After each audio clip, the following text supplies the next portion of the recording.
The Double Identity of a Bewitching Lady. Written by Edith Byrd and published by Starfall Publications. Available on our website and on Amazon. Save more with our bundles. Enjoy. Prologue. Diana Brisbane sighed, setting her pen down to rub the bridge of her nose. While she really wanted to write, she was having a hard time focusing, even in the quiet and orderly study room. "Oh, why did I think it was a good idea to let Debora switch places with me tonight?" she asked herself for at least the 100th time. The nice thing about having a twin sister who looked exactly like her in every way was that no one could tell them apart. So, she had no fear their switch would be noticed by the gentleman in question. However, she didn't think there was a particular need for the switch on this occasion. She didn't even mind the idea of having high tea with him.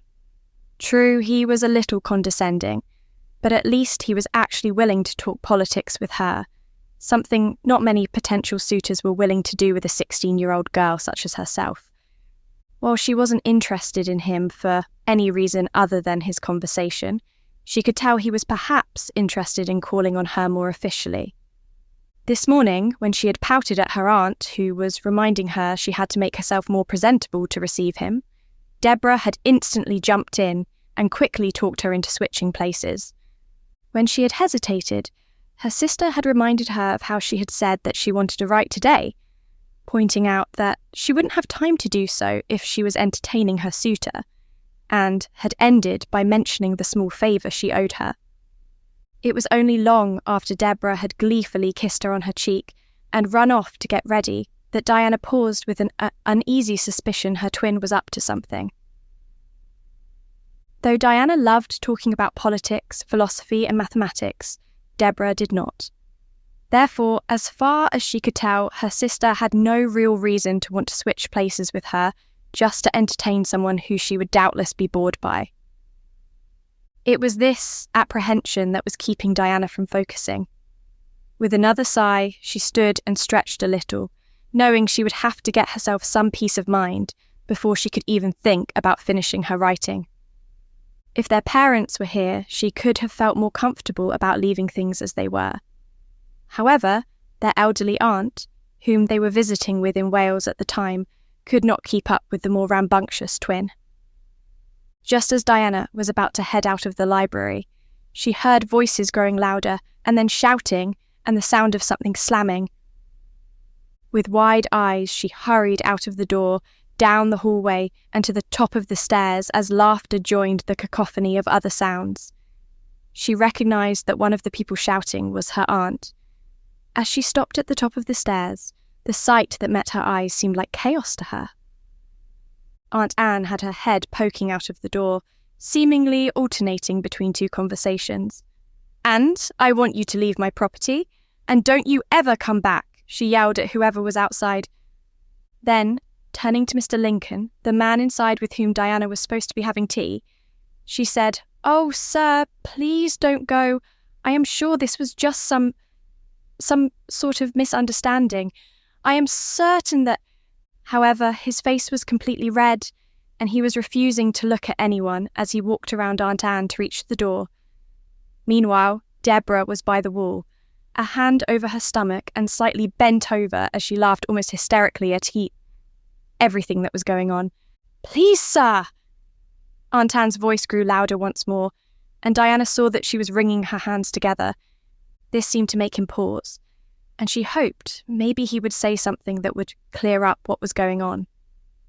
Instead, he only turned to face the room in general before announcing, "After tonight, no man in Wales will ever show an interest in Diana Brisbane again." Diana froze where she stood, unable to say anything or even think for a long moment. Just what had her sister done? She was only vaguely aware of the sound of the door closing and her aunt heaving a sigh before she came to her senses, her blood instantly starting to boil at the sound of Debora's continued laughter. So furious that she was almost trembling, she flew down the stairs to stand directly in front of her sister.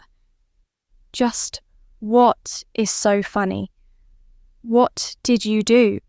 she asked, keeping her voice as calm as she could while her hands were clenched into fists at her sides. Debora seemingly missed these warning signs as she wiped away the tears that had spilled from laughing too hard. She was still grinning and obviously pleased with herself as she said without hesitation, "Oh, that? Well, to start with, I must tell you that particular suitor of yours was infinitely more boring than I thought he would be. I think we are much better off without him coming around." "What did you do?"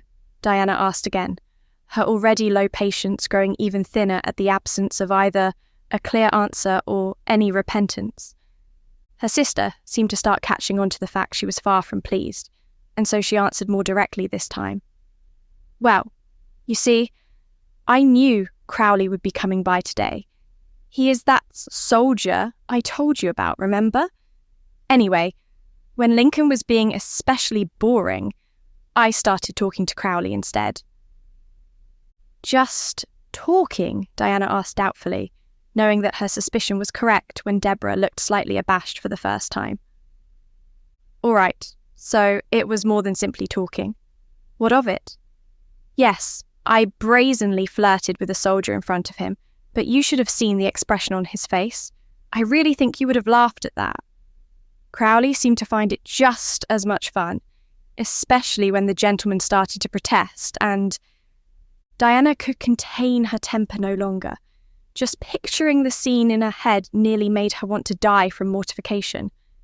She squeezed her eyes shut as she yelled at her sister, not wanting to hear anything more. "What were you thinking?" Complete silence followed her outburst, Debora's eyes growing wide with shock. But Diana could not find it in herself to hold back as she continued to yell at her sister for the first time in her life. "Of all the foolhardy and irresponsible things you have done, this time you just had to add rude and brazen and you did it to me, to my name, and not just your own." Debora started to open her mouth slightly, but Diana wasn't finished yet. "Everyone knows how wild you are sometimes, but I have kept myself out of the worst of your larks. Now everyone is going to think I am even worse than you are." This seemed to anger Debora as well, as she quickly cut in sarcastically. "How tragic for you. Don't even pretend you genuinely like the man. It was just the other day you were ranting to me about him being condescending to you. Now he won't bother you again." "Not bother me? Really? He may not have been perfect, but at least he was the best one so far."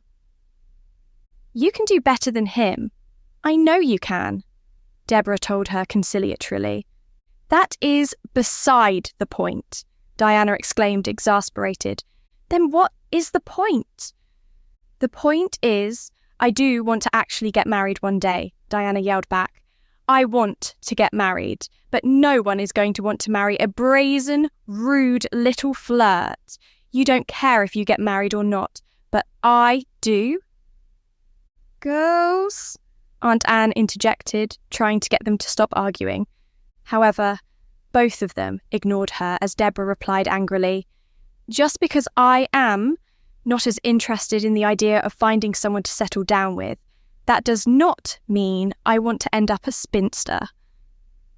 "Well, with the way you acted today, both of us will probably end up being spinsters," Diana retorted, still talking quite loudly. "We are not little girls anymore. Sure, it was cute and fun for a while, but those days are over. Besides, I thought we had agreed we would never take advantage of a switch to get the other one in trouble, yet that is exactly what you did today." "Girls, please," their aunt tried again, with slightly more success this time. Diana and Debora were glaring at each other as their aunt continued with a look of compassion. "Diana, yelling at each other like this is not going to get you anywhere. If you didn't want to see Mr. Lincoln today, you could have told me so." Diana glanced away from her sister then, looking slightly ashamed of herself.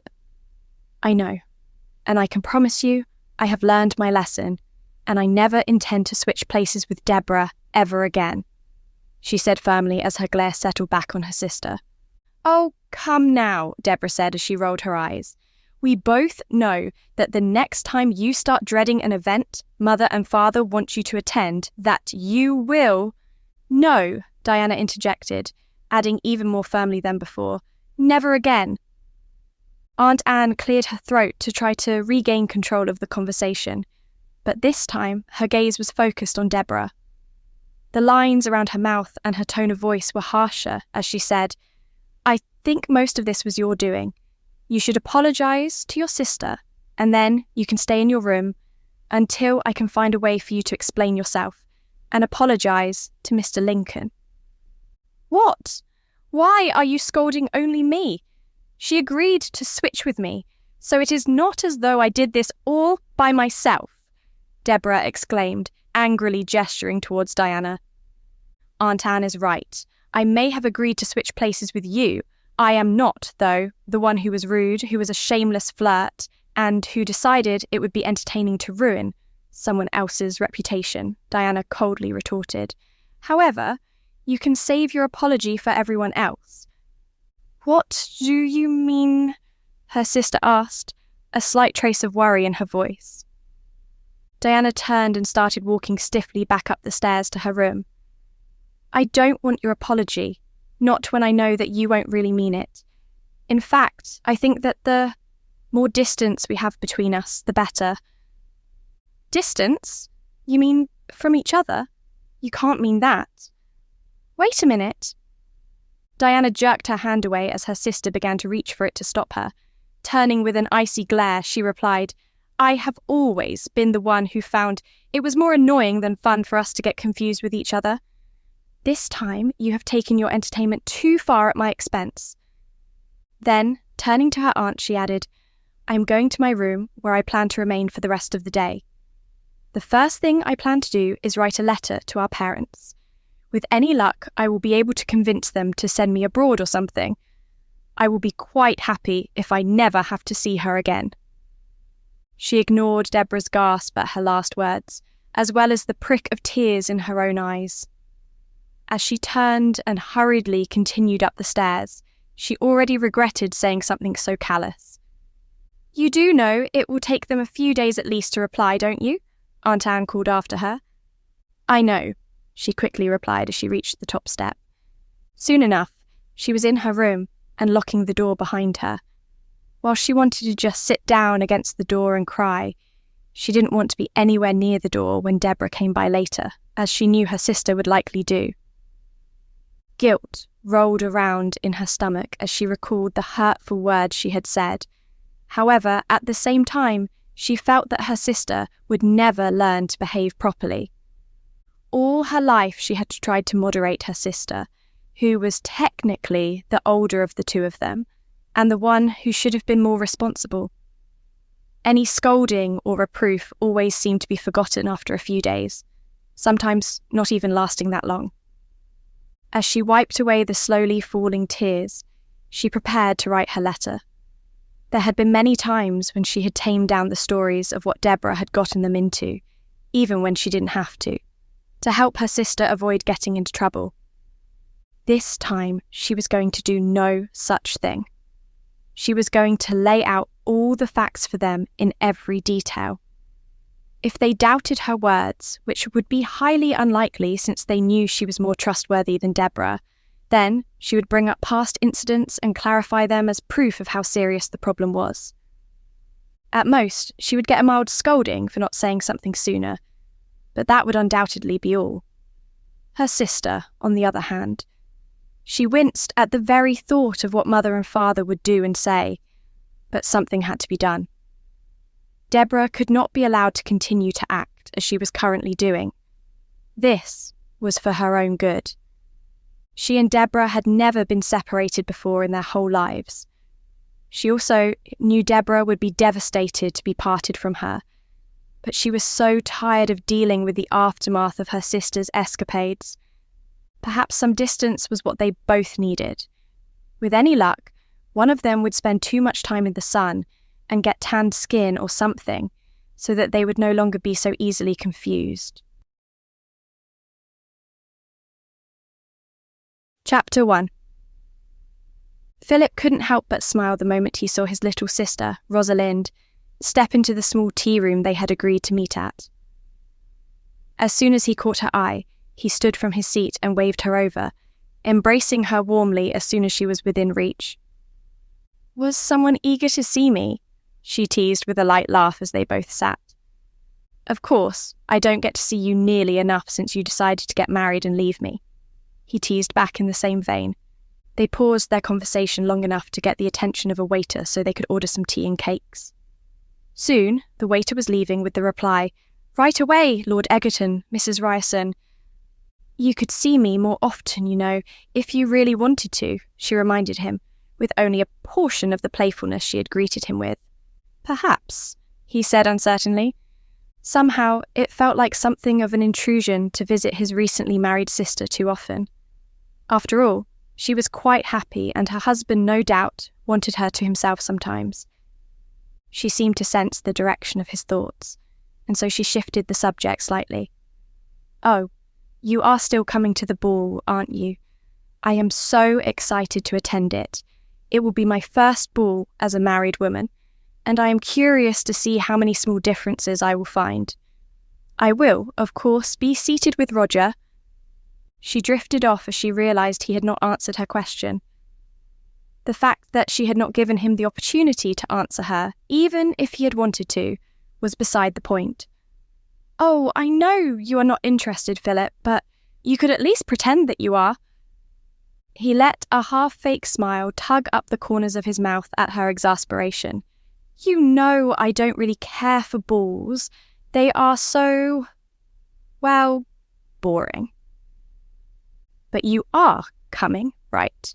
You have already agreed to be there," she reminded him.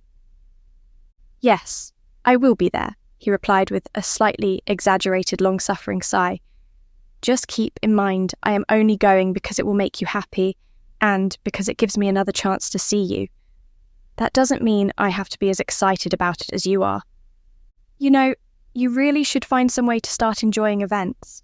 I am sure Mother would love to see you getting out more, even if she still doesn't feel up to joining you," she told him reprovingly as the tea and cakes were set before them. After a pause so they could each add their preferred amounts of sugar to their tea, she asked him, "By the way, how is Mother? I have only seen her once since my wedding, you know, and she seemed even more withdrawn than usual." Well, she is doing as well as she can," he replied thoughtfully. "I think your wedding reminded her a lot of when she married Father." That particular statement sent them both into their own memories for a moment, but Philip quickly changed the subject so their whole visit would not be ruined. "I truly wish she would stop pressuring me to find someone to settle down with, though. Every now and then she reminds me I am older than you by 7 years, and tells me I should have been the first to marry." "Well, I agree with her," Rosalind said decidedly. "I don't understand why anyone would try to avoid settling down, and I especially don't understand why you have no interest in doing so. It would be marvellous if I knew you were as happy with someone as I am with Roger.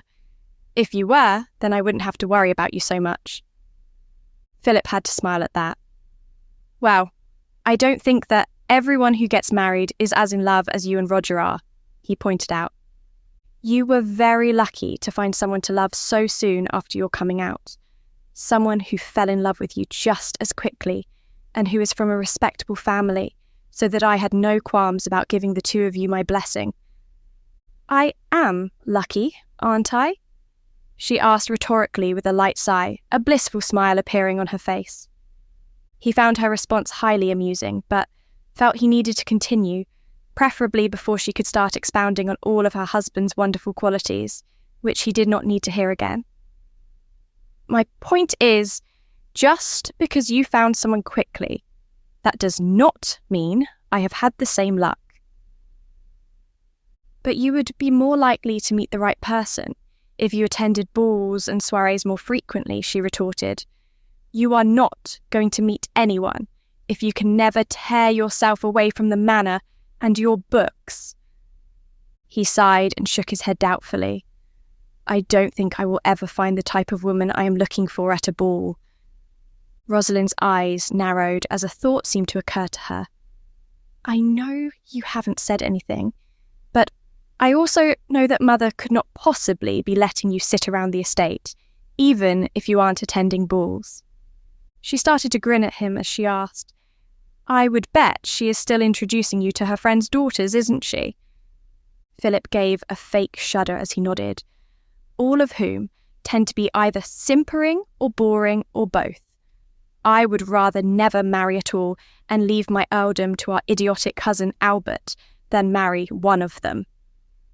She laughed at his response before asking, Are they really so bad? He stared at her as though to imply that they were much worse. Most of the time, I cannot even have a meaningful conversation with them. How am I supposed to spend the rest of my life with someone I can't even talk to? Rosalind was still laughing at him. I think your idea of a good conversation is not something many people would agree with. Even apart from women, many men can't keep up with you either. But is that your only requirement, or do you have even higher standards? Why even think about such things when I can't even find someone who meets that first qualification, he said, and sulkily took a drink of his tea. Then he sighed as he set his cup back down. I truly do want to get married, but I am beginning to think I will never meet a young lady that I like. He glanced back up at his sister to see that she was still laughing at him, her shoulders shaking, but not a sound coming out of her mouth. Philip glared at her reproachfully, causing some of her laughter to finally spill out. Oh, come now, Philip. I don't think it could possibly be as serious as you make it out to be. True, I know that Mother probably isn't the best judge of intelligence. Keep in mind that she never read any books or aside from those romance novels she likes, even when she was a little girl. However, now I am married, perhaps I can find and introduce you to the perfect lady for you. He looked at her distrustfully. You can you? She nodded confidently. I have to find her first, of course. However, I am certain that there has to be at least one woman out there somewhere who has exceptional sense and an uncommon interest in both politics and philosophy. Undoubtedly, you are right. I know that, he replied. In fact, there are a handful of ladies of all ages and backgrounds who are making themselves known in various fields of logic and science. Still, I doubt that any of them will be present at the seasonal ball. Rosalind was still completely unperturbed by his doubts. Well, you promised to come, so I had better see you there. And don't deliberately come late so you can avoid as much of the evening as possible. I know that you have done that before, and may be tempted to do so again in the mistaken belief that I will be too preoccupied with Roger to notice. I will do my best, he told her, then seeing the unamused expression on her face, he amended his words. Oh, all right, I will try to be one of the first guests there. Happy? Very, she said smugly. He let his amusement show on his face as he turned his focus to the tea in front of them. His question to her, paired with the recent remembrance of their father's death, reminded him once more about the last promise he had made to the man as he died. It was hard to believe sometimes that it had been 4 years ago. Where other fathers in that position might have extracted a promise that he would marry and produce an heir, William Stanley had asked for no such thing. Instead, the promise he had asked for was that his son would take care of his mother and sister and always try to keep them truly happy. Having always adored his younger sister, this had been a promise Philip had been more than happy to give. When she had wanted to marry Roger, there had not been even a moment's doubt on his part, even though he knew that Roger would never have a title that could remotely compare to that of an earl. At the moment, what made his sister and mother happy was him attending balls and other events. So that was exactly what he was going to do. At worst, he would be bored, but he was still guaranteed to at least get a glimpse of Rosalind, which would make the whole evening worth it. He was broken from his thoughts when he heard Rosalind quietly ask him, "Do you think you could convince Mother to attend this time?" He had to shake himself from his musings and think for a moment before he was able to answer. I don't think so. Perhaps she will eventually start attending events again, but there is nothing wrong if she decides she doesn't want to do so. I know, but she used to love them so much. She used to love attending with Father. If you recall, when he had to make that trip to Europe for business, she wasn't really interested in going places without him much then, either. I had forgotten about that, she admitted. I am not surprised. You were quite young when it happened, and then when Father sent for us to join him, you were so excited to pack for the trip that it probably erased everything else from your mind.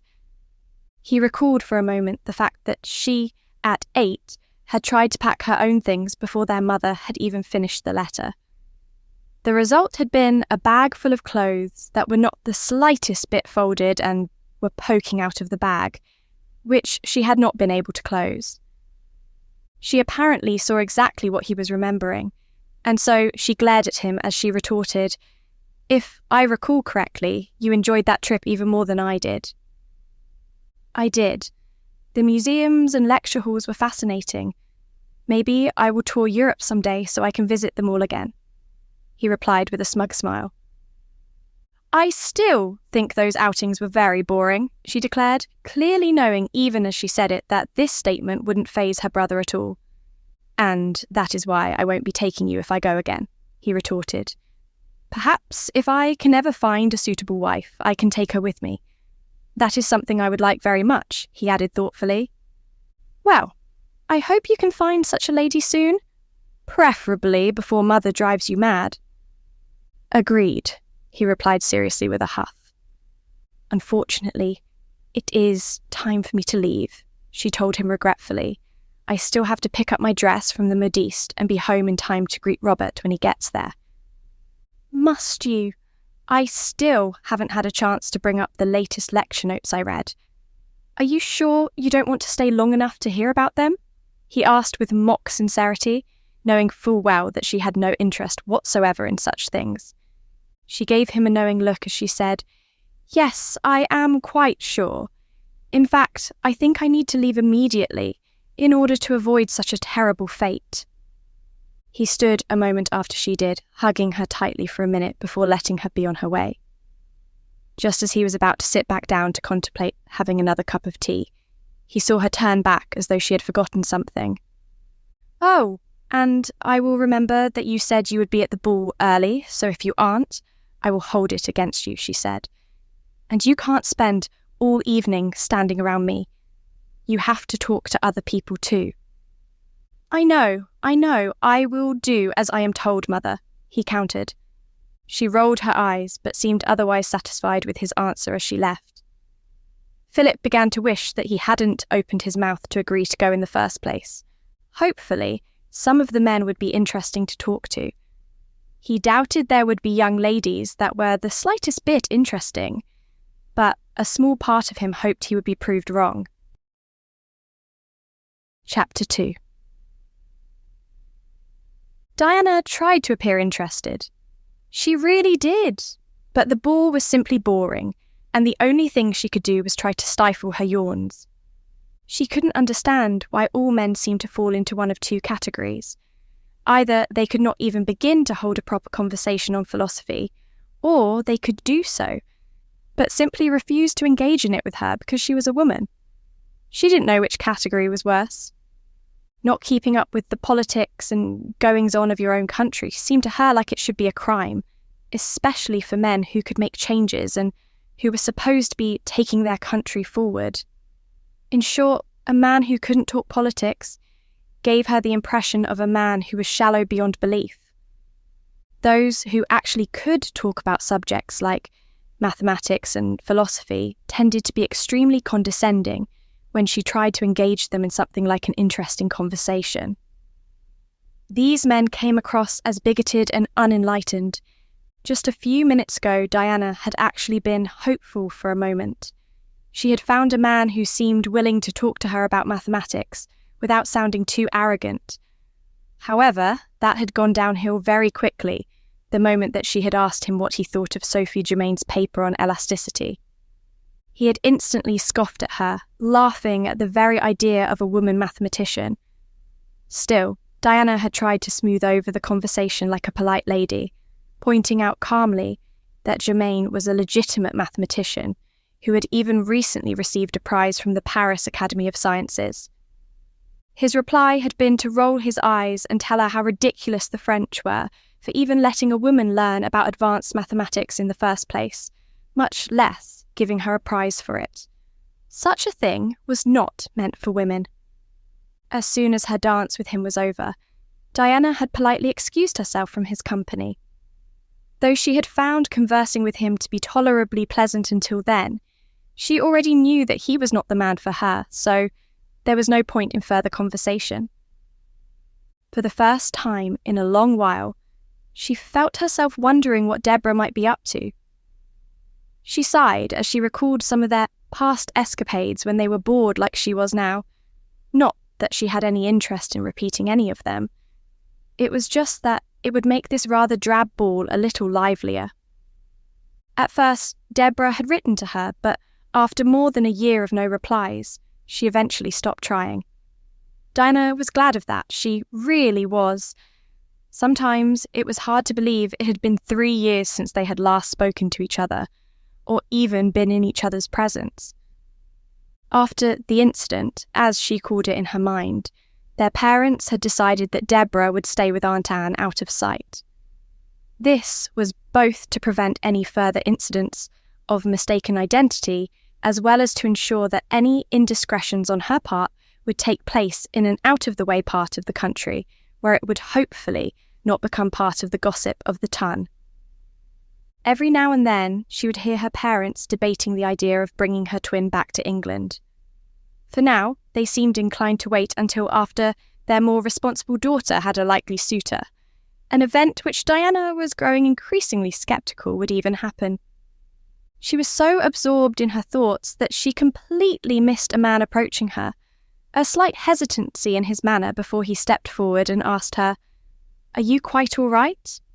The question snapped her mind to the present, as she saw a tall gentleman with brown hair and eyes looking at her with a mixture of concern and uncertainty. "I notice that you have been simply standing here for a while, seemingly deep in thought." "My name is Philip, by the way." Diana had to admit that she found both his manner and mode of introduction rather curious, and her full attention easily turned to him with an amused smile. "You are aware that you should have waited to be introduced to me, as it is quite forward of you to introduce yourself to a young lady you have never met before, even in passing, aren't you?" A glance at his clothing showed that it was clearly of high quality, but perhaps this man had made his own fortune, instead of being born into the peerage. In that case, he might not be as familiar with some of the finer points of etiquette. However, he neither confirmed nor denied her suspicion. Instead, he found a way to change the subject altogether. "I suppose you're correct," he admitted with a shrug. "I was simply interested in something I heard just a while ago. I promised that I was not eavesdropping, but I couldn't help but catch you talking about Germain's work with another gentleman. He may not think her work to be interesting, but I have read most of the papers she has written, and I find her work to be fascinating." Diana felt her eyes widen as suspicion, interest, curiosity, and a handful of other emotions went through her in rapid succession. She was intrigued, even though part of her felt she shouldn't be. After all, if he did not even know enough etiquette to wait to be introduced, he was clearly not someone she should show interest in. However, she was almost dying for want of a good conversation, so she decided to give in to temptation just a little. "My name is Diana," she told him, avoiding using her last name so he would have no way of finding her again after tonight. He had done the same when he introduced himself with only his first name, so she told herself that she was only following suit. "It is a pleasure to meet you, Diana," he replied without hesitation, seemingly more relaxed now she had introduced herself instead of turning him away. Though she knew why she used her first name, it did make her wonder why he felt the need to do so. Still intrigued in spite of this, or perhaps because of it, she decided a small test was in order. So, which of Sophie Germain's works do you find the most interesting? I assume you are at least vaguely familiar with her if you were able to catch her name from someone else's conversation, she asked with mild reproof, more than half expecting him to give her a vague reply and to then change the subject. He seemed to relax even more at the question. I actually prefer her work on number theory. If you pay attention to the way she words things, I think that small pieces of her work in that area tend to peek through in her works on elasticity. Diana was surprised, both at the easy reply and at the fact that she had felt a vague suspicion of the same thing once or twice herself. Yes, I was quite pleased to hear she had decided to return to her number theory work. It seems more like her heart is in it, though that is hardly a calculable factor. It was a pity she was not allowed to attend its sessions, even after winning the prize. Agreed, especially since women do attend. Only the wives of the men who are members, he reminded her. But still, if they are going to allow women, some of whom probably cannot fully appreciate the lectures, they should certainly have allowed Germain. She could do far more than appreciate the information. She could actually do something with it. When she didn't hear any reply to her statement after a moment, she looked up at the brown eyes that were looking back at her with an unreadable expression. There was a slight flicker of amusement in them, which she was about to take offence at. It made her think for a moment that he had only been goading her so that he could laugh at her. However, before she could leave or say anything to him, he said, "Unfortunately, I fear that getting women into lecture halls and recognised for their works is going to be as hard as it was to keep Napoleon at Elba.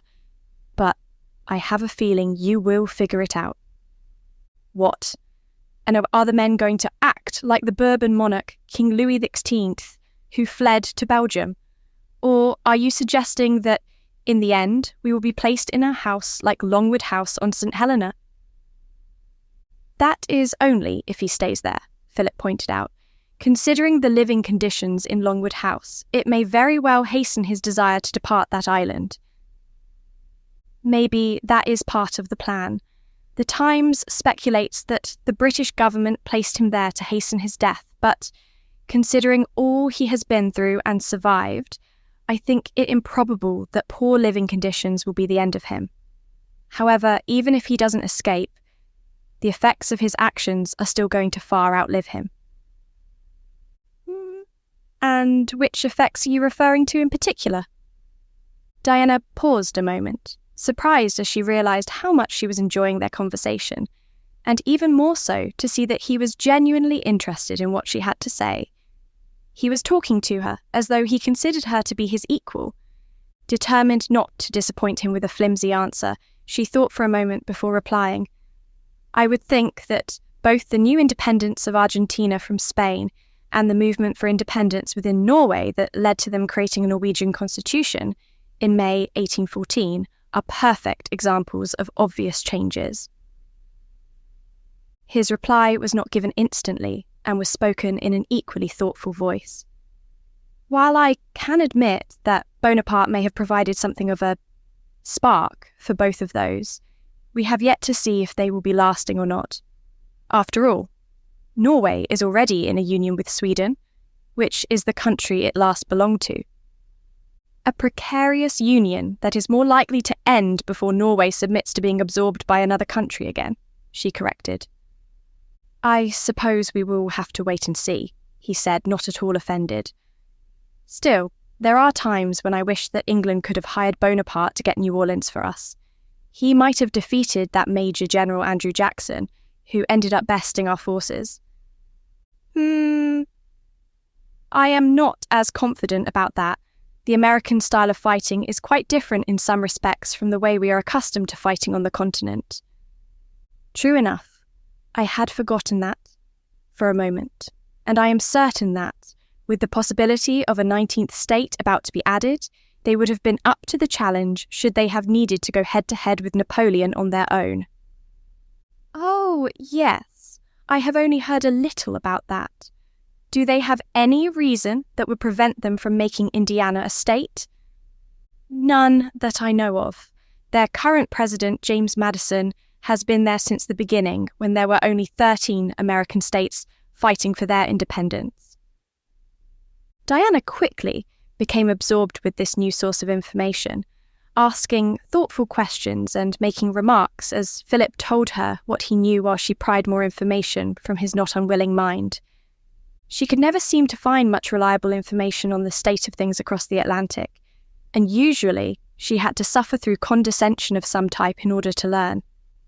So, while she was undeniably impressed with how knowledgeable her companion was, she was also making the most of this opportunity. Just as she was about to reply to a question he had asked her, she was startled as a hand on her arm nearly made her jump out of her skin before she was able to turn and see that it was her mother. "Diana, dear, we are about to head home. It is already well past midnight." "Oh," she exclaimed with wide eyes, genuinely shocked that she and Philip had been talking for so long.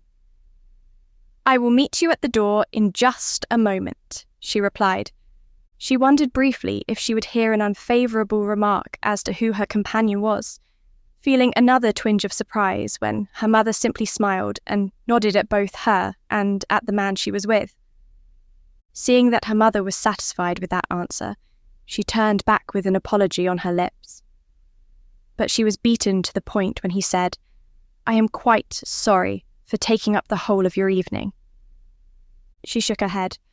"I was about to say the same thing. I know that most men would far prefer talking business to other men or wooing a young lady than to spend an evening talking politics and economics."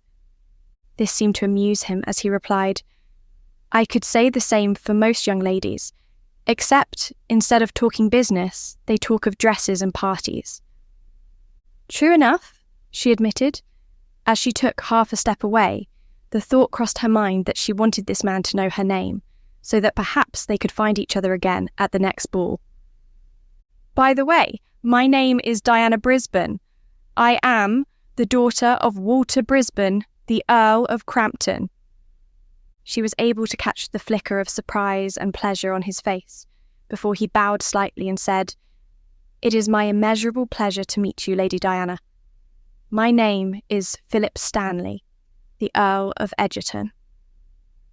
Now it was her turn to be surprised, though with his obvious learning, she had assumed that he was the son of someone of rank. For him to already be an earl meant that he must not only be the son of an earl, but that his father had already died to pass the title down to him. She found herself briefly wondering if his father had simply been very old when he was born, or if some accident had befallen him. Philip didn't appear to be many years older than herself. However, the next moment he said something that took all thoughts off her musings. "Perhaps I could call on you sometime. I would love to have more conversations with you like the one we've just had." "Yes, I would like that too," she agreed, surprised at just how much she liked the idea of seeing him again. His slight hesitance as he had asked to call on her instantly disappeared, and he looked as pleased as she felt. She turned and left without another word being spoken by either of them, a contented smile on her face. The evening had been far more enjoyable than she could have hoped for, and she knew that neither of her parents would have the slightest bit of hesitation in allowing an earl to call on her.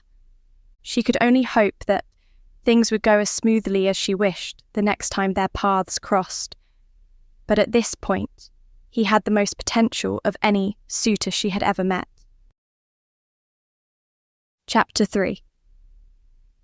When Philip got out of his bed the next morning, it was with a smile on his face and thoughts of a slight figure with bright blue eyes and auburn hair. If it weren't for the combined facts that he had the estate to attend to and that it would be unseemly to call on her so soon, he would find an excuse to see her again today. Since he couldn't do that, he tried to push thoughts of her out of his mind, but he quickly found that this was easier attempted than actually accomplished. As he was organising the books in his library, Philip couldn't help but think about the ones Diana might be interested in. Before we continue into the story, do us a favor. Like this video and hit the subscribe button because it helps very much with YouTube's algorithm. If you want the audiobooks ads free, visit our website and select our bundles to save more. Thank you again. Now back to our story. The next thing he knew, he was going through his collection and setting some aside to refresh his memory or to share with her. What was worse, he didn't even realise he had got off track until he had finished looking through one shelf without organising it in the slightest. He stood there for a full minute with a few books in his hand, wondering where he had become sidetracked. Then, deciding he would do that later, he set the books down on the edge of his desk and went to one of his other tasks. Balancing ledgers was always a monotonous, calming task, though it was not one he needed to do for another week or two. He sat down at his desk, pulled out the ledgers and started working on the numbers. Then, all at once, some of the numbers in front of him reminded him of a note he had made on one of Sophie Germain's opinion pieces. He saw no harm in pulling over a small paper to jot it down so he would remember to mention it to Diana. However, he couldn't quite recall exactly how the formula was expressed. Wanting to get it right, the obvious solution was for him to get up and find the lecture paper that it was written on, of course. It only took a moment since he knew exactly where it was. Once that was jotted down, he dutifully went back to his ledger just as he heard a knock at the door. Yes. One of the servants opened the door and poked his head in, telling him, "Your mother is wondering if you plan on joining her for a light lunch today, Lord Egerton." Philip glanced in surprise at the time, feeling he had accomplished nothing this morning, as he nodded. "Yes, I will be there shortly." The servant bowed and then left as Philip put away his ledgers with a sigh. Now that he was aware of the time, he was feeling quite hungry. Due to his late night, he had slept past the breakfast hours, and it was his custom to have lunch with his mother the day after attending a ball. True, it was a custom she herself had started, so she could ply him with questions about what the ball had been like and if he had met anyone. But it was a habit all the same, and one which he knew meant a lot to her. He was soon at the table across from her, trying to decide how he would tell her about the remarkably intelligent young woman he had met last night. She was very pretty, as well, in a way that really intrigued him. "Philip, are you even listening to me?" He glanced up with a startled look. Just how long had he been sitting there without realising she was talking to him? I am sorry, Mother. My thoughts are just elsewhere today," he told her as penitently as he could manage. It was clear, now that he was looking, that she was obviously annoyed and hurt. "And just where is your mind at, then?" she asked curtly. "I am sorry. I had hoped that you would have a little more respect for my feelings," she began, cutting him off. "After all, it is not as though I feel up to going out of the house myself. The least you could do is listen to me and tell me about what you have seen or heard when you attend events." Philip inwardly sighed as he patiently waited for his mother to finish and to calm down a little. There would be no point in interrupting her since, now that she was already upset, it would only make things worse.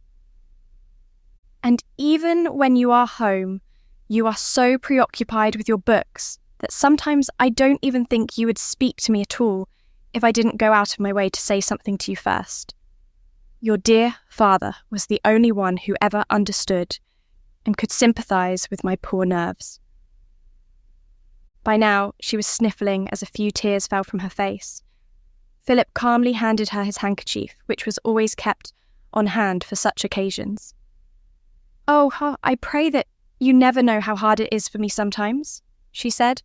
"What with you not being married and not having an heir, our estate will go to complete strangers when you die, and I will be forced out of the house." He could have reminded her that his cousin was not a stranger to either of them, or that she herself had mentioned leaving the estate to go to a smaller house once Philip found a wife to run the household for him, or even the fact that he would probably outlive her by many years. However, he mentioned neither of these facts as he tried to wait her out. "Oh, how your dear father would have hated to see it. Just thinking about it tries me sorely." I fear that you will never be married, and that I will be stuck here caring for you until I am too old to do so any longer. Your father would have known how to make you get married. How I miss him." Finally, he decided that he did not want her continuing on that tangent about his father, knowing it would only end with her returning to her room and feeling unwell for the rest of the day. Therefore, he interrupted her to say, "I met a woman last night." The change was almost miraculous. He watched as she blinked twice, her mind processing what he had just said, and then her expression changed to one of joy in the blink of an eye, a smile lighting up her face. "Truly? What is this? Did I hear you correctly? You finally met someone?" she asked delightedly. Then, seeing him nod in affirmation, she rose to embrace him. "Oh, what a glorious day! My son is going to get married after all." Philip, who was about to take a drink of his tea, somehow managed to choke on nothing but air at that last statement. "Mother," he exclaimed, "I only met her for the first time last night." "I think a spring wedding would be lovely for the two of you," she continued, perfectly and blissfully oblivious to everything but her own thoughts. "Spring is the best time for flowers and blossoms after all, and you can't have a truly proper wedding without flowers." He heaved a sigh, inwardly groaning for the second time that morning as she continued, "Of course, I will have to meet her in order to know what flowers will best suit her complexion. Oh, and we will have to redecorate a room for the two of you, since your room is far too masculine for a married man to be staying in." "My room is not masculine. If anything, she would probably like my room considering that I keep many of my books there," he mentioned as he ate, knowing that she wasn't paying attention. "And, oh, she might want to change the layout of the gardens.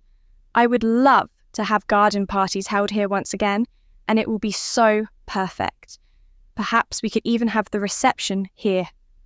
She wants to become a nun," he broodingly muttered as he took another bite of food, knowing it wasn't true but wondering if she would even hear what he said. What was that?" she turned and asked, surprising him enough to wonder if she was listening to him a little, though he still doubted she had heard exactly what he said. "I said that I don't even know if she's interested in me or not," he replied. "Oh, my dear boy," she replied almost consolingly, placing a hand on his cheek for a brief moment. "Just call on her a few times, and she will be as interested in you as you could possibly want her to be. What with that charming face of yours and how smart you are, no young lady would stand a chance." Somehow her complete seriousness and genuine belief in what she had just told him struck Philip as being highly amusing. He laughingly told her, "Don't be silly, mother. I am certain that there are plenty of women out there who could easily find me resistible. However, I do intend to call on her." "That is quite right," she told him as she nodded approvingly. "And do try to find out what dates she's thinking of for the wedding." He nearly choked again, but only sighed as he could tell she was already off in her own thoughts once more, no doubt happily planning his whole future with a woman whose name she had not even bothered to ask. Asterisk, asterisk, asterisk. It took a few days for Philip to find the time to see Diana, in part because his mother was constantly distracting him from his work. Sometimes it was with ideas for the wedding, which she was still determined to start planning, and other times it was to insist that they go see her that very minute. The idea of her coming to the manor for dinner was another idea of his that he decided to postpone for a while if he could help it. He did not want his mother to scare her away before he even got a chance to really know her. Eventually, Philip decided to call on Diana before the next ball, which would not be for another 2 weeks. As he walked up to the doors of Crampton Manor, he felt less and less sure of himself. What if I misread her reply? What if she was only saying that she wanted to talk to me again, not that I could call on her? What if she had changed her mind since then, or her parents don't approve of me for some reason? His palms were sweating profusely, but he put on an air of confidence as he knocked at the door. When this was answered, he calmly told the man, "I am here to call on Lady Diana Brisbane." Philip released the breath he hadn't realised he had even been holding, when the servant showed no surprise at his announcement and opened the door wider for him to enter, telling him, "Right this way, my lord. If you will wait here, I will inform my lady of your arrival." Philip nodded once and tried to calm his nerves while he waited. Soon he saw her coming down the stairs, a slightly shy yet genuine smile on her face as she looked at him. "I am pleased to see you again," she told him. "In fact—" She paused, glancing at the older woman behind her, with a hint of doubt on her face. "Mrs. Dickerson, my chaperone, and I were just about to go to the park nearby. Perhaps you would care to join us?" "I would be delighted to," he said with a nod of thanks at the other lady as all three of them headed out of the door, the chaperone a few feet behind them. "I haven't been to the park in months, which is a pity since I know that it is lovely this time of year." "Yes. Well, I cannot say that I am surprised. If I had my own way, I would probably not spend much time outdoors either. However, my parents insist that I spend at least a small portion of each day outside and away from my books." "Just your books? So, you're allowed to take lecture notes outside with you?" he asked with an amused smile. His question made her laugh. "I actually tried that once or twice, but the rule was then amended by my parents to include any written words of any kind, just to be on the safe side." Philip had to laugh at that himself, easily able to picture it in his mind. "And does this rule include talking about written words?" he asked after their laughter had quietened down, though he wanted to spend time in her company regardless of the answer. At the moment, he couldn't come up with anything they could possibly talk about that didn't involve the written word in some way. "No, I can talk about books I have read and, there is one book that I have started reading recently. Have you heard of An Account of the Kingdom of Colbul, written by Mountstuart Elphinstone?" "You know, I believe I have heard that book mentioned once or twice. It was published recently." "Yes, it was published only last year, and it is the single most informative thing I have ever read on Afghanistan. I have not finished it yet, but I highly recommend it." "In that case, I will have to make a note to myself to get it. But tell me a little bit about it first. What do you think is the best part of the book?" "Oh, that is too hard to say. The whole thing, as far as I can tell, is arranged very logically and systematically. There are even appendices that cover the history of the country from all the way back to the founding of the Durrani monarchy. It is complete with pictures and a very large map as well. I would suggest the book is an absolute necessity for anyone going to Afghanistan." Philip, not content with this brief summary, began to ask her questions to learn more. When she laughed at one point as he asked two questions at the same time, he pointed out the fact that she had been just as keen to get information out of him a few days ago at the ball. That statement had made her blush a little, but he did not let her apologise as he led them back into their conversation. Unfortunately, their walk together had to end at some point. In this case, it was when Mrs. Dickerson, who had until now been almost entirely silent, said, "I think we have had quite enough of a walk today. Perhaps you can continue your conversation another time, though why you want to talk about a book about a place neither one of you is ever likely to go to is beyond me." They both snickered a little but stopped walking. Philip took her hand and bowed over it. "Well, I should probably be leaving too. I am certain that my mother will be asking me all sorts of questions when I return home. I hope I will see you soon." "I hope so as well," she replied as she started to walk away from him. "If nothing else, will you be at the ball in 2 weeks?" "Yes, but I intend to call on you again before then, if I may be so bold." "You may." He waited for a moment as he watched Diana and her chaperone walk away. Then, with a big smile on his face, he began his own way home.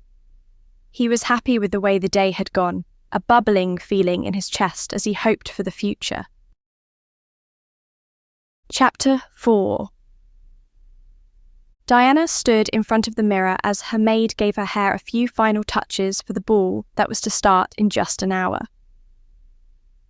She placed a hand over her stomach in an effort to quell the butterflies she felt fluttering around in there. This didn't really seem to do much good, and Diana couldn't help but feel a sense of wonder at the depth of the anticipation and nervousness she was feeling.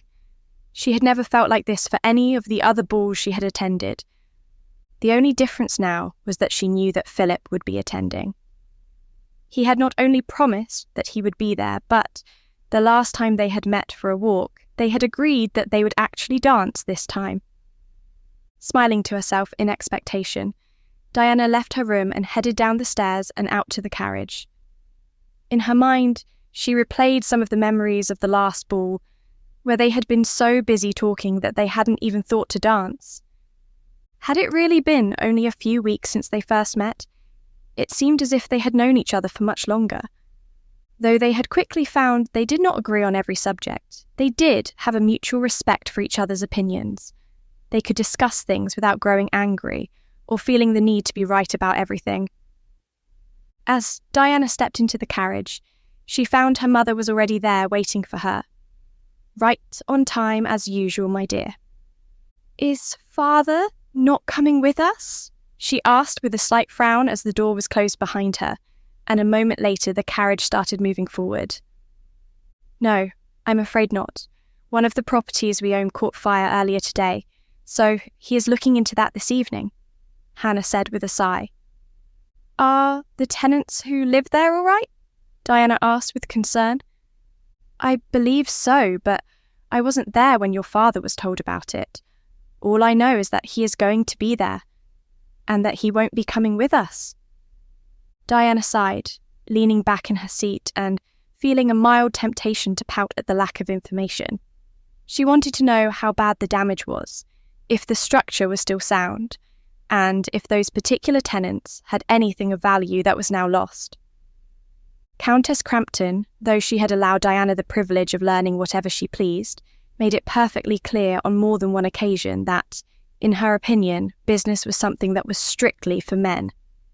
Therefore, it was not surprising that she had probably not bothered to ask a single question about the fire. The Earl of Crampton did not mind asking for his daughter's opinion sometimes, or explaining something to her if he was in a good mood. However, he only ever did so when his wife was not around to look at them disapprovingly. Diana made a mental note to try to catch him at some point tomorrow, so she could ask him about the fire. That line of thought somehow led her to thinking about Philip again. She had no doubt that he would have taken her with him to see the damage. Then they would have gone over the numbers together to see what it would take to repair the house. Diana's thoughts were pulled back into the carriage as the sound of her mother softly laughing met her ears. Turning to look at her, this amusement in Hannah's expression was clear. "You look absolutely lovely, my dear. Whatever you were thinking about just now, keep thinking about it. It made your expression soft and feminine, as it should be." "I will try to," she replied as she tried not to blush. She was deliberately avoiding mentioning the topic of her thoughts, while her mother came closer and started fussing over her dress and hair, as though to make sure that everything was perfect. "I just love seeing you all dressed up. You always did do such a good job of being still, so that your maid could make you look absolutely perfect. It is a pity that Debora never—" She cut herself off, looking guilty for even speaking that name. Diana winced internally, a tight feeling in her stomach as she thought about her twin. She hummed once, pretending she was deep in thought and had not heard a word her mother had just said. What her mother had been about to say, however, was entirely correct. Debora could never stay still long enough for the maid to finish properly with her hair or dress. The result was hair that had stray strands which quickly fell loose, dresses that had one button undone somewhere, and other such problems. It was an unspoken agreement that no one ever mentioned Debora, as it always ended in sadness for one reason or another. The day of the incident was enough fuel for the occasional nightmare that Diana had to endure some nights. Talking or thinking about her sister too much often made sleep impossible. When night came, which was why she had learned to avoid thinking about her. So, in order to avoid those thoughts at this moment, she decided that the best solution was to start a pleasant conversation with her mother. "If you must know, I was thinking about Lord Egerton," Diana said out loud. She saw her mother startle slightly, obviously having been thinking about Debora, before a smile came onto her face. "He seems to have made quite a favourable impression on you." "He has," she said honestly, trying not to smile too much as she thought about him.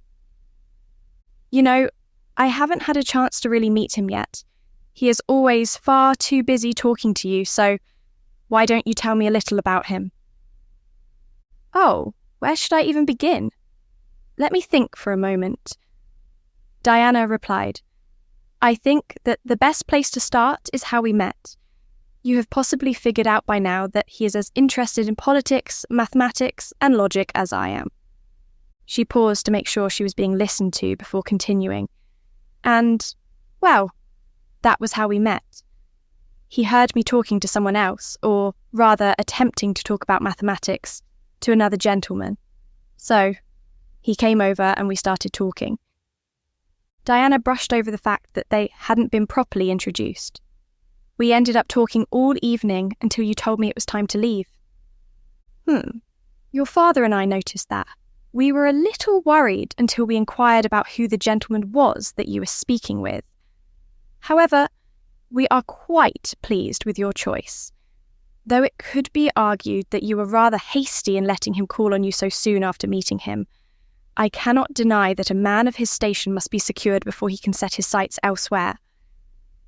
She fought the temptation to roll her eyes, knowing that her mother only saw this as a good match and did not particularly care for such notions as love. "And he does not mind that you are so learned?" The question surprised her almost as much as the genuine curiosity that she saw. "Not at all," she hastily assured her mother. "In fact, that was why he wanted to meet me, so he could have someone to talk to, someone he could have a stimulating conversation with."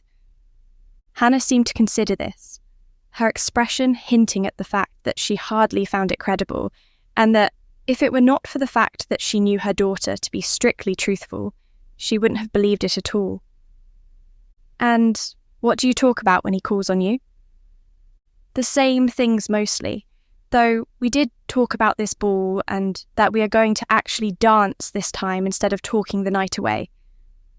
"Well, if you are happy and if he truly likes you for your conversation, perhaps I will take you to that bookseller you like the next time we are out." Diana was pleasantly surprised at this, knowing that her mother hated going to the booksellers, especially the one Diana liked, which specialised in the newer, more philosophical works. Usually, either mother would refuse to make a stop there, or she would do so begrudgingly enough to take some of the enjoyment out of it. She had never before voluntarily agreed to go there, not even when it was Diana's birthday. "That sounds lovely. I am sure I could find a new book that Lord Egerton would like," she replied after she got over her surprise, knowing full well that the only reason why she received the offer was because her mother wanted her to marry him. After just a few more minutes, the carriage was pulling up to the manor where the ball was being held. Diana followed her mother inside, greeted the host and hostess, and only then let her eyes scan the room in search of Philip. She soon saw him walking towards her with a smile on his face that made it impossible not to smile back. And here I was, afraid that I would have to find something to occupy myself with until you got here, she said as soon as he came close enough. "I was taught that it was unpardonably rude to keep a lady waiting," he replied. She wrinkled her nose a little. "You know, I never quite understood that. Why is it any worse to keep a woman waiting than it is to keep a man waiting? With all that it takes for a woman to get her hair done and whatnot, it seems we keep men waiting for us quite frequently." Philip seemed to ponder this as well as he led her towards the ballroom.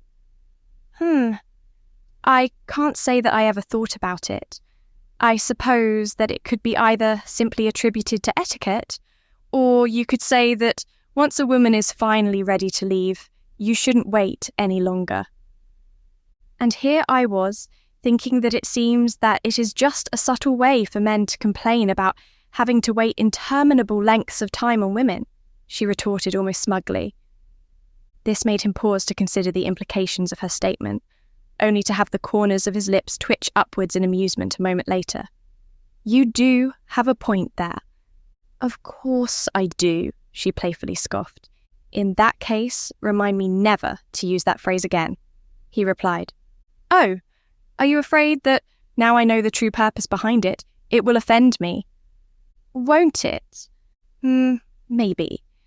But, you see, now we both know what it really means. We could potentially make a sort of joke about it if we wished. How? He asked, genuinely curious. Well, some women do take an excessively long time getting ready for things, or debate for far too long which colour fabric or ribbons would look best on them, or any number of other things. So, we could casually mention, when we meet such a lady, that one should never keep a lady waiting, preferably to the gentleman who has the misfortune of having to wait on her. You are aware that the phrase might be taken as encouragement to the lady to dawdle as much as she pleases? The gentleman in question would probably have no idea that you are actually paying him a compliment for his patience. And if we time it just right, we might even get a look of complete confusion on his face, she said with a grin. She had no doubt that Debora would love the idea. It was just the sort of thing that most appealed to her. Suddenly, Diana realised that her thoughts had strayed. She blamed this on her mother having mentioned her sister so recently, but the thought of her harmless idea for a prank did not seem half so attractive any longer. She was afraid that Philip would see the change in her expression and would ask her about it. Fortunately for her, the musicians started to play their first few notes, making sure that everything was properly tuned as they prepared to play the music for the first dance. This caught Philip's attention, causing him to look in that direction for a moment. Then, his gaze went back to her with a smile on his face that she quickly returned to cover up her momentary weakness. Shall we dance this set? We did agree to have a dance together, but we don't have to dance the very first one if you would rather keep talking.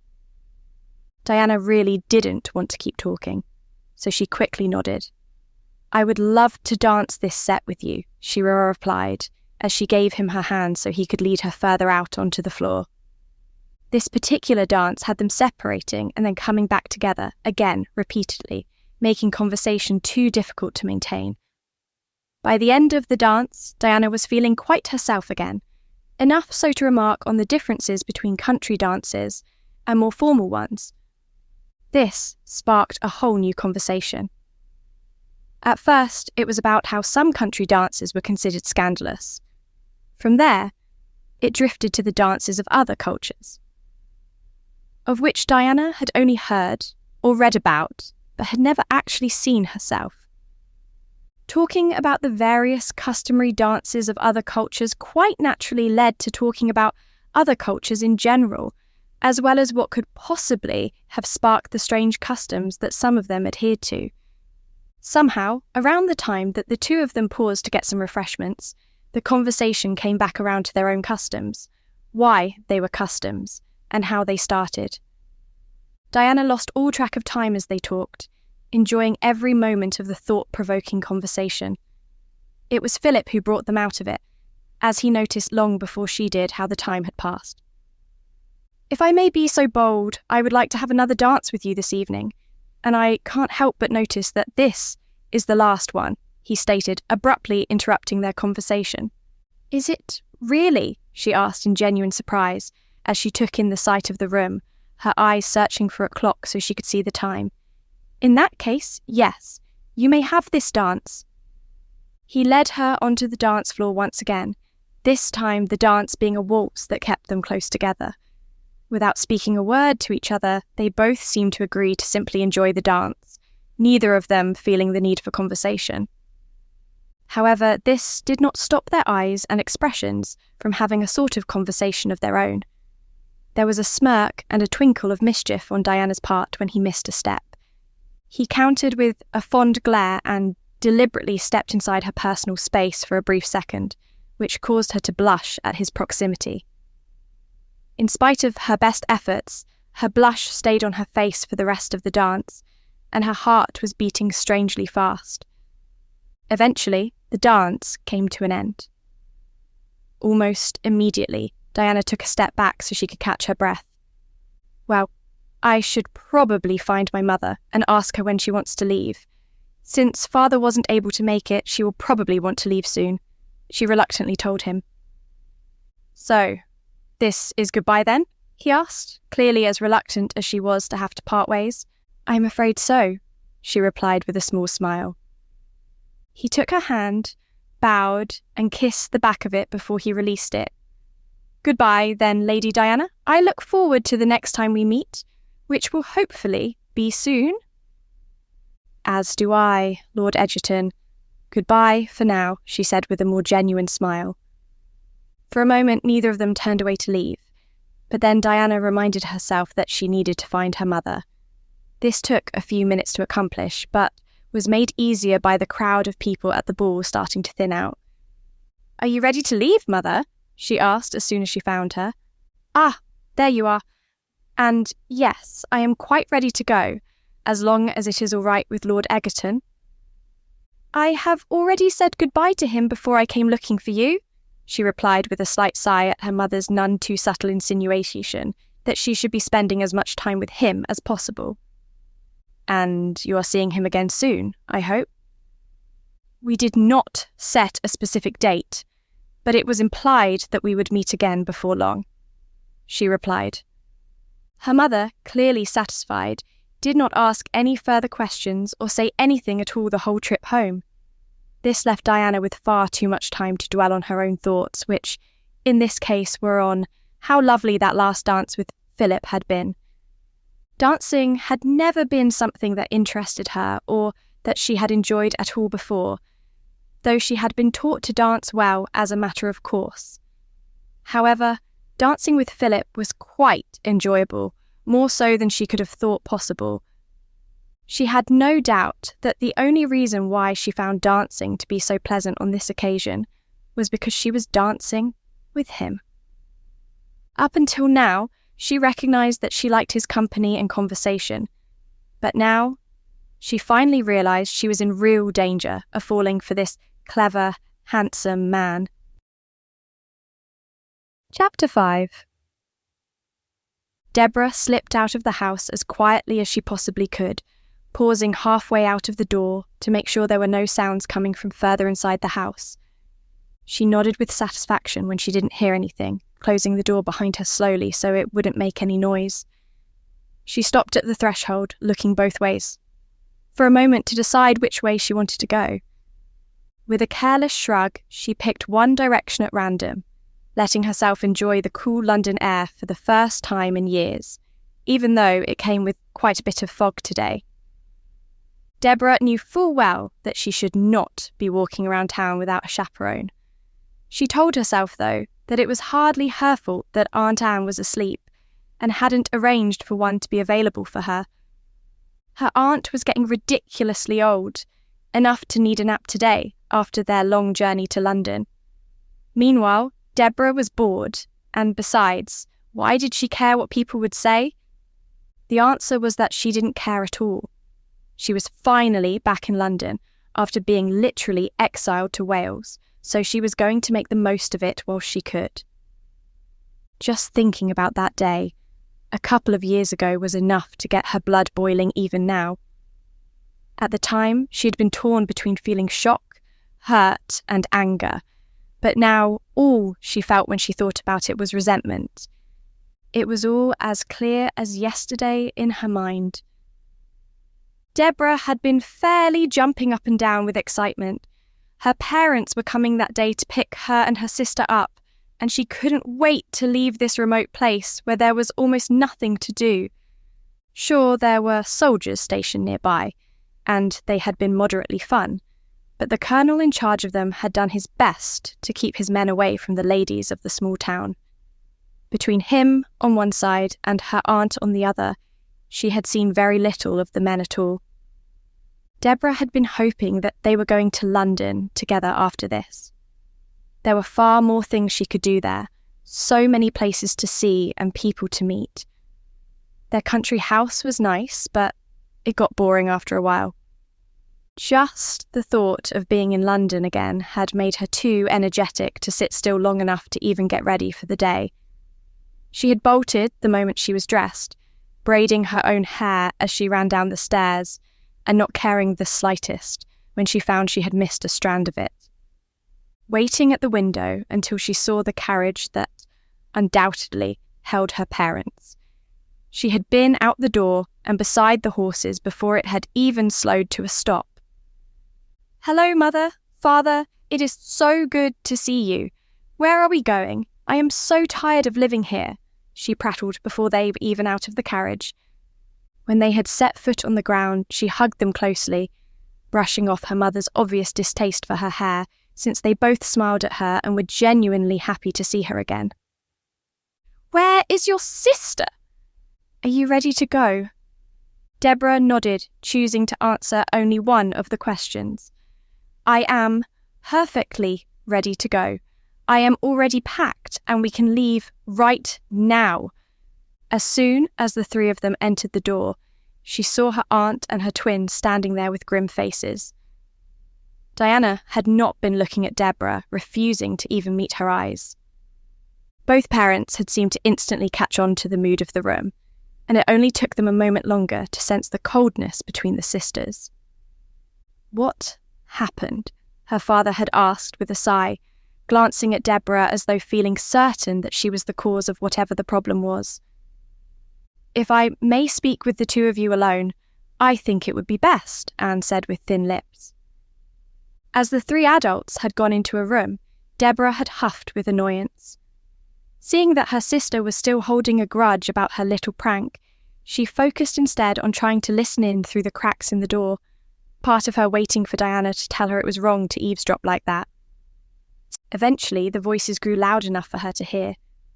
There was a gasp from one person, while her father shouted, "She did what?" Suddenly, Debora had been scrambling away from the door just as it was thrown open. Then, her father was yelling at her, "Young lady, just what were you thinking?" "She isn't a lady at all," Diana had calmly interjected in her normal tone of voice. "How can you say that? I am every bit as much of a lady as you are," Debora had exclaimed. "No, you aren't," their mother quickly told her. "Just look at yourself for once. Your dress is wrinkled as it usually is, and your hair is a rat's nest.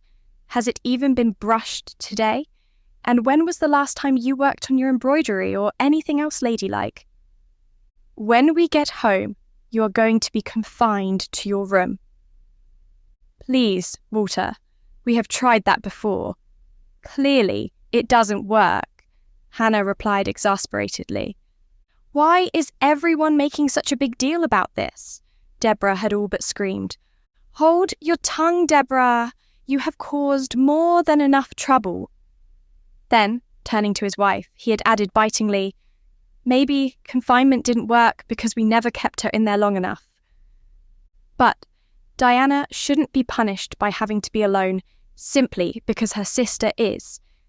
Because she is. Mother had searched unsuccessfully for a word that fit. "I don't mind at all.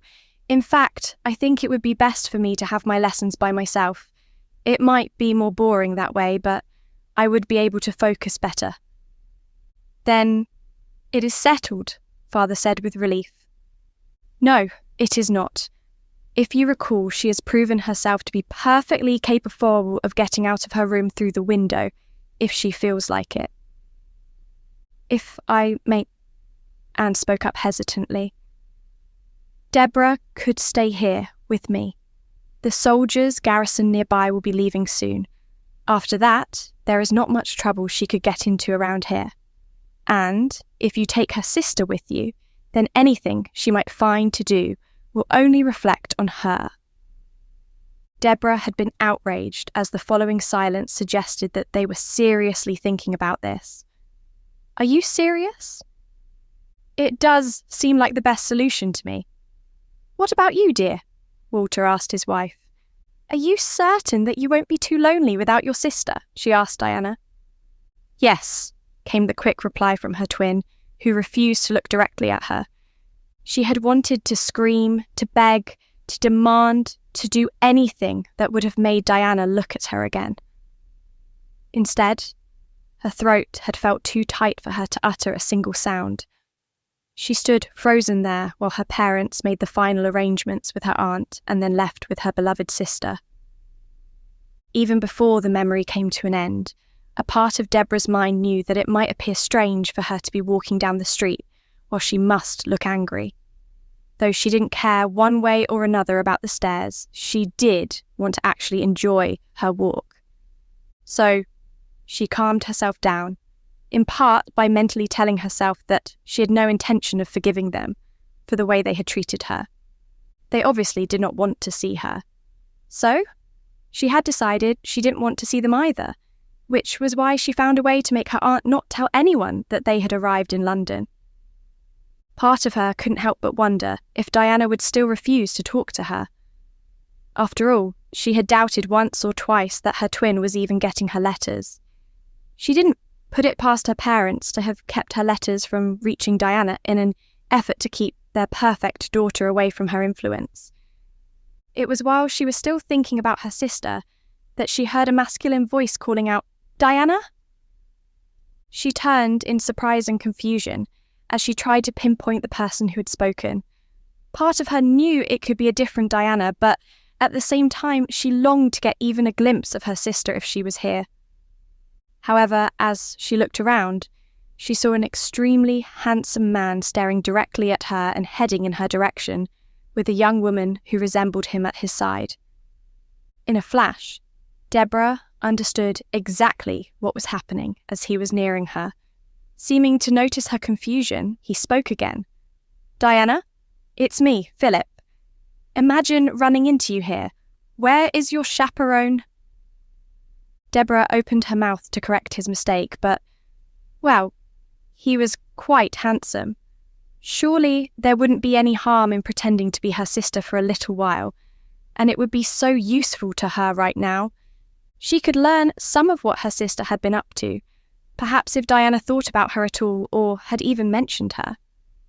This was clearly a perfect opportunity to see what she had missed. He clearly thought her confusion was simply because of the fogginess of the day, which could easily make it hard to recognise him until he was close to her.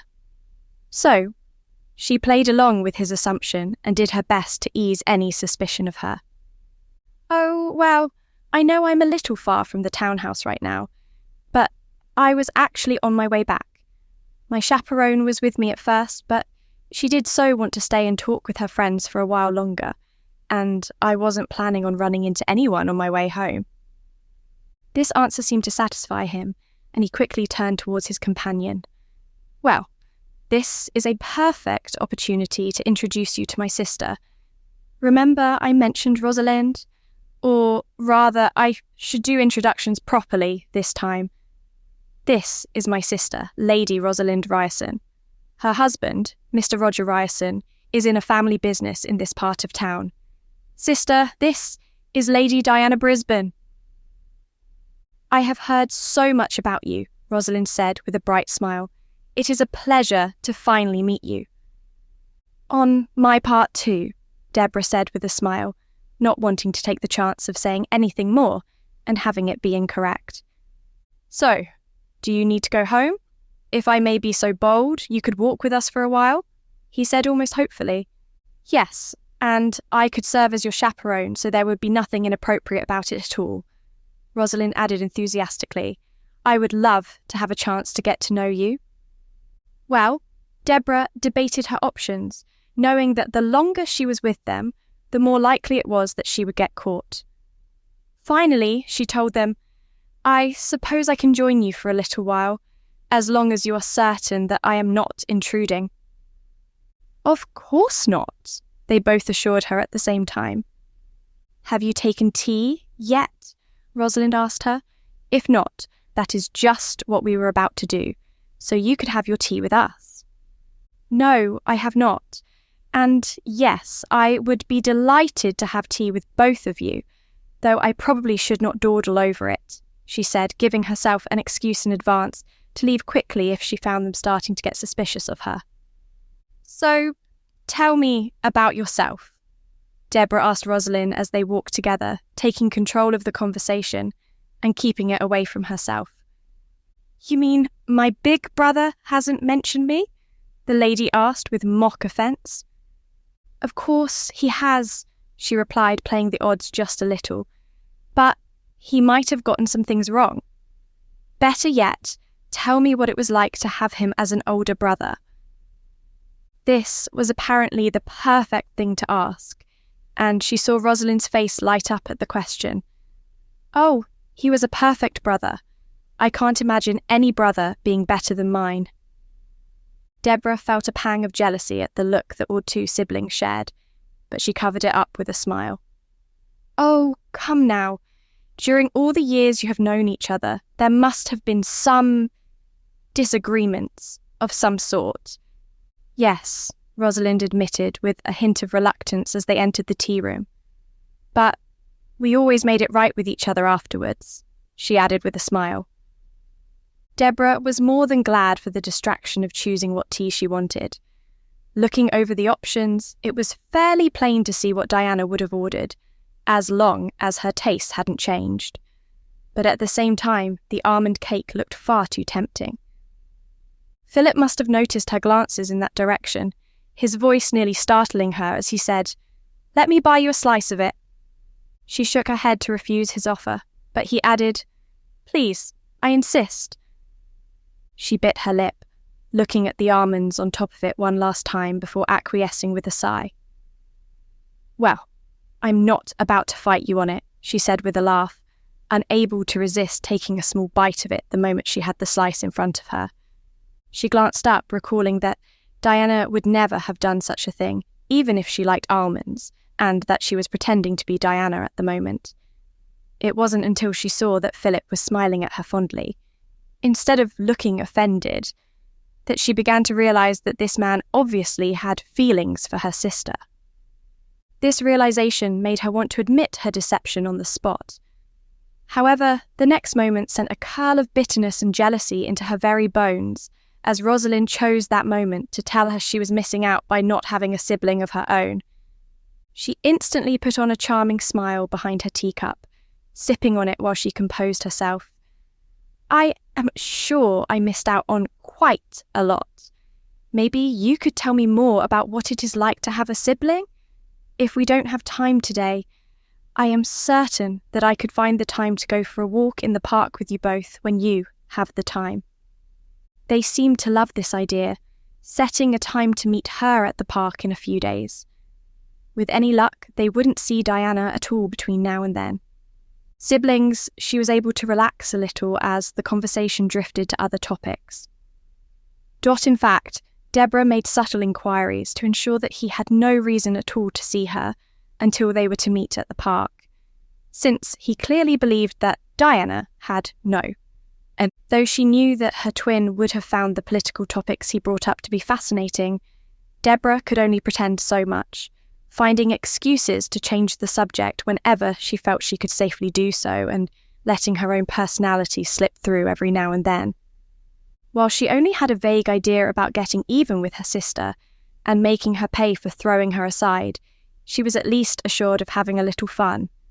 After all, the worst that could happen was that she would be exiled to Wales with Aunt Anne for the rest of her life. Chapter 6. Philip walked up to the side entrance of the church in a contemplative mood, his thoughts returning to the events of the previous day in a way that wasn't exactly pleasant. Still, the opportunity to see one of his best friends helped to brighten his day at least a little. Once he entered, he turned left, walking straight toward the vestry without hesitation. Hopefully, Jonah would be there. If not, there were a few other places that he could look for him. However, none of that was necessary, as he caught sight of him before he even made it to the small room. "Jonah!" he called to get his friend's attention. The man in question instantly jerked his head up with a smile. "Ah, there you are. I was wondering if you were going to stop by today. Here, hold this for me for a moment, will you?" He accepted the books that Jonah handed him and started to follow. "Why wouldn't I be here? I always drop by around this time on a Friday." "Well, I don't know. You might have made plans with Lady Diana. Last I heard, you were planning to see her again soon." "Yes," Philip replied, his expression falling slightly. Jonah was quick to catch this change, but he seemingly decided to let it be, for now at least. "So, how have you been since the last time we met? How are your mother and sister?" "Everyone is doing fine. Mother is actually quite energetic of late. I might even be able to convince her to get out of the house one of these days.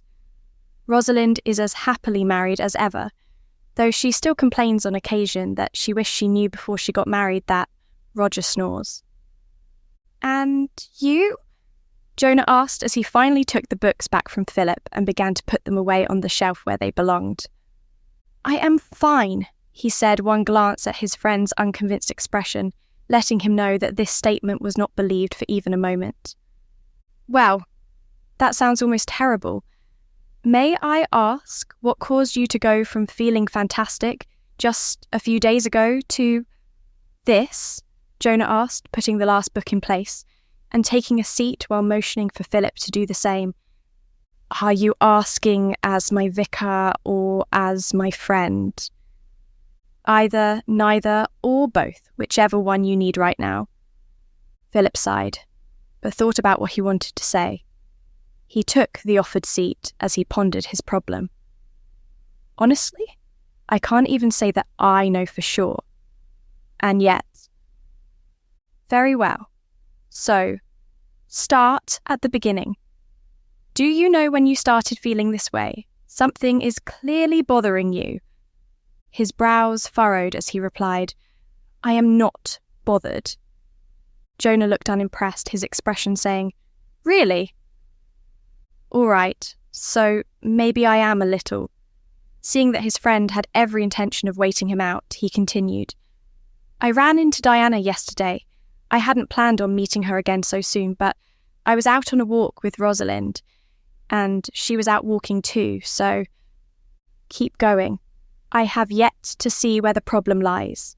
Every time you have spoken with her before, you have been practically overjoyed at how well your meeting went. What was different about this impromptu outing with her?"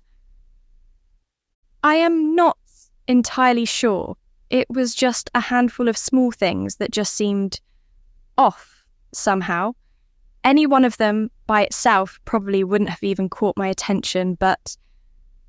"All right, so just out of the curiosity, why don't you tell me what some of those small things were?" Jonah requested, settling back as though preparing himself for a long conversation.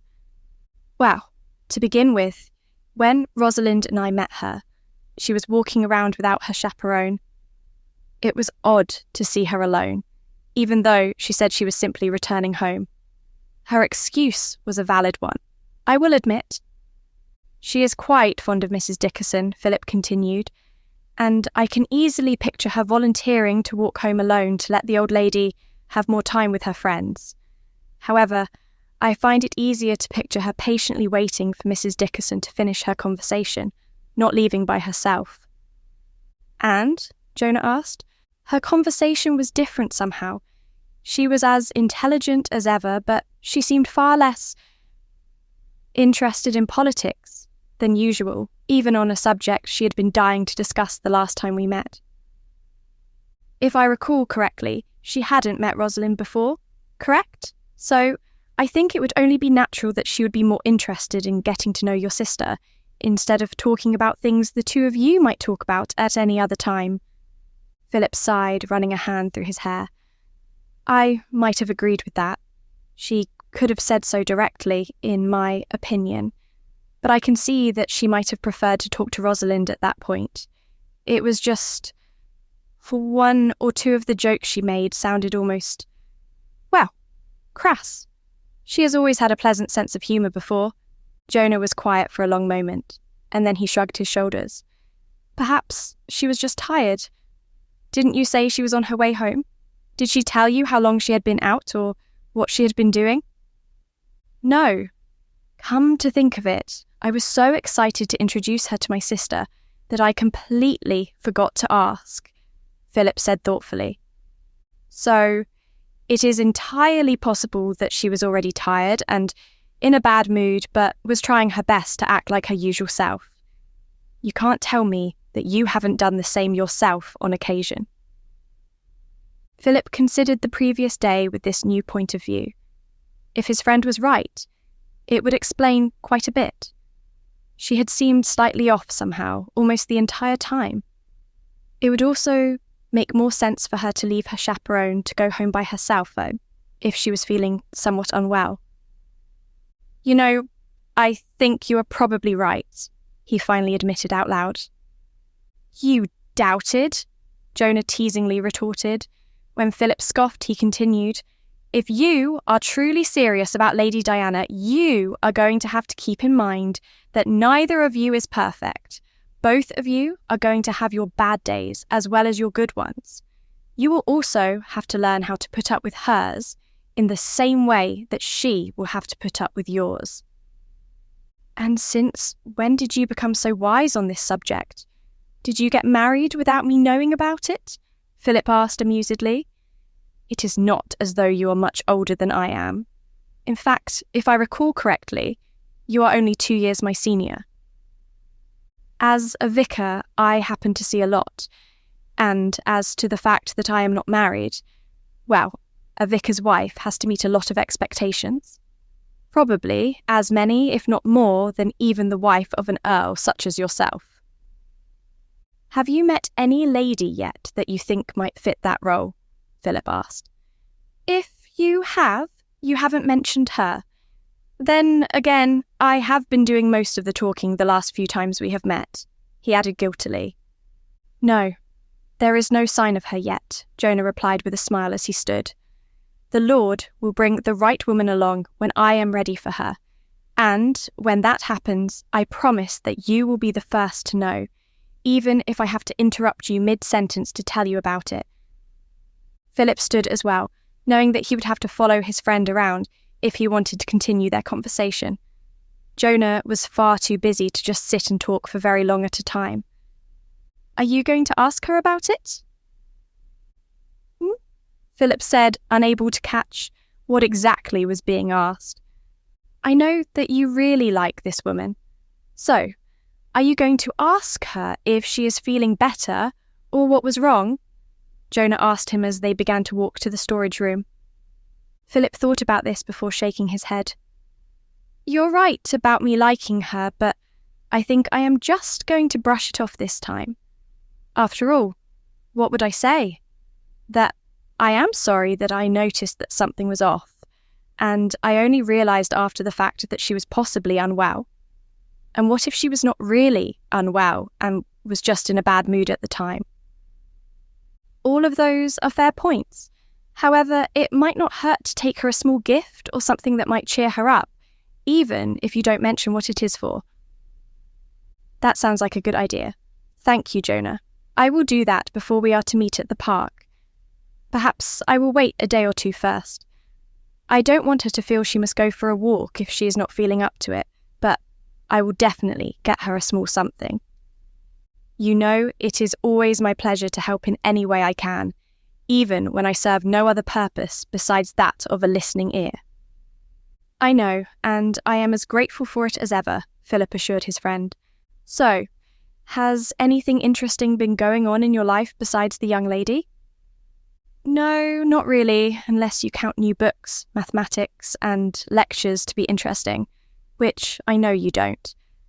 I am currently more interested in you telling me how that mission of yours is coming along. Have you obtained approval to use that warehouse for the homeless yet? Unfortunately, no, Jonah replied with a deep sigh. it seems 1 or 2 important figures have decided that giving poor people a cot to sleep on will only encourage them to stay unemployed. I am becoming more and more convinced that they are deliberately making it harder for me to get the approval I need." "Who exactly are these men?" Philip asked with a gleam in his eyes that made Joanna laugh. "If I knew their names, believe me, I would gladly tell you so you might talk some sense into them. However, it seems a couple of men have been delegated to relay the news to me, so I am not even entirely sure whom to blame for the delay." Philip, seeing that his friend was feeling slightly discouraged on the topic, decided to change it by asking how the warehouse would be used to its full potential. The vicar gladly answered each question in turn. If he noticed what Philip was doing, he didn't mention it, simply enjoying having an interested party to listen to his grand plan for helping the homeless people of London. Eventually, Philip had to leave, and Jonah needed to make calls on some of his parishioners. As he headed home, Philip found his thoughts turning once more to Diana. He was glad he had taken the opportunity to talk things through with Jonah. Though the doubt was not completely gone, he was feeling much more confident than he had been earlier that day, enough so that he was looking forward to seeing her again soon. Chapter 7. Diana was in the drawing room with an embroidery frame in front of her and some of the latest lecture notes at her side. With every stitch, she would glance down for just long enough to read a few words as she pulled on the thread in her hand. It wasn't the fastest way to read, and she sometimes missed some of the details or had to reread certain sections. But she had actually become quite skilled at doing both tasks at once, to the point where even her mother could not complain about it. "Lady Diana," she heard a voice say, causing her to pause and look up. "Yes?" "Lord Egerton is here to see you, my lady." "Oh," she exclaimed, trying not to let too much excitement show. She looked around at what she was doing. "Show him in, please." The butler bowed and then left, allowing Diana a moment to herself to ensure that her hair was smoothed down and that she looked presentable. It was not that she thought Philip would mind if she was anything less than perfect. She simply didn't want anything to distract them from their conversation. This would be the 5th time they had met since their first introduction at the ball, and Diana was beginning to get excited that it might mean that something more serious was growing between them. It surprised her just how much she liked the idea of marrying him. She had always intended to get married, knowing in a sort of abstract sense both that it was expected of her and that she would be more comfortable in a home of her own. However, she had felt no anticipation or eagerness to get married until now. But now, she found the idea was quite appealing if the man she married was Philip. Diana could picture being more than just content with him. She could picture being almost ridiculously happy, spending the rest of her life in his company. Because of this, it was effortless to smile at him when the butler showed him in. "I'm glad you came, though I hope you don't mind talking in here today. I want to get this done as a gift for a friend's birthday," she told him, motioning to what was on her embroidery frame. She hoped she was not imagining things when she saw his eyes look at her fondly. She was so preoccupied with his eyes that she did not see he was holding something behind his back until he came closer and then held it out to her. "I don't mind at all," he told her, sparing a quick glance at the spread of both papers and thread. "Though you will probably want to set this side as soon as you open it so it doesn't mess anything up." "Well, you have piqued my curiosity now," she teased as she put her embroidery aside and accepted the small box. As she began to open it, she paused for a moment to try to guess what might be in it. It was clearly not a book, and she could not come up with any other possibilities. When the box was open, she saw a slice of some type of cake. "Oh, why, thank you," she told him, genuinely pleased. Her mother did not let her have too many sweets, so her waist would stay as small as possible, but she would undoubtedly be allowed to eat this. "What type of cake is it?" she asked as she lifted it to her nose to see if she could guess according to what it smelt like. "Almond cake," he said, sounding quite pleased with himself. Diana blinked, her sense of smell confirming what he had just told her.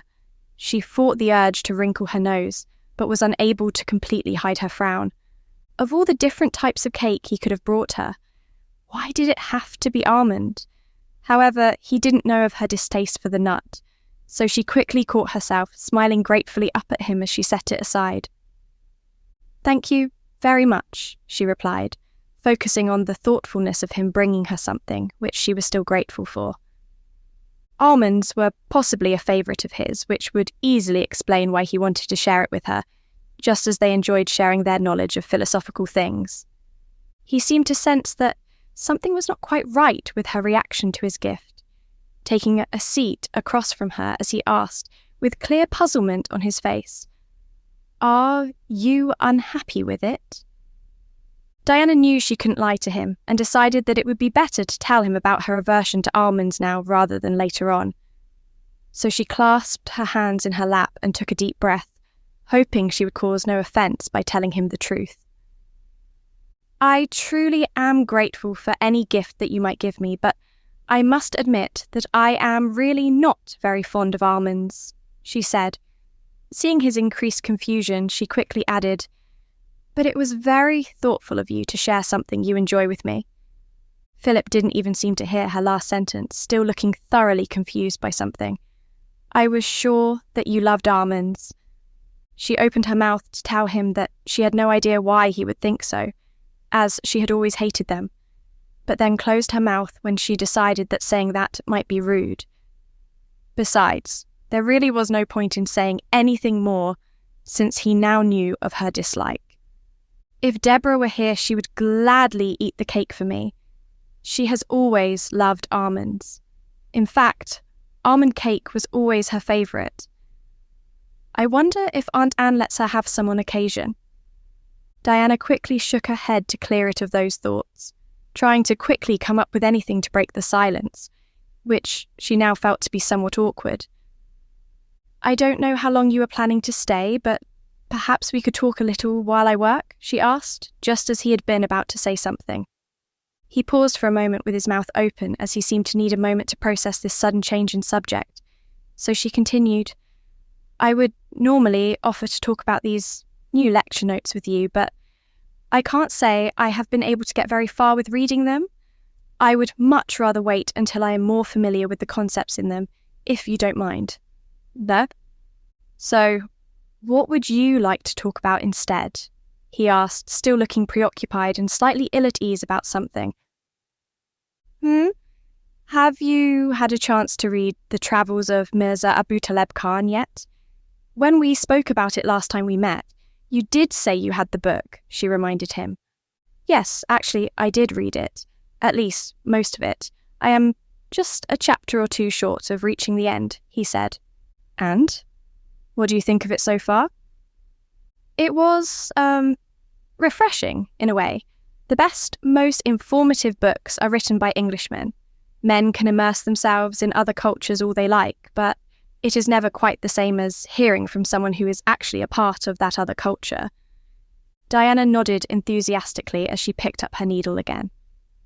"Well, Taleb even says in the preface that his book was primarily for the benefit of his countrymen, even though it has become popular here. I don't think it was ever actually intended to be translated, since it points out some of both the defects of character and the virtues of the English in general. I think some of the defects he points out are reasonable, but I feel he looks a little too critically at us. That is the one flaw I find with the book." Diana glanced up at him over her work incredulously. "I don't know about that. Some of his comparisons seemed pretty accurate to me. You must admit that he is right about our legal system being a bit convoluted at times. One of the things he happens to critique is our English sense of pride, which I think is more a sense of patriotism than the insolence he seems desirous of painting it as. Yet, at the same time, he has no problems with praising the virtues of the East above those of our Western culture, which strongly hints of the same pride he accuses us of having." Perhaps I can see your point a little in that area. So, You agree that he seems to contradict himself by praising us on one side while simultaneously all but berating us on the other. Philip asked her with what she perceived to be a victorious smile. Yes and no, she told him smugly. From his perspective, he no doubt sees our apparent belief in the English equality of all, while also seeing that we have poor and unrepresented citizens. It is no wonder he suggests that our equality is more of an appearance than a reality.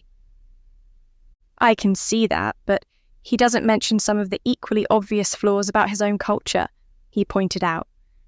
I thought we had already considered the fact that he wrote the book for his own countrymen. He probably expected anyone reading it to be familiar with the flaws of their own people. Showing the flaws as well as the strengths of England is no doubt purposeful, so that his countrymen don't romanticize us too much. She knew that her point had met its mark when she saw Philip open his mouth and then close it again, deep in thought. I can't believe I hadn't considered that detail before now, he finally admitted. Diana snickered at him in spite of herself. And that is why it is good to talk about books. You get to learn all sorts of things you might not have thought of yourself. You have made your point. There is no need to rub it in, he said good-humouredly. So, tell me, what do you think about the parts of the book that are actually about travelling? I think he did a fine job of chronicling his travels. The inclusion of the cultures of different places only adds to the overall effect. However, I must point out that he does seem to get a little sidetracked at times in talking about the East India Company. I will say that the company has played a very large role in the East. However, I asked what you thought about the places, not for you to get distracted again by bringing up something that has more in common with politics. I will have you know, the East India Company has a lot to do with travelling, he retorted defensively. However, his smile gave away the fact that he was not offended at all. Diana sent him an amused smile, and he then launched himself into discussing with her the details of the various places mentioned in the book, comparing them at times to things they had read in other books about those places. Suddenly, the grandfather clock in the hallway started to chime the hour, causing a look of surprise to almost instantly appear on Philip's face. Oh my, I didn't realise that so much time had passed, he told her as he rose from his seat and walked over to her. I have loved our conversation, but I am afraid I must be going. She placed her hand in his when he seemed to wish her to, letting him kiss the back of it as she assured him, It is quite all right. I am perfectly aware that earls have many things to attend to. Thank you for taking the time to drop by unexpectedly. I have greatly enjoyed your company this morning. He looked at her for a moment with a certain smile on his face, and she felt an anticipation that he seemed to be about to arrange a time and place to see her again. Instead, he bowed slightly and told her, Until we meet again, Lady Diana. She frowned slightly as he left the room, puzzling over what this could mean. He had not arranged to see her again, nor had he said that he would call on her again. He hadn't even told her that he would see her again soon, as he often did. Does he not plan on seeing me again? I thought we had a perfect conversation, and he even said so himself. So, did I do something wrong? Was it what I said about not liking almonds? But that doesn't make any sense. Diana pondered for a long while over what she might have done wrong. A part of her wondered if she had been mistaken the whole time. Perhaps he was only calling on her so he could have someone to talk to, and he wasn't interested in her any more than that. That thought cut her deeply, so she tried to think of any other possibility. She refused to seriously consider that her intelligence might make her good company, but not a good prospect for a wife in his opinion. There simply had to be another explanation. Hopefully, it was one that would not leave her heart aching as it was doing now. Chapter 8. Philip sighed deeply as he walked down the street, rubbing the back of his neck in a vain attempt to relieve some of the tension that had built up there. The last 2 weeks had quite possibly been the most confusing of his entire life. and all this confusion was centred around one person, Lady Diana Brisbane. He had spent many hours with her recently, spread out over the course of several outings and visits. Sometimes he would go for a walk with her and a chaperone in the park, and at other times he would go to her home. There had even been a garden tea party they had both attended. What he could not comprehend was that Diana almost seemed to have two completely different personalities. At times, she would act like the perfect lady, at least perfect for him. However, at other times, he could barely see that she was the same person. In fact, if she didn't look exactly the same, he would have thought she was two completely different people altogether. Unfortunately, he knew that such a thing wasn't true. Diana was just one, admittedly, confusing person. There were times when she was smart, witty, unafraid to speak her mind, and full of opinions on every topic ranging from politics to religion, and everything in between. At other times, though, she seemed to be either completely unaware or simply uninterested in what he had to say. He might have been able to pass over those instances, but the sarcastic or brash jokes at inappropriate times were far too much for him to handle. After his last talk with Jonah about her strange behaviour, he had been paying closer attention. It was clear that the rude comments were not made out of irritation, nor were there any signs that she was at all uncomfortable or unwell during these times. Philip was so wrapped up in this conundrum that he almost walked right past the church. Once inside, he saw Jonah standing behind the pulpit arranging some papers. His friend apparently saw some movement out of the corner of his eyes because he looked up before Philip drew close enough to greet him. I was hoping you would come today. I thought you would, considering I didn't see you last week," Jonah told him. "Well, you were absolutely right. I couldn't bear the thought of missing your company for 2 weeks in a row," he tried to tease back, but something about the tone of his voice fell flat, and the result was a slightly awkward silence. Philip tried to correct this by asking a question that would hopefully get Jonah talking. "So, how is your project for the homeless going?" Jonah, instead of answering the question, just stood there and looked at him. He didn't know why, but he felt almost as though he was standing in front of his father again and about to receive a scolding. Finally, the vicar broke the silence as he turned his attention back to what he had been doing long enough to stack some of the papers in front of him. "It seems to me that you have something important you want to talk about. So, why don't you get it off your chest first?" Philip couldn't have explained why he exhaled so deeply at that point, but he felt both a sense of relief and an uneasiness as he mentally prepared himself to explain the last 2 weeks to his friend. "Shall we have a seat?" Jonah suggested while he waited for him to open up. Philip nodded and followed, neither saying another word until they were both sitting down. "All right.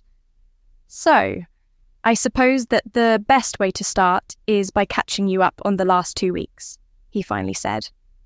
"If that is where you want to start, then go right ahead. Remember, you haven't yet told me what's wrong."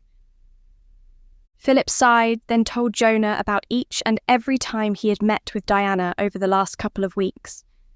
He spared no details of what he thought of her in each instance, of his own incredulity at how one person could act like two different people, and ended by stating how confused he was, though Jonah had probably already picked up on that. There was a long silence as Philip went over things in his mind once more to make sure he hadn't left anything out that might be important. "And are you looking for advice, or do you feel better just for having articulated your problem to me?" How about both?" Philip retorted with a hint of sarcasm. Then he sighed for perhaps the 5th time in as many minutes before adding, "I really don't know what to do or where to go from here." "And you expect me to know the answer? I have not met Lady Diana, but I must admit that I cannot make heads or tails of her behaviour." Philip only half pretended surprise at this admission, remarking with only a slight hint of sarcasm, "I thought that, as a vicar, you would know everything about the mysteries of the universe, with all of that knowledge, helping a poor, befuddled man such as myself should be an easy matter. Jonah laughed, replying, I am pretty sure that even the Lord is sensible enough to accept that it is impossible to try to solve all the mysteries surrounding women. Having grown up with 5 sisters, 3 older than me and 2 younger, I gave up trying to figure them out when I was 10. Philip smiled as he recalled some of their past discussions when they had compared their sisters. I remember you telling me something about one of your sisters not being allowed to go somewhere, only to burst into tears of outright anger when she was told she was allowed to go, all because that meant that her friend wouldn't have a reason to bring her a present out of sympathy. Yes, and since I was the one who orchestrated changing our parents' minds so she could go, foolishly thinking it would make her happy, it was all my fault, according to her. Philip shook his head. I am so glad I only have one sister. I don't know that I would have survived 2 of them, much less 5, he said with a shudder. You would have managed, Jonah assured him with a smile. They are confusing, irritating, and downright incomprehensible at times. But, at the end of the day, sisters can be worth having, as you well know, from having Rosalind. True, Philip admitted, and they then lapsed into a comfortable silence. I have a question for you, Philip, Jonah eventually asked, breaking the quiet. Of course, what is it? He replied, sitting forward slightly. Is she worth it? And by she, I mean Lady Diana, the vicar clarified. After a brief pause to let his question sink in, Jonah continued, You already agreed that your sister was worth it, even though she pained you at times. The way I see it, a wife is, in a few ways, somewhat like having a sister of your choice who is constantly around. Admittedly, there are quite a few differences, but in some respects, it does seem to be the same. Philip let himself lean back once again as he pondered this, his thoughts drifting back to the last time he had spoken with Diana. It had been one of their pleasant meetings, the subject of riddles and conundrums coming up during the course of their conversation. At one point, he had tried in vain to come up with a ridiculous line of reasoning as to why his solution to the riddle was better than the actual answer. The more flaws she pointed out, the more outlandish his own replies became. At first, it had been because he was mildly exasperated that he hadn't got it right. However, when she started laughing at him, he found it highly entertaining to continue for the pure fun of it. By the end, she had been laughing so hard that she had needed to wrap an arm around her own waist in an effort to ease the stitch in her side. Picturing her like that, with her whole face lit up, caused his heart to feel soft and tender towards her. While he wasn't certain that he was in love with her, he was aware that he was falling for her at least a little. I think she might be worth it. Well, you don't have to decide this very minute, but you should try to settle this as quickly as possible. Oh, he exclaimed, mildly puzzled at why his friend had felt the need to tell him to be quick. It seems plain to me that you are falling for this woman. The longer you take to make up your mind, the more in jeopardy your heart will be if you decide she is not worth your time. And don't forget that, while you're falling for her, it seems likely to me that she is also falling for you, his friend pointed out. You're right. The longer I take, the more likely it is that one or both of us will be hurt if we need to part ways. I will make my decision soon, I promise. How exactly, I will have to figure out. Any ideas? Jonah considered the question for a minute or 2. Of all the different times and places you have seen her, you have met her parents and she has met your sister, but you didn't mention if she has met your mother yet. Philip winced, rubbing the back of his neck. That is because she hasn't.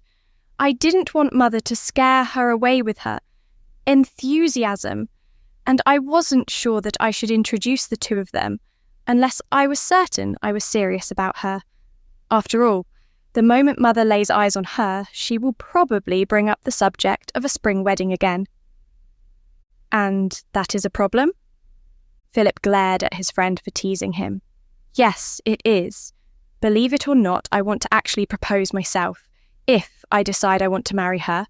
I don't want my mother proposing for me. It might save you a bit of trouble if she did, though. Does this teasing of yours have a point to it? Philip grumbled, because I think you are just having fun at my expense at the moment. Jonah chuckled as he nodded his head. Yes, it does. My point is that it might be a good idea to invite her to meet your mother. Philip opened his mouth to reply, but he was cut off by a raised hand as his friend continued. Hear me out. She doesn't seem to me to be the type who is easily scared away. However, your mother is going to be a part of the life of any woman you marry. So, if she can't handle that, then there are going to be a lot of problems. I suppose you have a point. I will think about doing that. If nothing else, it might help me by adding something more to my mental list. I doubt that Mother is capable of disliking any potential candidates that I could marry. However, if she does dislike Diana, well, then she is obviously not the right choice for me. Feel free to drop by and tell me how it goes, even if it is not a Friday. I probably will, Philip replied as he stood to leave. In fact, you may see me in just a couple of days if I can manage it. I tend to meet her in the park fairly often, so I will invite her to dinner the next time I see her there, if she doesn't have any other obligations. That will give my mother less time to plan embarrassing things to say. That sounds like a plan to me, and I do hope it goes well for you, Jonah told him, also standing and placing a hand on his shoulder for a moment. I hope so too, Philip said sincerely. The next moment they were saying their farewells, and Philip continued his walk. His problem was far from being solved, but at least Jonah had helped give him a helpful equation or two that should help him sort out his thoughts. He really liked Diana more than any other woman he had ever met. Though he had told himself he would not marry her if things did not go well at the dinner, he couldn't help but feel he might already be too attached to her to let her go. Chapter 9. It had not been long, and Debora was already exasperated with the conversation as she walked through the park with Philip, Mrs. Abernathy acting as their chaperone and walking several feet behind them.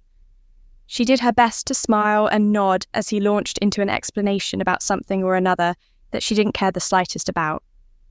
She had read, or rather skimmed, through what felt like a lot of books and papers in order to get an idea of the various subjects she had to pretend to be knowledgeable about. Aunt Anne, for once, knew that she was out of the house. Debora had told her she had started courting a young man. However, in order to avoid giving any further information about him, she had come up with a long story about how he was a little shy, that she wasn't sure if he was serious, and that she didn't want to scare him off.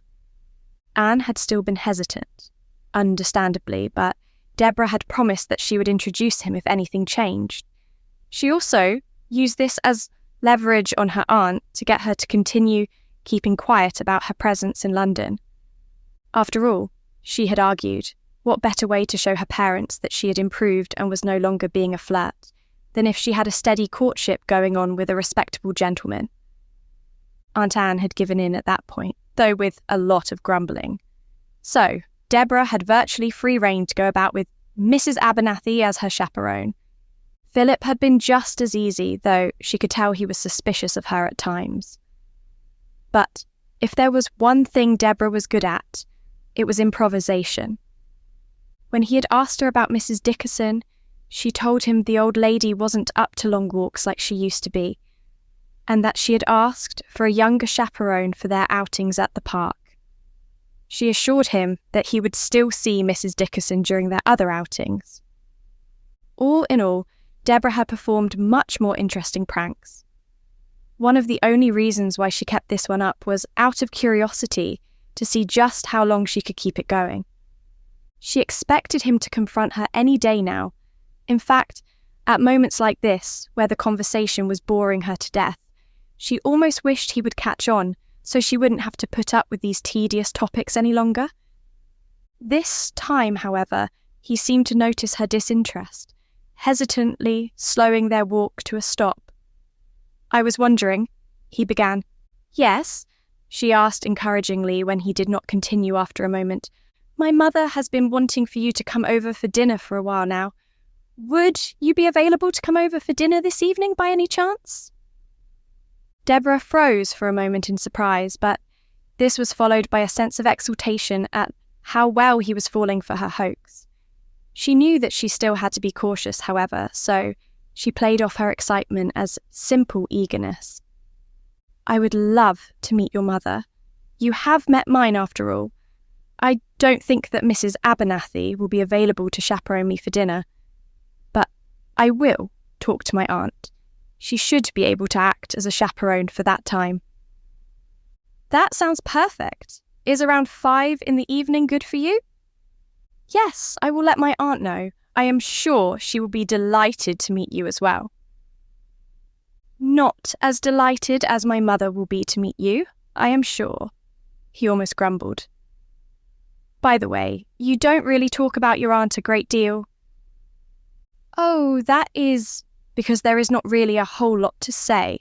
She never married, has never done much in the way of travelling, has no noteworthy accomplishments to her name, is not particularly learned.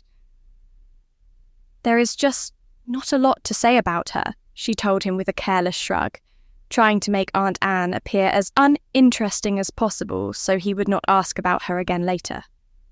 "But you will see her soon, so you will be able to decide for yourself what she is like.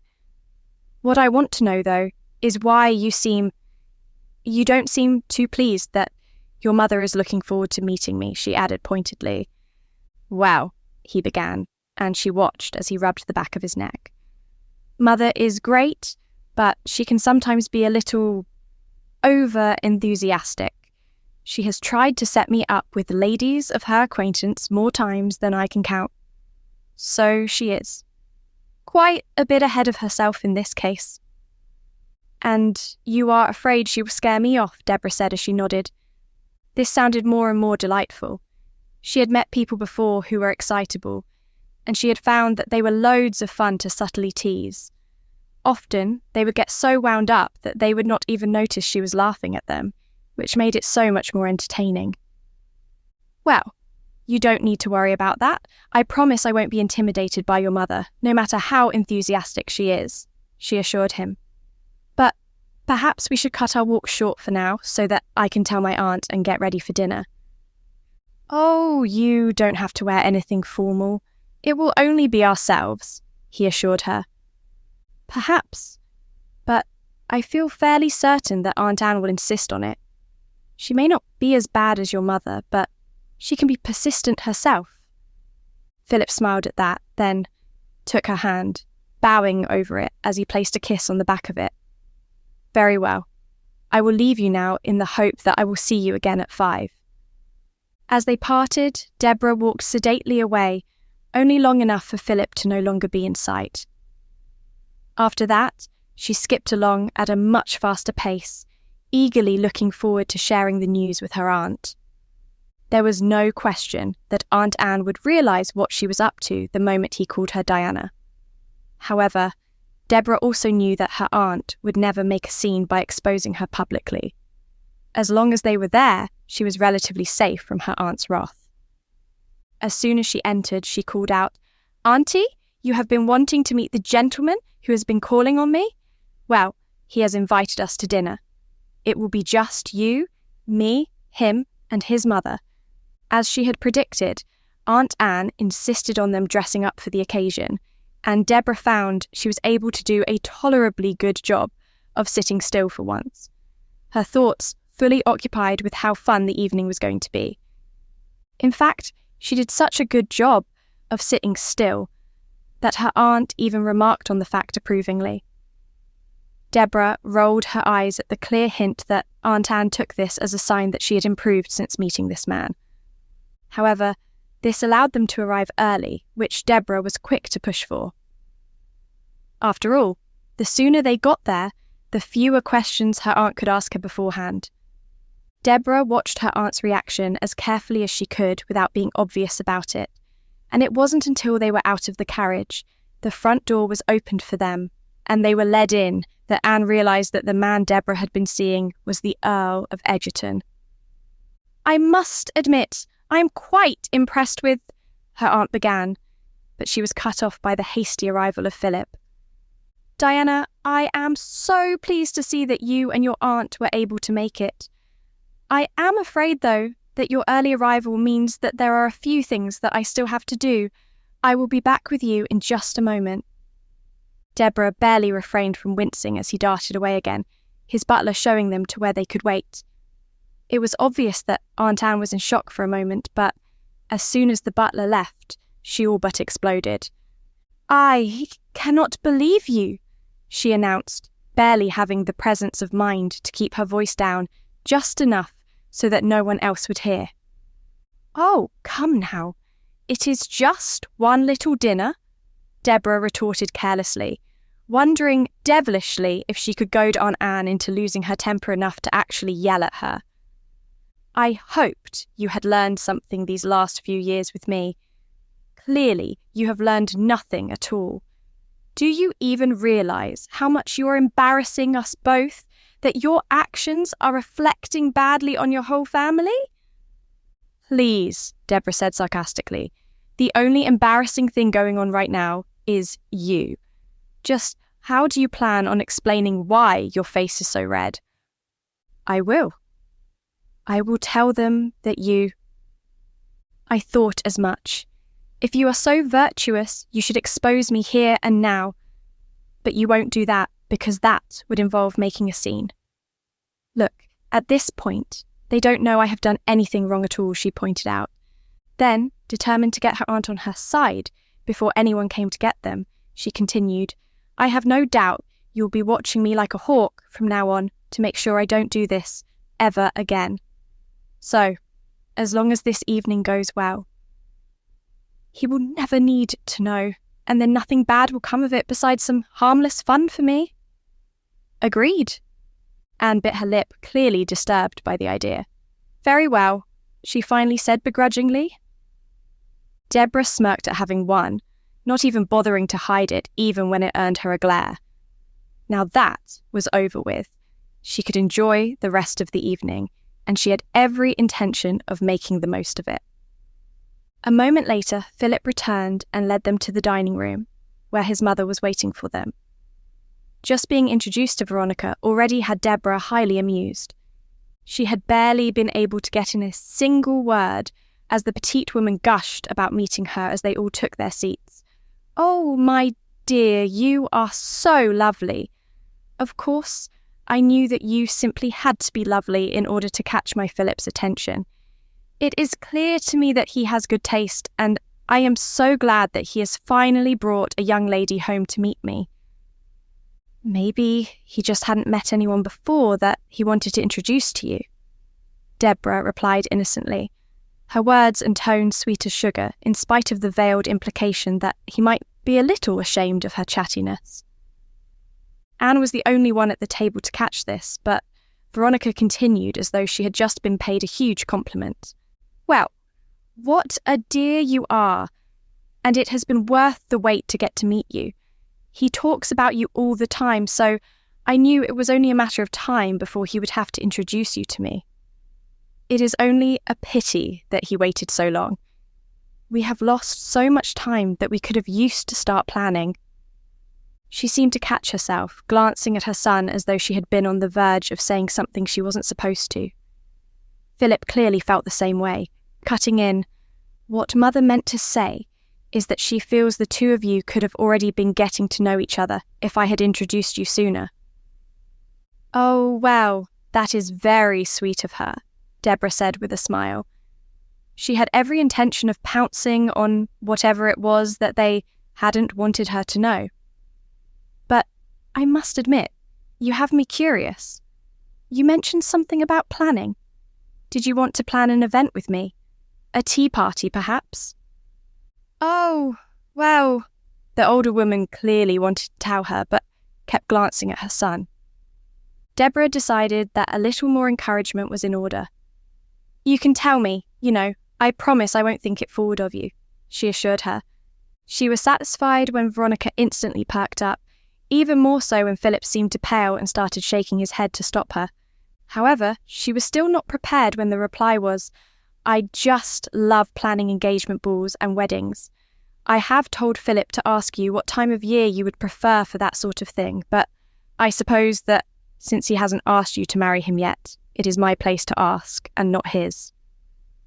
Debora nearly choked at first, and she heard her aunt actually choke for a moment while Philip sighed deeply enough to be heard over everything else.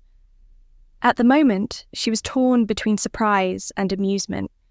Surprise at the forwardness of the statements, and amusement at how everyone else was clearly uncomfortable. This was just perfect. After she let his mother ramble on for a while, she replied, "I don't really know. I would have to give it a lot of thought. Do you by any chance have any samples of things to help with such decisions?" "Why, yes, I do, and I would love to show them to you. You can come over tomorrow and I can walk you through all of it. There are flower arrangements to choose from, place settings to look over, and I can have everything lined up for us." Philip seemed to find the knowledge more mortifying than surprising, quickly taking over before his mother could prove exactly how prepared she was. "My mother has been planning my wedding since before I was old enough to get married," he said, clearly trying to prove that it wasn't his wedding to her, specifically, that she was thinking of. Debora was tempted to tell him that he was failing miserably, but instead she kept her attention on his mother. "I do wonder, is there any particular reason why you feel he needs to marry as quickly as possible?" she asked, barely trying to keep the question innocent. She ignored her aunt's look of warning as she got her answer. "Well, obviously, as my only son, he needs to have a legitimate heir in order to carry on his earldom, and he could already have one if he had married young, as Rosalind did. I truly cannot understand why he has persisted in putting it off." She paused only a moment before asking another question with inward glee. "A legitimate heir, you say? Does that mean he has an illegitimate one?" This time it was Philip coughing on a bite of food while Anne glared sharply at her.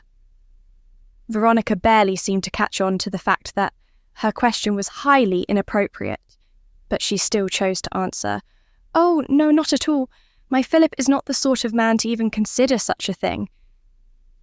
But you must admit that many other wives and mothers of men who do secretly have illegitimate heirs would say the same thing," she pressed. I nearly forgot that Diana and I were going to go to a friend's house later this evening.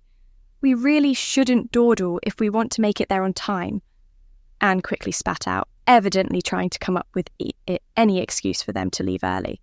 "Really? I must have forgotten as well," Debora remarked with a hint of sharpness in her voice. "What friend is it again?" "It was while you were getting ready to come here, so I forgot to mention it to you," her aunt said lamely. "That is quite unfortunate, but I'm sure it can't be helped. It has been a lovely evening," Philip quickly added, obviously equally eager to get them to leave. "I will escort you to the door."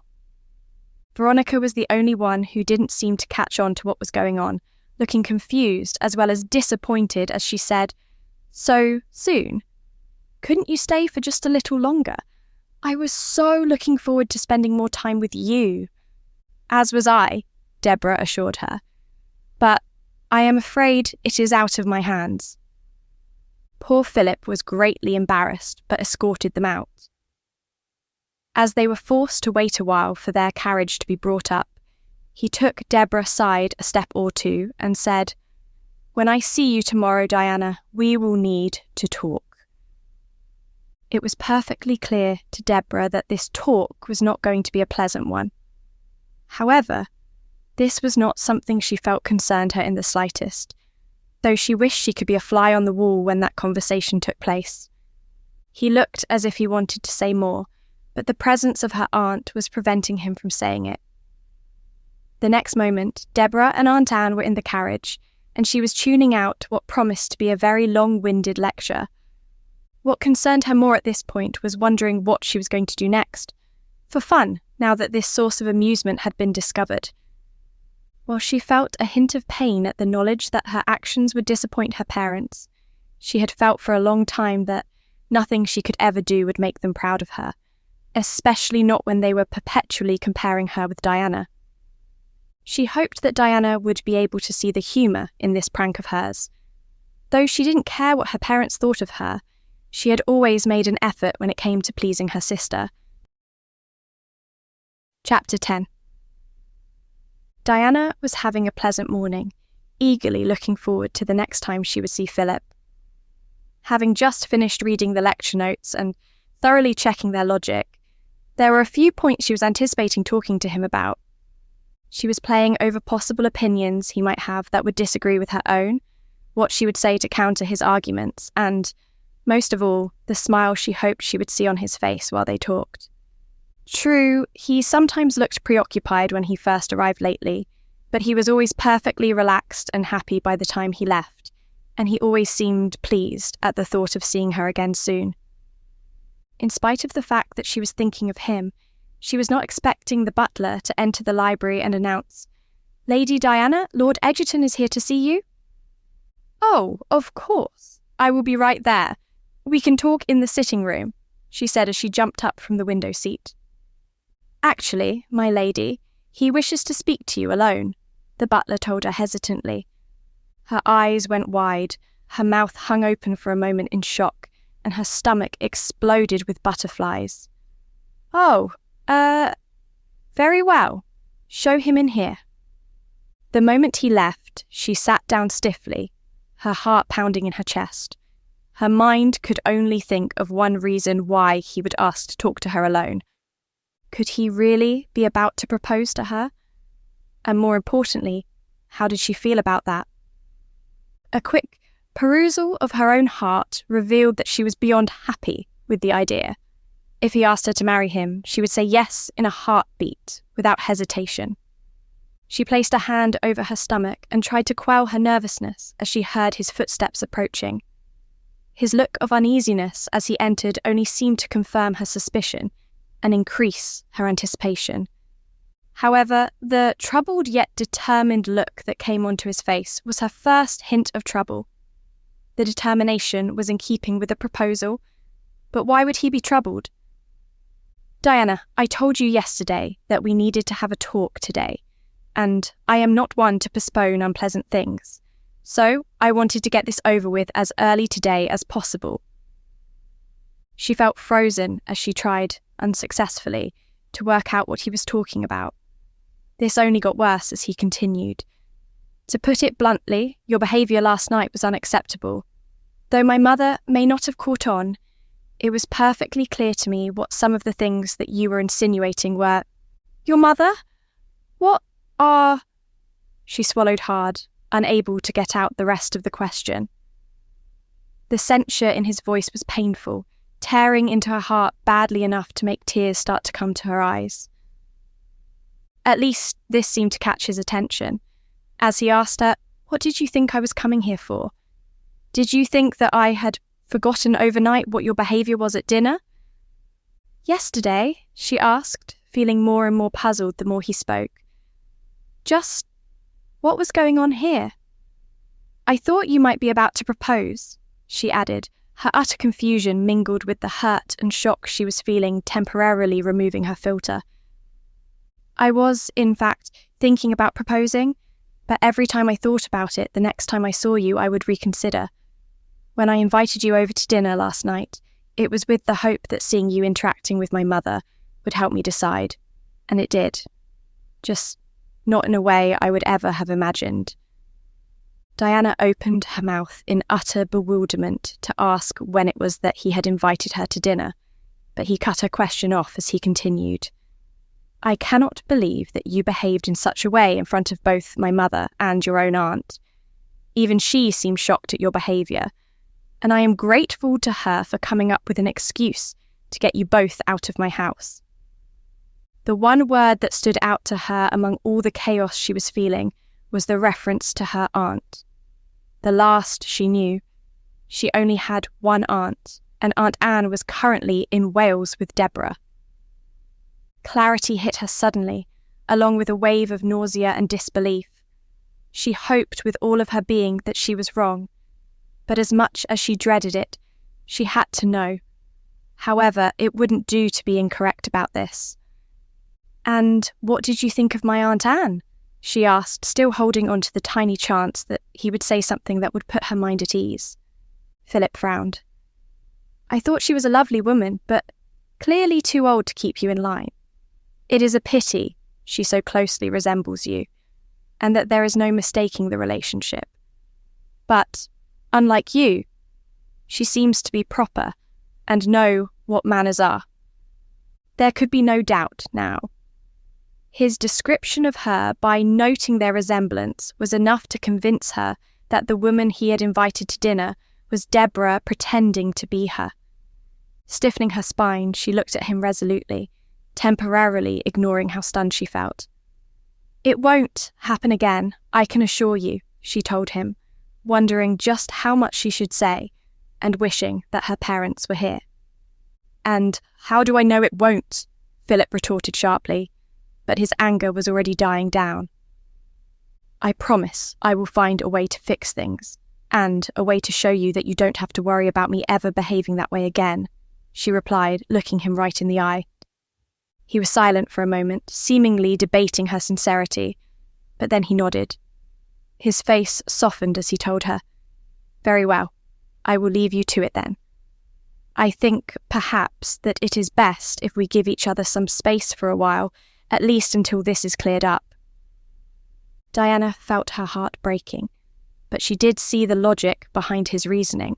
There was also the fact that, if he was not going to see her, there was no danger of him seeing Debora by mistake. Even though it hurt, she nodded in agreement. "All right.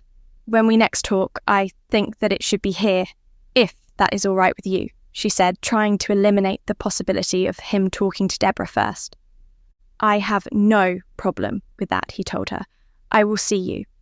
He paused, clearly not wanting to say he would see her soon, but seemingly not knowing what else to say. Finally, he gathered himself enough to say, "Goodbye, Lady Diana." Then he was gone. She hated the way he hesitated, the way his goodbye sounded so final, and everything else about what had just happened. The censure in his expression was understandable now, but it still hurt that he thought her capable of behaving so poorly. Diana sat there for a long while in stunned silence, letting herself sort through her thoughts and telling herself that she could fix this. However, the first thing that she had to do was tell her parents. She walked resolutely out of the library and asked the first servant she came across, "Do you know where my parents are? I need to see them." "Your father went for a ride a while ago, my lady, but your mother is out having tea at Bridgegate Manor," the maid said. She sighed a little as she dismissed the maid. "Very well, I suppose I will have to wait then." That is all. Diana stood there for a moment before heading to the window that she knew would give her the first glimpse of her father's return. There, she sat to wait while she pondered exactly what she was going to say to him. She had to calm herself more than once as she waited. Now that the shock was over, she felt nothing but rage. It was fortunate that she saw her father after only a few minutes, or she might have worked herself up too much to speak calmly. Heading out of the door, she caught him just as he was dismounting. "Father, I need to speak with you. It is very important, and it cannot wait." She saw the surprise on his face before he nodded, handing the reins of his horse to the groom. "Let's go to my study then." "What is this about?" he asked as they walked in that direction, clearly recalling that she was never one to say something was important unless it really was. "I will tell you about it when we get there," she replied, needing a moment more to formulate her words, as well as not wanting to make a scene in front of the servants. He nodded in acquiescence, and they both walked the rest of the way to the study in silence. When they entered, she took a seat while her father closed the door behind them to ensure privacy. "Well then, what is it, Diana?" She looked at him, silent for half a moment before replying with a question of her own. "When were you planning on telling me that my sister was back in London?" While she knew this was probably not the best way to break the subject to him, she felt the need to see what his reaction would be. His complete and utter surprise indicated that he was no more aware that she was here than Diana had been. "Your sister? In London? When?" She almost felt sorry at how befuddled he looked. "So, Aunt Anne hadn't told you they were here?" she asked, wanting one final confirmation. He was silent for a moment and shook his head. "You saw them?" Now it was her turn to shake her head. "No, but Philip just left after scolding me for my behaviour yesterday at dinner, when, in fact, I did not see him yesterday at all. That, and he mentioned seeing Aunt Anne. There is no other explanation, and if his reaction to whatever it was that happened is any indication, Debora has not changed a bit." She watched various emotions flicker across her father's face as he took a seat at this point. Eventually, he found the courage to ask, "What did she do this time?" "You mean, besides pretending to be me? Again?" "Well, she apparently went to dinner with him, met his mother, and said some things that were so offensive that now he doesn't want to see me again for a while." She tried to keep the sound of tears out of her voice. The anger that flashed in his eyes made her start to feel vindicated. "I just can't understand why Anne didn't tell me they were here," he muttered. "Debora probably had a hand in that. Since she has obviously not changed at all, she probably wanted to postpone getting reacquainted with the rest of us for as long as possible." Diana continued to sit there, feeling miserable as her father slowly stood, coming over to her and kissing the top of her head before placing a hand on her shoulder comfortingly. "My poor, dear Diana, you don't have to worry about a thing. If they are in town, I know exactly where they will be. I will see to it that she gets some sense scolded into her if it is the last thing I do." When he stepped away to leave, she reached up and grabbed his hand to prevent him. Though there was a scowl on his face, she knew this was not directed at her. Therefore, she did not hesitate as she made her request. "Wait a moment, Father. I know that she needs reprimanding, but I would like to talk to her first, if I may." Seeing that he looked confused as to why she would want to see her sister again, she continued with a sigh. "I'm afraid that if you scold her first, she won't listen to a word I have to say. She will be too angry to listen. I want to tell her how angry I am with her, and how much she hurt me before she gets all defensive. I don't know that it will do any good, but if that is what you want," he said kindly, kissing the top of her head again. "It is," she assured him, "and I want to get this over with now, if possible. So, as soon as you can verify where they are, we can leave." "Very well. It will only take a couple of hours to have a servant check on the house to see if they are there and let us know." "I will send one off right now," he told her as he released her hand and she let him leave the room. Diana just sat there for a while, realising that she had perhaps moved a little ahead of herself. Still, she had some time before she saw her sister, so she could still decide what she wanted to say before she got there. The problem was that she had no idea how her sister was going to react. Was she going to be sorry? She had a hard time picturing for even a moment that Debora would be the slightest bit ashamed of herself, even though she certainly should be. Any time her thoughts drifted towards Philip, she wanted nothing more than to burst into tears. Surely, explaining to him that it was her sister would make things better between them. She was sure that her breaking heart would completely shatter if it didn't. Chapter 11. Debora was fidgeting every few seconds as she looked at the book that was in front of her. She didn't even really know why she was reading it, as there was almost no chance she would ever run into Philip again.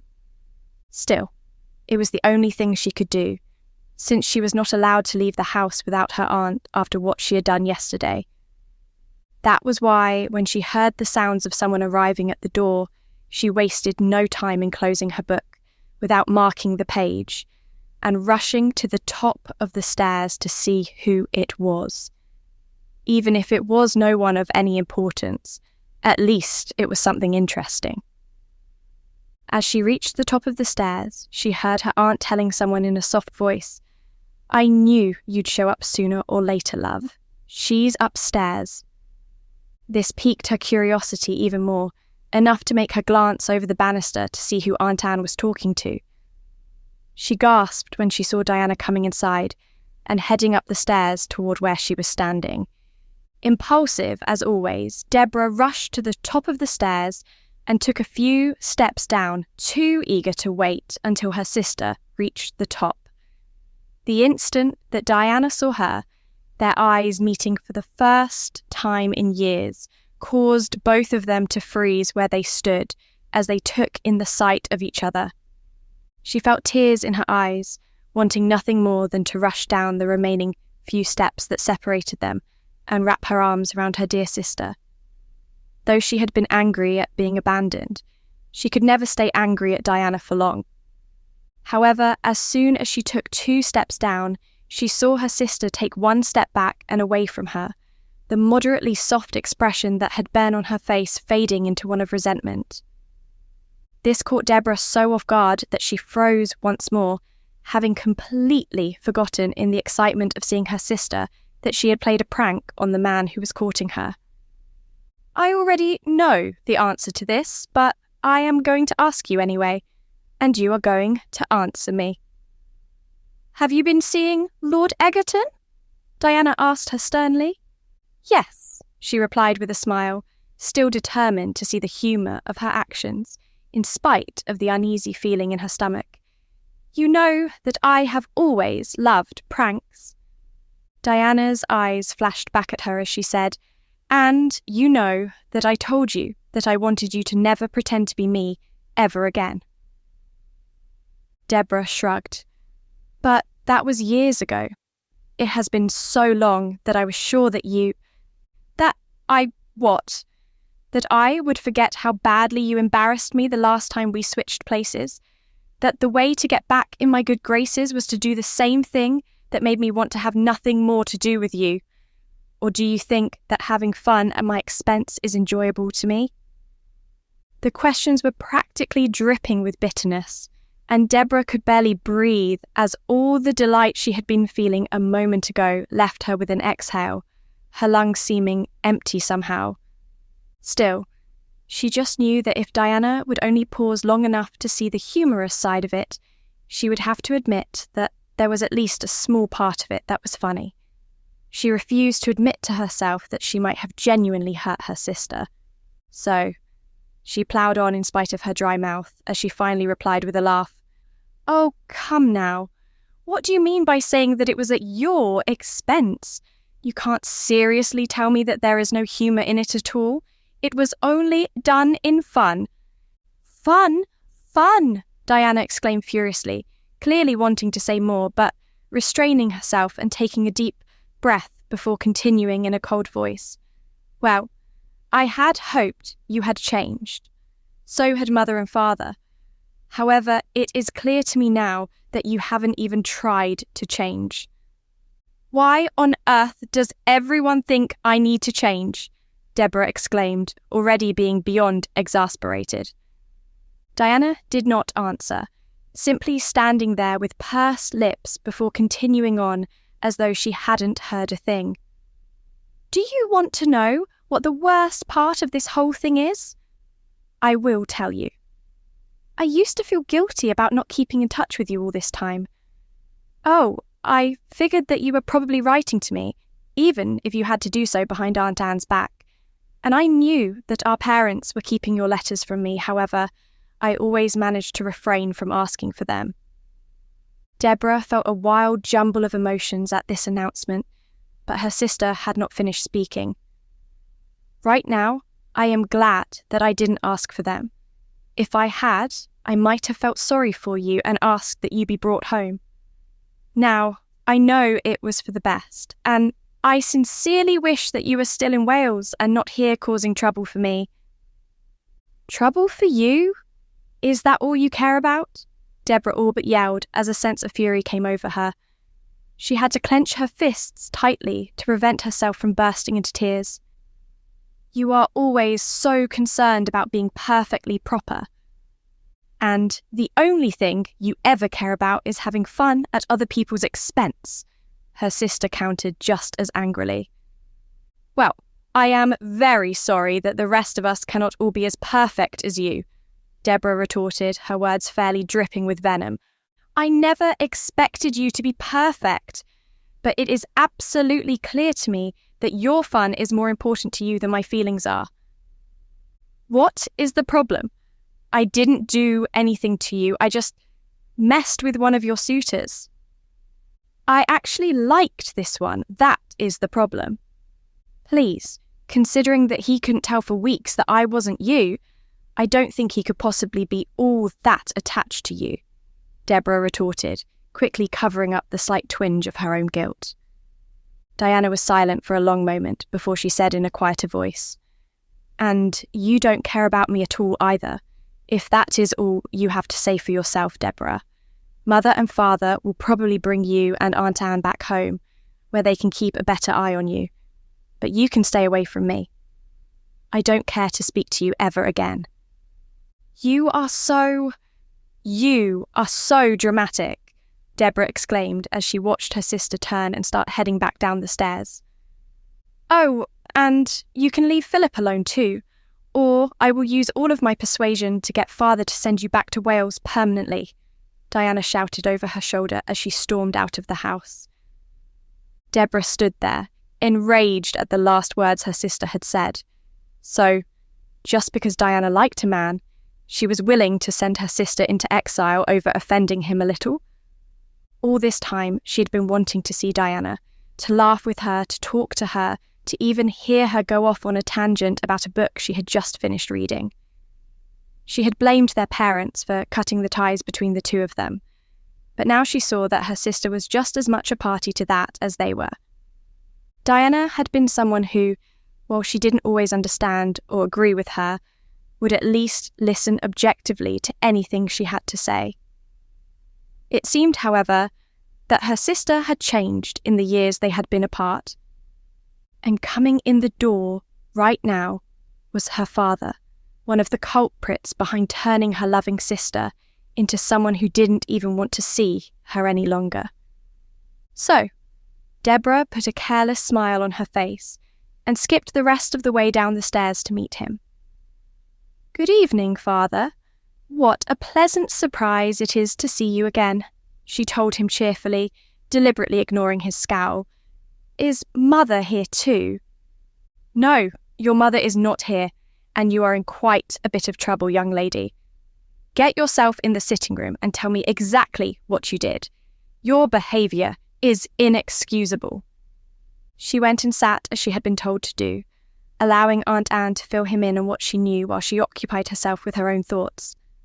Once he came to stand in front of her, she did absolutely nothing to hide or mitigate her actions of the last few weeks. As she could have predicted, he went off on a long lecture on how there were certain things you should never bring up in mixed company, that etiquette and manners are important, and a few other things Debora had probably heard a dozen times before. Considering how many lectures exactly like this one she had been on the receiving end of, it was easy for Debora to tune out the sound of his voice to think. Ever so slowly, a plan started to formulate in her mind. Diana wanted her to stay away from her? Fine, she would do that, not that there was really anything else she could do. Diana also wanted her to stay away from Philip. She would be more than happy to comply. Debora knew her own abilities, and that she was perfectly capable of staying away from someone while still causing trouble. If Diana really wanted her to stay away from Philip, then she could enjoy the consequences of turning her back on her sister. She wouldn't speak a word to Diana's precious suitor. If she could manage it correctly, she wouldn't even have to speak to his sister, his mother, or anyone else he was close to either. By the time father had finished scolding her and telling her that he expected her to behave better, Debora already had a plan in mind, and if anyone asked her, she would be able to honestly tell them that she hadn't done anything at all to the man. Any feeling of remorse was quickly quenched by the injustice she felt at the way her whole family treated her. If only a part of her didn't still long to see Diana smiling at her just one more time, she might have been able to convince herself that they deserved it. Chapter 12. Philip tried not to think about Diana too much over the next few days. Doing so was inevitable to some degree, but he knew that it was pointless to wonder about something he could do nothing about. However, right now, as he was walking home from church at the end of the Sunday morning service, there was not a lot else to occupy his thoughts. He had originally decided to take a detour to walk through the park with the intention of thinking over the sermon Jonas had just delivered. Instead, he found that he couldn't prevent his thoughts from drifting towards Diana, though it probably wasn't helpful that this was the park where he would sometimes run into her. The only real question was if she would actually be able to convince him of her sincerity. There was no way he could marry a woman who could be as improper as she had been at dinner, and yet there was still a small hope in him that they could come up with some arrangement where she promised to simply never behave that way in public. He knew that Diana could be perfectly polite when she wanted to be, the part he couldn't understand being why she hadn't felt the need to act appropriately when he introduced her to his mother. He thought she would have at least tried to make a good first impression, all things considered. Philip was pulled out of these thoughts by the familiar sound of someone laughing. He knew that laugh. Stopping and looking around, he soon spotted Diana walking along a path that was parallel to the one he was on. However, he had to pause when he saw the next moment that she was there with another man, holding tightly onto his arm. A second glance showed him that there was no chaperone in sight, just as she seemed to catch sight of him. The recognition on her face was obvious, and he expected her to look at least a little embarrassed at having been caught by him like this. However, much to his surprise, Diana did not show the slightest sign of being ashamed or uncomfortable. He was about to assume that this man was a cousin or some other close relative of hers. It would explain the lack of chaperone and her apparent familiarity with the gentleman, even if there was no resemblance between them whatsoever. However, the next moment, just as he was about to go and introduce himself, he saw her pointedly turn back to her companion, as though she was deliberately avoiding talking to him. Something about this was off, even though he was aware that they weren't intending on conversing with each other until their problem was sorted out. Philip started walking again, trying to brush it off as he continued on his way, but his eyes were drawn to her as she blatantly flirted with the man, batting her eyelashes at him. He couldn't imagine what her flirting looked like from the other gentleman's point of view, especially not when she seemed to draw her whole body as close to his as she possibly could while they were walking. Then, he saw her blatantly reach up and kiss the man's cheek. By then, she was the only one who was not embarrassed. The other gentleman's face flushed as he was clearly starting to become uncomfortable at her brazen behaviour. When Philip heard her laugh at this, he couldn't take any more. Turning on his heel, he started walking back the way he had come, feeling heartbroken at what he had just seen. After he was long out of sight, he began to suppose this was what Diana had meant the last time he had seen her. She had said that he would never have to worry about her behaving in an unseemly way again. Perhaps this was what she meant, that he wouldn't have to worry about it any longer, because she was no longer interested in courting him. She preferred to flirt with someone else who would be more receptive to that sort of thing. He could hardly believe what an unfaithful, shameless flirt she was, even though he had just seen it with his own eyes. How had he so completely missed this the first few times they had met? It was obvious that their courtship was over. He would miss their conversations, but at this point he felt it would be better if they did not see each other again. Since Diana seemed to enjoy their discussions every bit as much as he did, he knew that she would likely try to talk to him again at some point, probably when she got bored with her flirting. However, he knew that he did not want to be associated with someone of her reputation. Even if she did not have a reputation as a confirmed flirt yet, she soon would at this rate. Had this been why she had been so quick to agree to let him court her? Regardless, his wounded heart needed time to heal. As soon as he got home, therefore, he would let the butler know that, if she came looking for him, she should be turned away. Asterisk, asterisk, asterisk. Over the course of the next few days, Philip found that his efforts to simply forget about Diana completely were met with failure. If he had been left on his own, he might have had more success. However, thanks to his mother, he was very far from being alone. Once or twice, he went out of his way to avoid seeing her, but then he inevitably felt guilty about avoiding his own mother.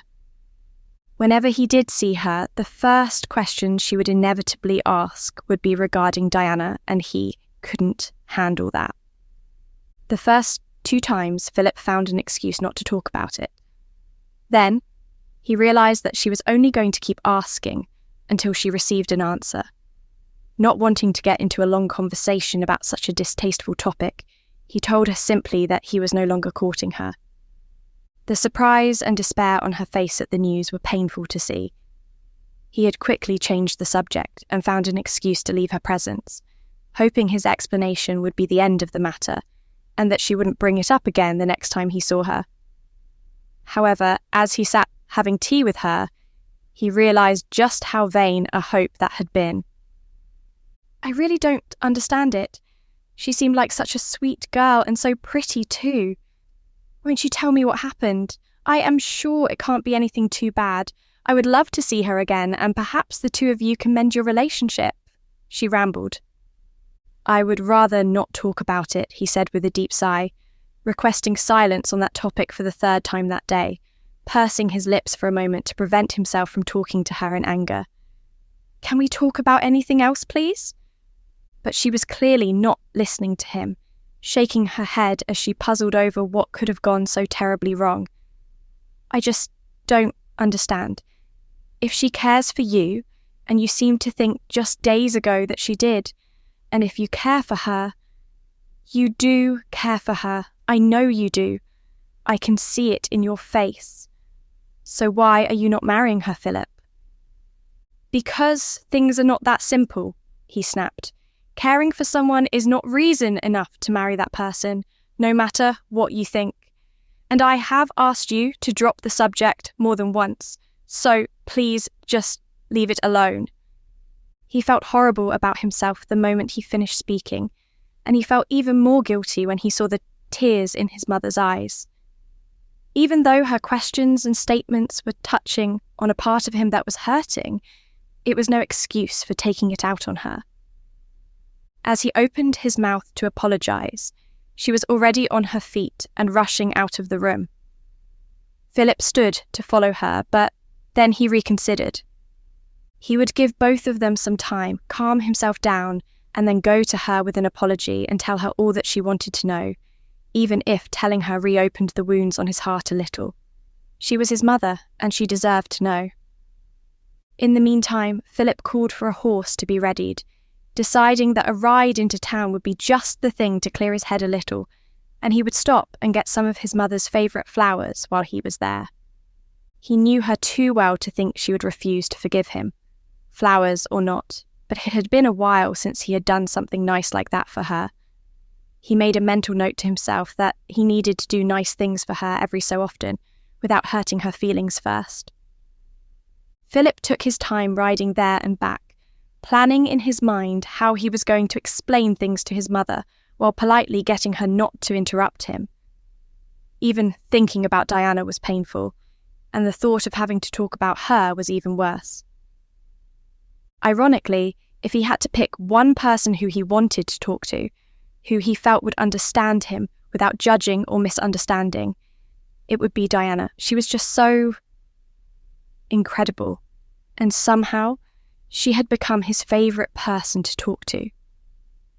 But that was impossible now, and besides, considering the problem that pained him directly involved her, talking with her about it wasn't going to do him any good. The thought of never talking to her again sent another pang of pain to his chest. There was no help for it, though, and the sooner he forgot about her, the better. When he arrived home, he found from a servant that his mother was in her room. He walked quietly to her door and knocked.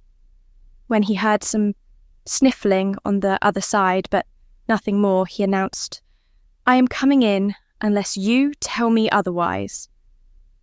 After waiting a moment and hearing nothing but some shuffling sounds, he opened the door and poked his head in. He saw her, handkerchief in hand, sitting by the window and looking miserable. With a sigh of regret, Philip walked into the room, sitting near her and offering the hollyhocks he was holding. "I am truly sorry for snapping at you earlier, Mother. I know that you were only trying to help." She tentatively reached out with her free hand and took the flowers from him, taking them straight to her nose and smelling them deeply. "I am sorry as well. I know that I talk far too much at times. That doesn't excuse my rudeness. The fact is, well, simply put, I guess you could say that Diana and I didn't part on the best of terms. So, it is understandably something of a sore subject." "Oh, Philip, I am sorry to hear that. She cut herself off, clearly not wanting to ask again so soon after what had already happened. "No, it's all right. You can ask. Or rather, I will tell you without you having to ask," he said with a sigh.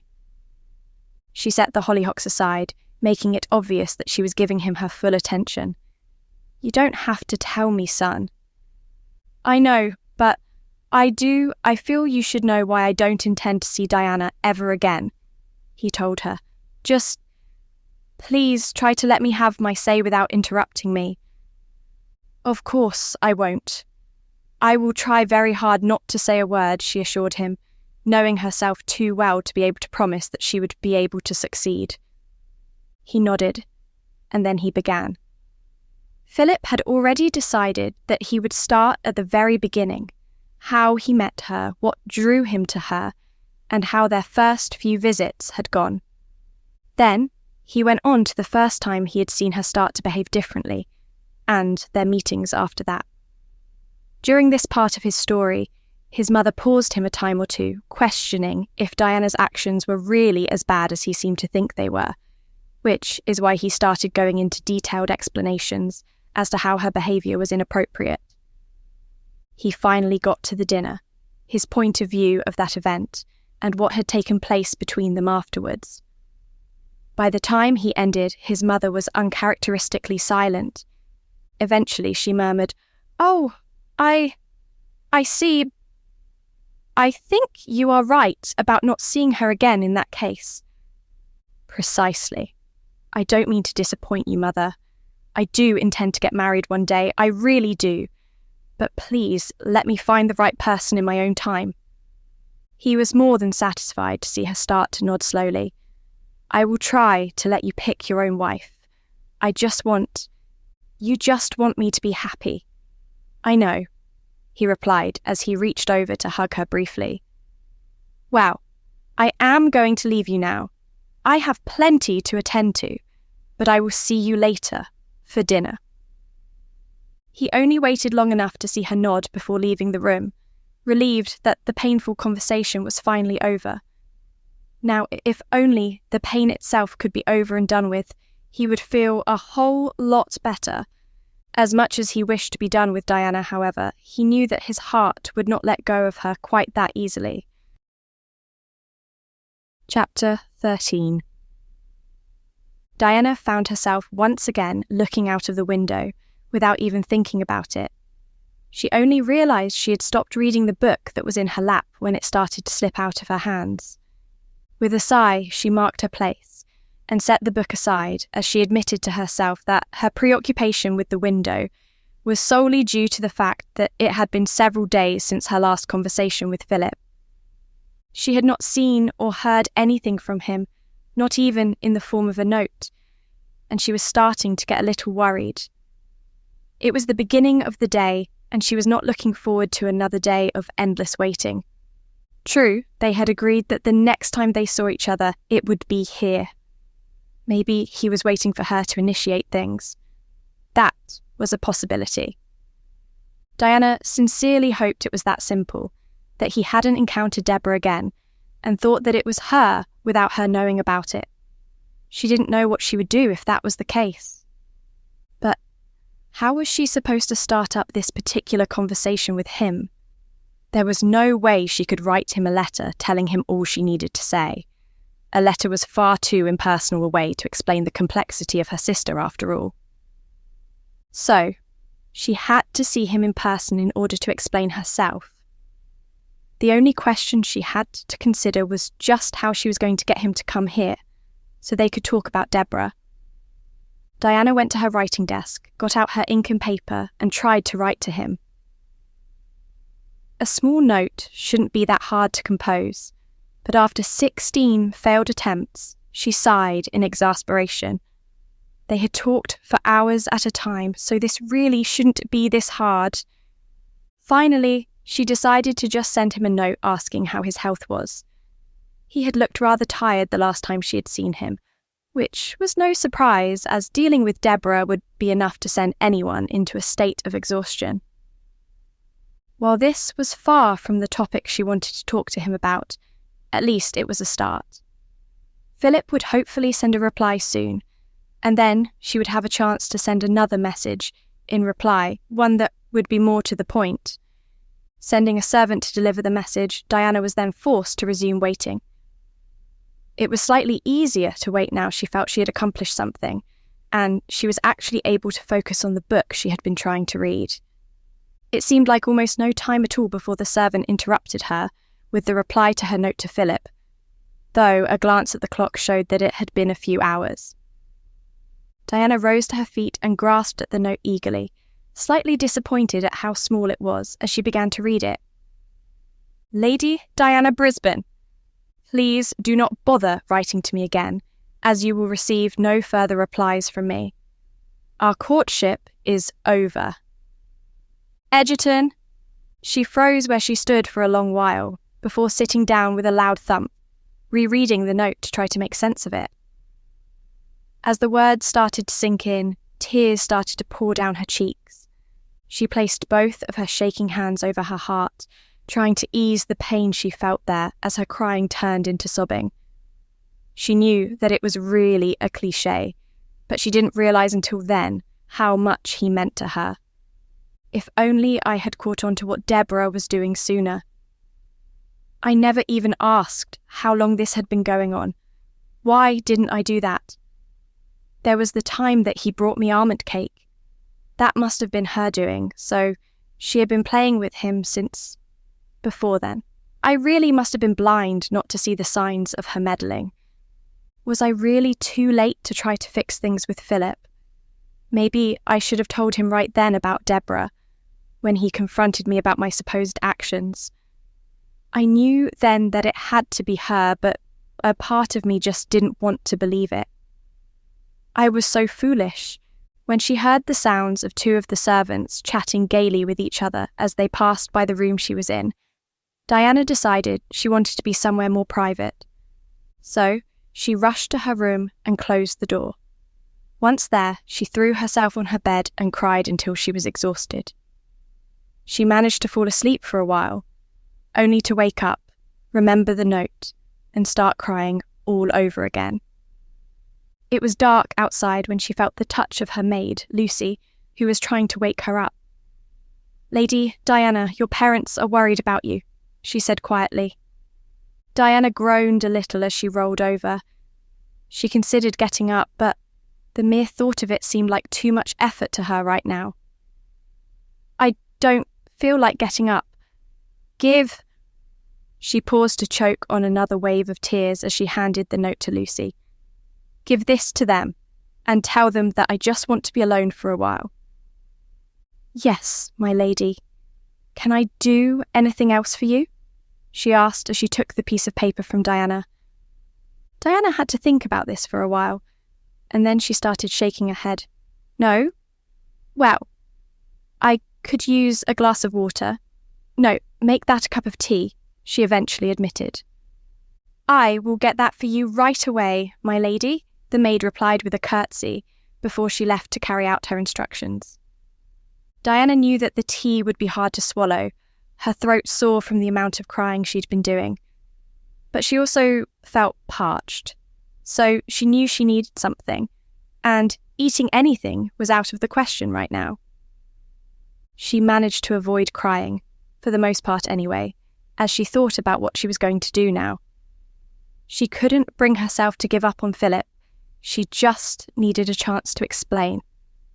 Surely that would fix things. Perhaps. Not to how they were before, but enough that he would give her another chance. As dark as it was outside her window, it was obviously too late to try to talk to him today. She would have to wait until tomorrow. Soon, Lucy brought the tea without saying a word, and Diana drank it in silence. Setting the empty cup aside, she lay back down for what proved to be a restless night's sleep that was mingled with yet more tears. Asterisk, asterisk, asterisk. The next morning, she was up long before dawn, thanks to her inability to sleep. This gave her plenty of time in front of her mirror as, with Lucy's help, she tried to make herself presentable, and as though she hadn't been crying all night long. In spite of their combined efforts, they were unable to erase all the signs, such as the red eyes, but they were able to get rid of most of the puffiness around her eyes.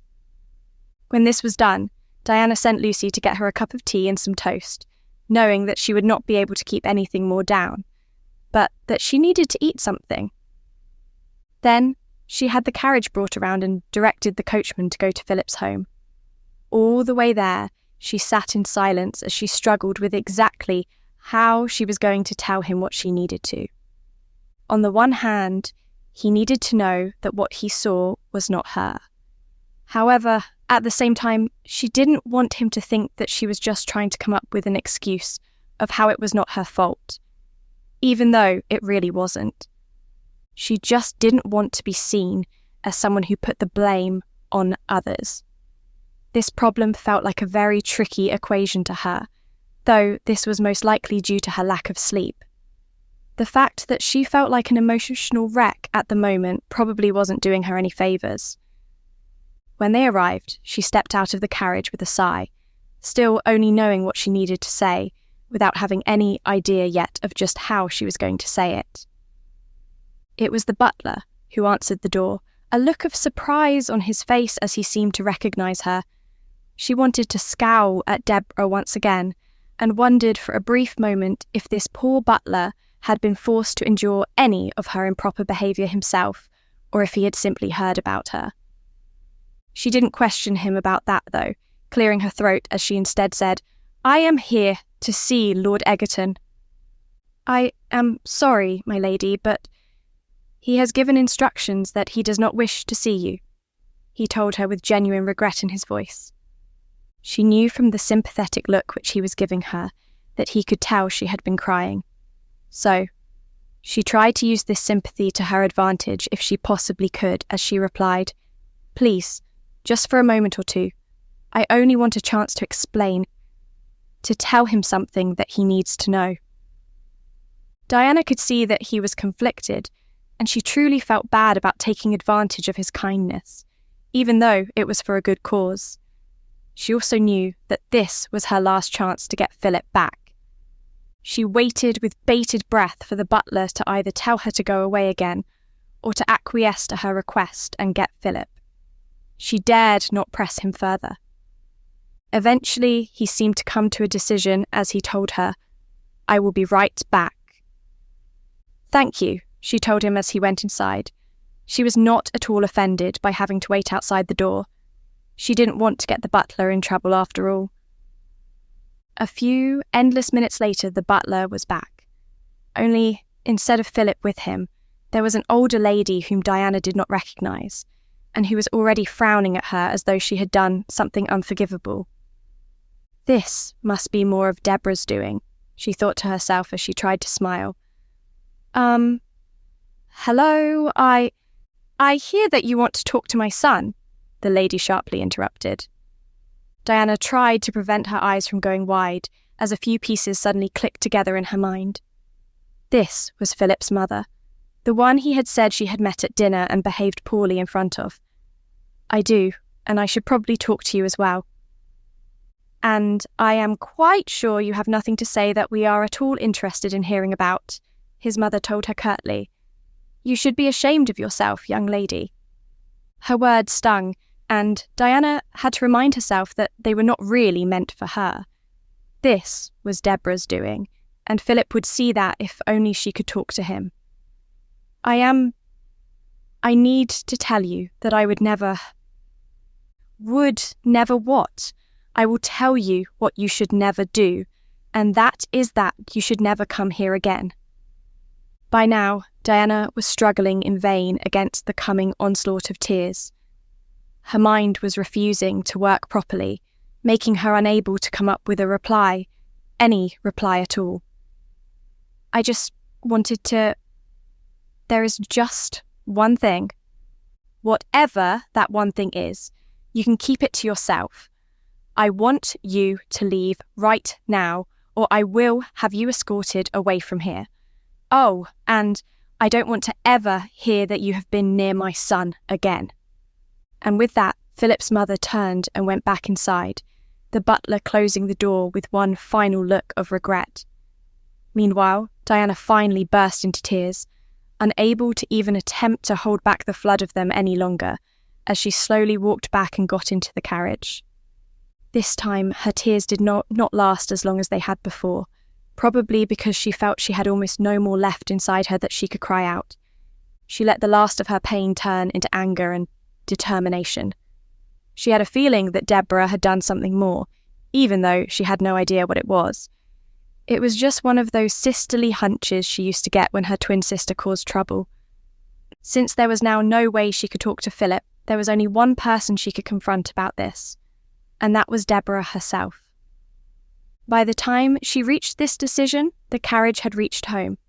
She put her head out of the door just long enough to give the coachman the new destination of her aunt's house, sitting back down as the carriage started to move again. She was going to have another talk with Debora. What she was going to say or do, besides confronting her twin, she had no idea. She was not thinking that far ahead. All she knew was that she had to find some way of setting this right. Chapter 14. Debora was walking in the park once more, this time with Mrs. Abernathy, who was currently sitting on a bench with a clear view of that whole section of the park to keep an eye on her. She was by herself. Though she had been invited by the gentleman from the other day to go out with him again, she was careful to avoid giving him any definite answer. He had served her purpose for someone to flirt with in front of Lord Egerton, but she really didn't like the man at all, especially when he had started trying to get suggestive with her.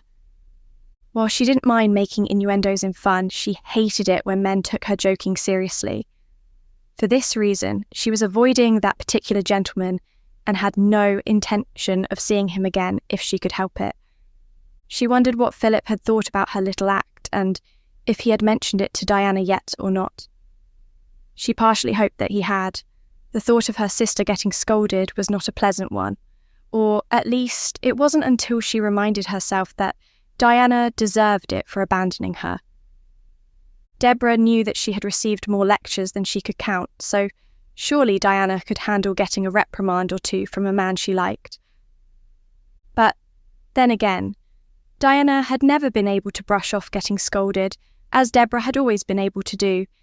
She always took it to heart, even when Debora would encourage her to just ignore it. Just as she was starting to worry a little about how hurt her sister might be, she nearly bumped into a gentleman who was walking the other way. "Oh, pardon me," she exclaimed, wishing she had not been so preoccupied with her own thoughts. As she looked up, the first thing that she noted about the man was that he was barely the same height as herself, and, though that made him shorter than most men, his blonde hair and grey eyes still made him quite handsome. The second thing she noticed was that he was wearing a vicar's garb. No, I am sorry. It was my fault. I am sure of it, he quickly replied with a smile.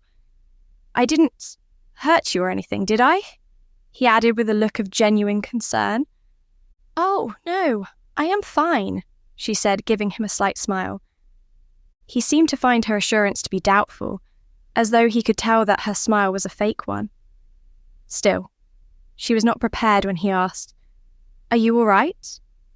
She opened her mouth to assure him that nothing was wrong, but for whatever reason, the words didn't come out. Perhaps it was because of her troubled thoughts, or maybe it was because of the knowledge that he was a vicar. Either way, she had to admit that she didn't feel all right at the moment.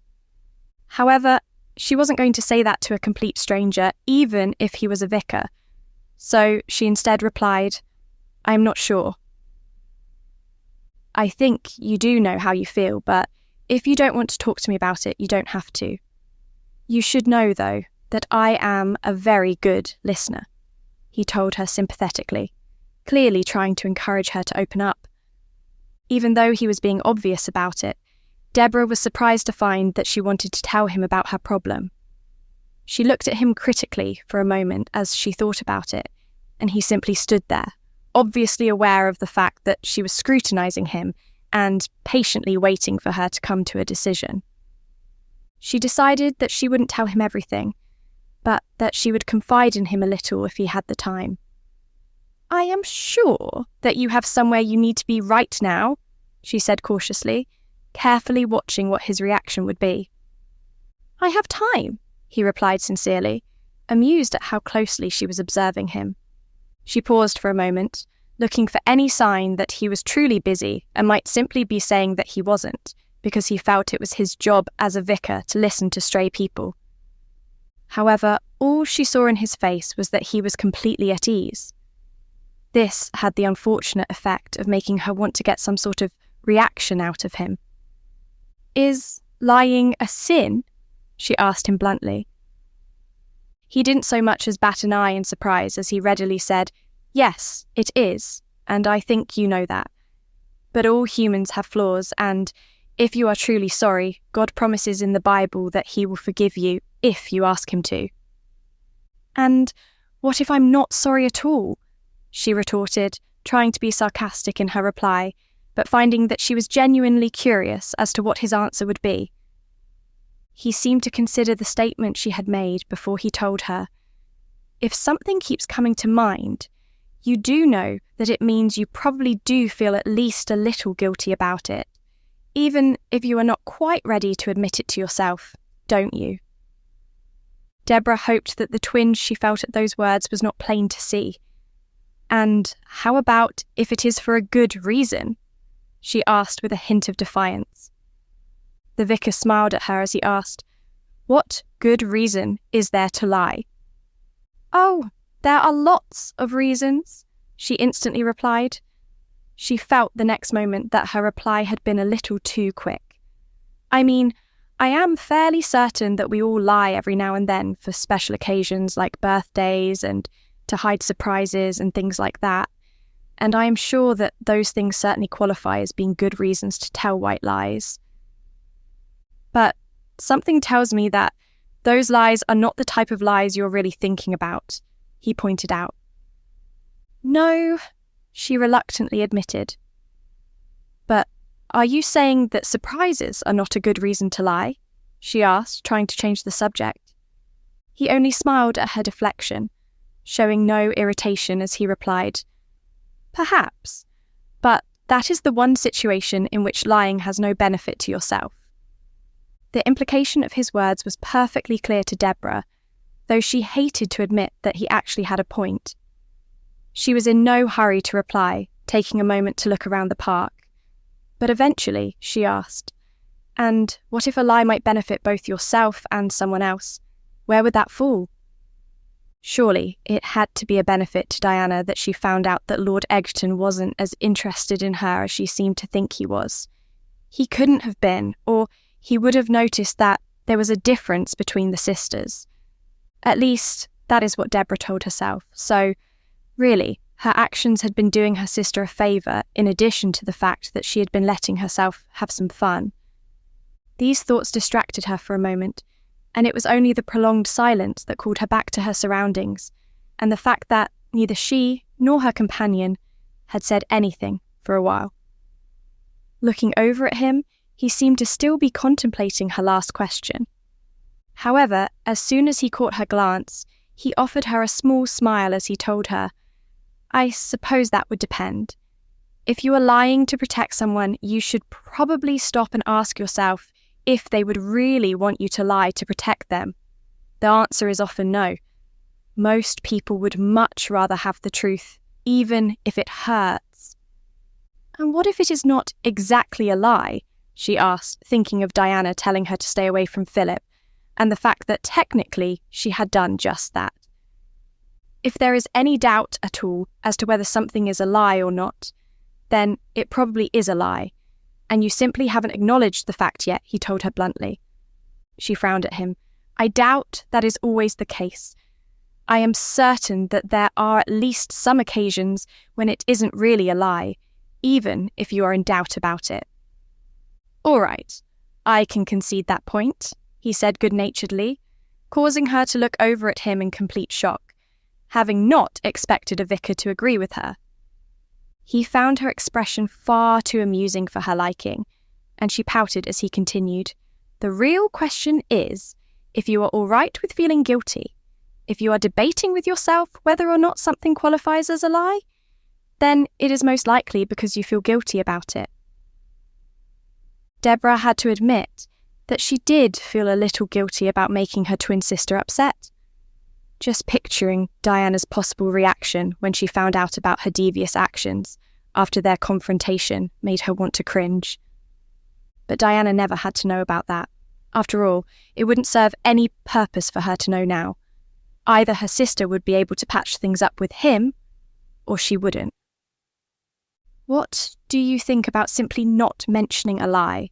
Not bringing it up, but not lying more just to cover it up either?" she asked him almost hesitantly. This question made him look thoughtful. "I suppose that would depend on the situation. However, one key thing to consider is if you are doing it for your own benefit. Also, if the other person might be hurt by the fact that you didn't tell them. Well, considering that supposing that the other person will probably be hurt if you do tell them, I think it would be better if they didn't know, especially if nothing good could possibly come of them knowing." The vicar seemed to be able to tell that she had something specific in mind, if he hadn't figured that out already, but surprisingly, the knowledge didn't bother Debora the way she thought it would. Part of her expected him to press her by asking her about it, but another part of her felt sure that he wouldn't ask her anything, and only wanted to hear what she was willing to say. Eventually, he told her in a quiet voice, "I think you already know the answer to your own questions. So, are you going to do anything about it?" She noted that he didn't ask what she planned on doing, simply if she intended on doing something. I feel as if half of myself is missing sometimes, and that perhaps an indirect lie or two might bring it back," she eventually admitted. On second thought, what she had just said was doubtless almost complete nonsense to someone who had no idea she had a twin sister and didn't know anything about her or what she was going through.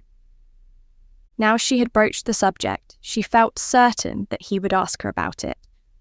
Debora really wanted to get her mind off her own guilt by ranting a little about her family at the moment, so she was actually eager for him to ask. She wanted anything other than to continue this conversation that was somehow making her feel nothing but remorse. But he didn't ask. Instead, he told her, "I am not God, I am just a mouthpiece, but in my opinion, it is up to you to weigh it and decide for yourself if the lie is worth it. Lies, even ones of omission, have the tendency to come out eventually." She grimaced, recalling that one word from Philip would be all that was needed for this particular falsehood to come unravelling. She didn't know how to reply to that, her thoughts in a mild tangle. "Well, I should probably excuse myself now," he told her after a moment. "It seems to me that you might want some time to think things over, but If you want to talk to me again sometime, I am usually at my church. It is the one just a couple of blocks in that direction at the corner. Do you know it? Yes. I think I have walked past it a time or two, Debora replied as she nodded. Good. Then, perhaps I will see you again sometime, he told her hopefully. With a slight bow of respect, he walked on, leaving her standing there with nothing but her own thoughts. The more she thought about it, the more guilty she felt for causing problems for her sister.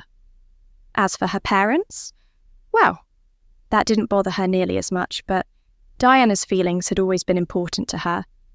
She still wanted more than anything to make things right with her sister, to become close with her again like they used to be. Now, however, she was afraid that she might have taken things one step too far. Debora was forced to remember that Diana had always been the more serious and thoughtful of the two, in spite of being the younger twin. This was one reason why she tried so hard to get her sister to join her in her pranks, since Diana would always think of details that Debora would have missed, things that would have spoiled their plans. As she pondered these things, she walked around aimlessly for quite a while.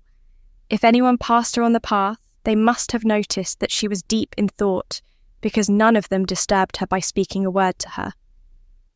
Finally, she decided with a sigh that she was not going to be able to come to a decision today. However, she would try to stop getting into trouble and would do anything she had to in order to make amends with her sister, if there was any hope of doing so. Chapter 15. When Diana arrived at her aunt's house, she was simmering in anger, even though tears were still making trails down her cheeks. Taking a deep breath as she knocked, she almost wished that Debora would be the one to open the door so that she could instantly start to scold her. However, it was Aunt Anne who opened the door, forcing Diana to take a deep breath to calm herself. She didn't want to snap at her aunt after all. "Where is my sister?" "She is not here at the moment," Aunt Anne said with a deep sigh, clearly wondering what had happened this time as she motioned for Diana to enter if she wanted to. "Do you know where she is? Or has she found a way of escaping again?" she asked as she entered the house. She did not like the idea of having to wait, but she supposed it could not be helped. "She is with her chaperone taking a walk in the park. Mrs. Abernathy has been informed of what Debora has been up to lately and has promised to be extra vigilant." Diana sighed and asked, "I don't suppose you know how long it will be before they return so I can speak with her?" "I'm afraid not, love, but you are welcome to wait in the drawing room with me in the meantime. I have so been wanting to catch up with you." She did her best to smile at her aunt and replied in a kind voice, "Yes, it has been a long time since we talked, hasn't it? But I am afraid I really don't feel up to company right now." Even as she said the words, the incessant tears seemed determined to make her choke. She tried to wipe them away and to compose herself as she apologised. "I'm sorry, I just—" "Oh, there now," Aunt Anne murmured, and Diana soon found herself being led to a seat.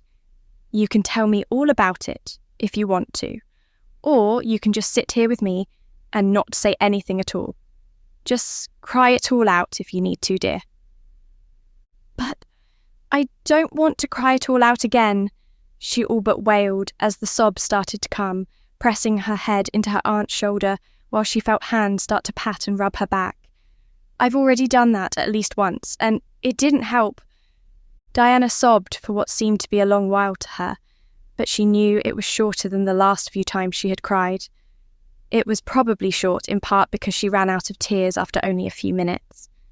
Having someone there to murmur soothing words to her and to lean on felt nice, and she made a note that she would have to spend more time with her aunt from now on. Eventually, she pulled back and tried to use her already soaked handkerchief to dry her eyes. She quickly decided that this was not working, so she asked, "Aunt Anne, could I will get you another handkerchief myself, love, and I will also see about a damp cloth and some tea." Yes, to the cloth, please, but no to the tea," she said gratefully. Aunt Anne nodded, kissing her on the forehead, and then she left for a moment. Soon she returned with 2 fresh handkerchiefs and the damp cloth, sat right next to her and asked, "So, tell me what I have missed. Your parents did take you on a tour of the continent after all. So, tell me all about it." Diana appreciated the offered distraction. She knew that her aunt might not be able to fully appreciate some of her favourite parts of the trip, but some of the places had been truly spectacular, and she had no doubt that they would be of interest to the older lady. Still, she cut herself off a time or two when she found herself talking about the politics of a place or about its history, knowing that Aunt Anne wouldn't be as fascinated by such things. Soon enough, there were the sounds of someone arriving at the door, and the lack of a knock indicated that it was Mrs. Abernathy and Debora. Aunt Anne rose immediately, patting Diana comfortingly on her shoulder before she started to leave the room. "Do you want to meet her in here alone, dear?" Diana nodded, swallowing hard before she was able to speak. "Yes, please." With one final nod, her aunt left her alone to send her sister to her. Knowing that she would see Debora in just a moment, she recalled the morning's events, feeling her anger rising once more, along with fresh tears. The moment that Debora entered the room and saw her, there was surprise written on her face. However, Diana didn't care that her sister wasn't expecting to see her. She was furious. At least, she was trying to be furious, so that she didn't burst into tears again. She jumped to her feet and said accusingly, "What have you done now?" Through a curtain of tears, she could see a genuinely hurt look on Debora's face as she asked a question of her own in reply. "Why does everything have to be my fault? I don't even know what you're upset about, so how would I even know if I did anything or not?" Diana sat back down with a thud, knowing that her sister did have a point. She tried to wipe away her tears to see better so she could tell her, but she heard Debora ask, Is everything all right, Diana?" She had to laugh at that, a bitter, heartbreaking, sad sort of laugh as she replied sarcastically, "Do I look like I am all right?" No, you don't, and I wish there was something I could do to help," her sister replied in a small, sincere voice. "I thought..." Diana choked for a moment, trying to call back up some of the anger. "I thought I told you to stay away from Philip. Why didn't you do as I asked? I told you that I liked him, and now he doesn't want to see me anymore." There was silence for a moment, and when she looked up, she saw her sister still standing in the doorway, with tears in her own eyes as she said, "I did stay away from him, I promise. I haven't been near him since then, not even to say a single word. Please, don't be mad at me." Diana felt her tears start to clear up a little, but she still sniffled as she asked, "Really? I thought that. I guess I hoped that. If it wasn't Debora's doing, if she hadn't done anything more, then why had Philip cut off all contact with her? The last time he had spoken with her, he gave the impression that he still wanted things to work out between them. So what had changed?" She buried her face in her hands to hide her face from her sister as she whined out, "I really, really liked him. I think I might even be a little in love with him. I should have just outright told him, the moment he confronted me, that I had a twin sister who looks exactly like me." Neither of them said or did anything for a few minutes, and then Diana finally pulled herself together, not looking at her sister, who was still standing in the same spot. Diana smoothed down her dress as she stood, her eyes on the floor so she did not have to see her sister's expression. "Well, I should probably be going." "You don't have to go," Debora cut in, taking a tentative step forward. You could stay and have tea with me. Please."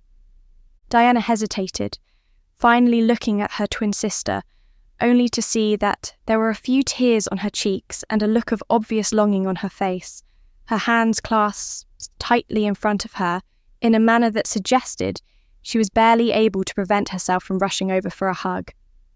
"I suppose I could stay for a little while?" she replied hesitantly.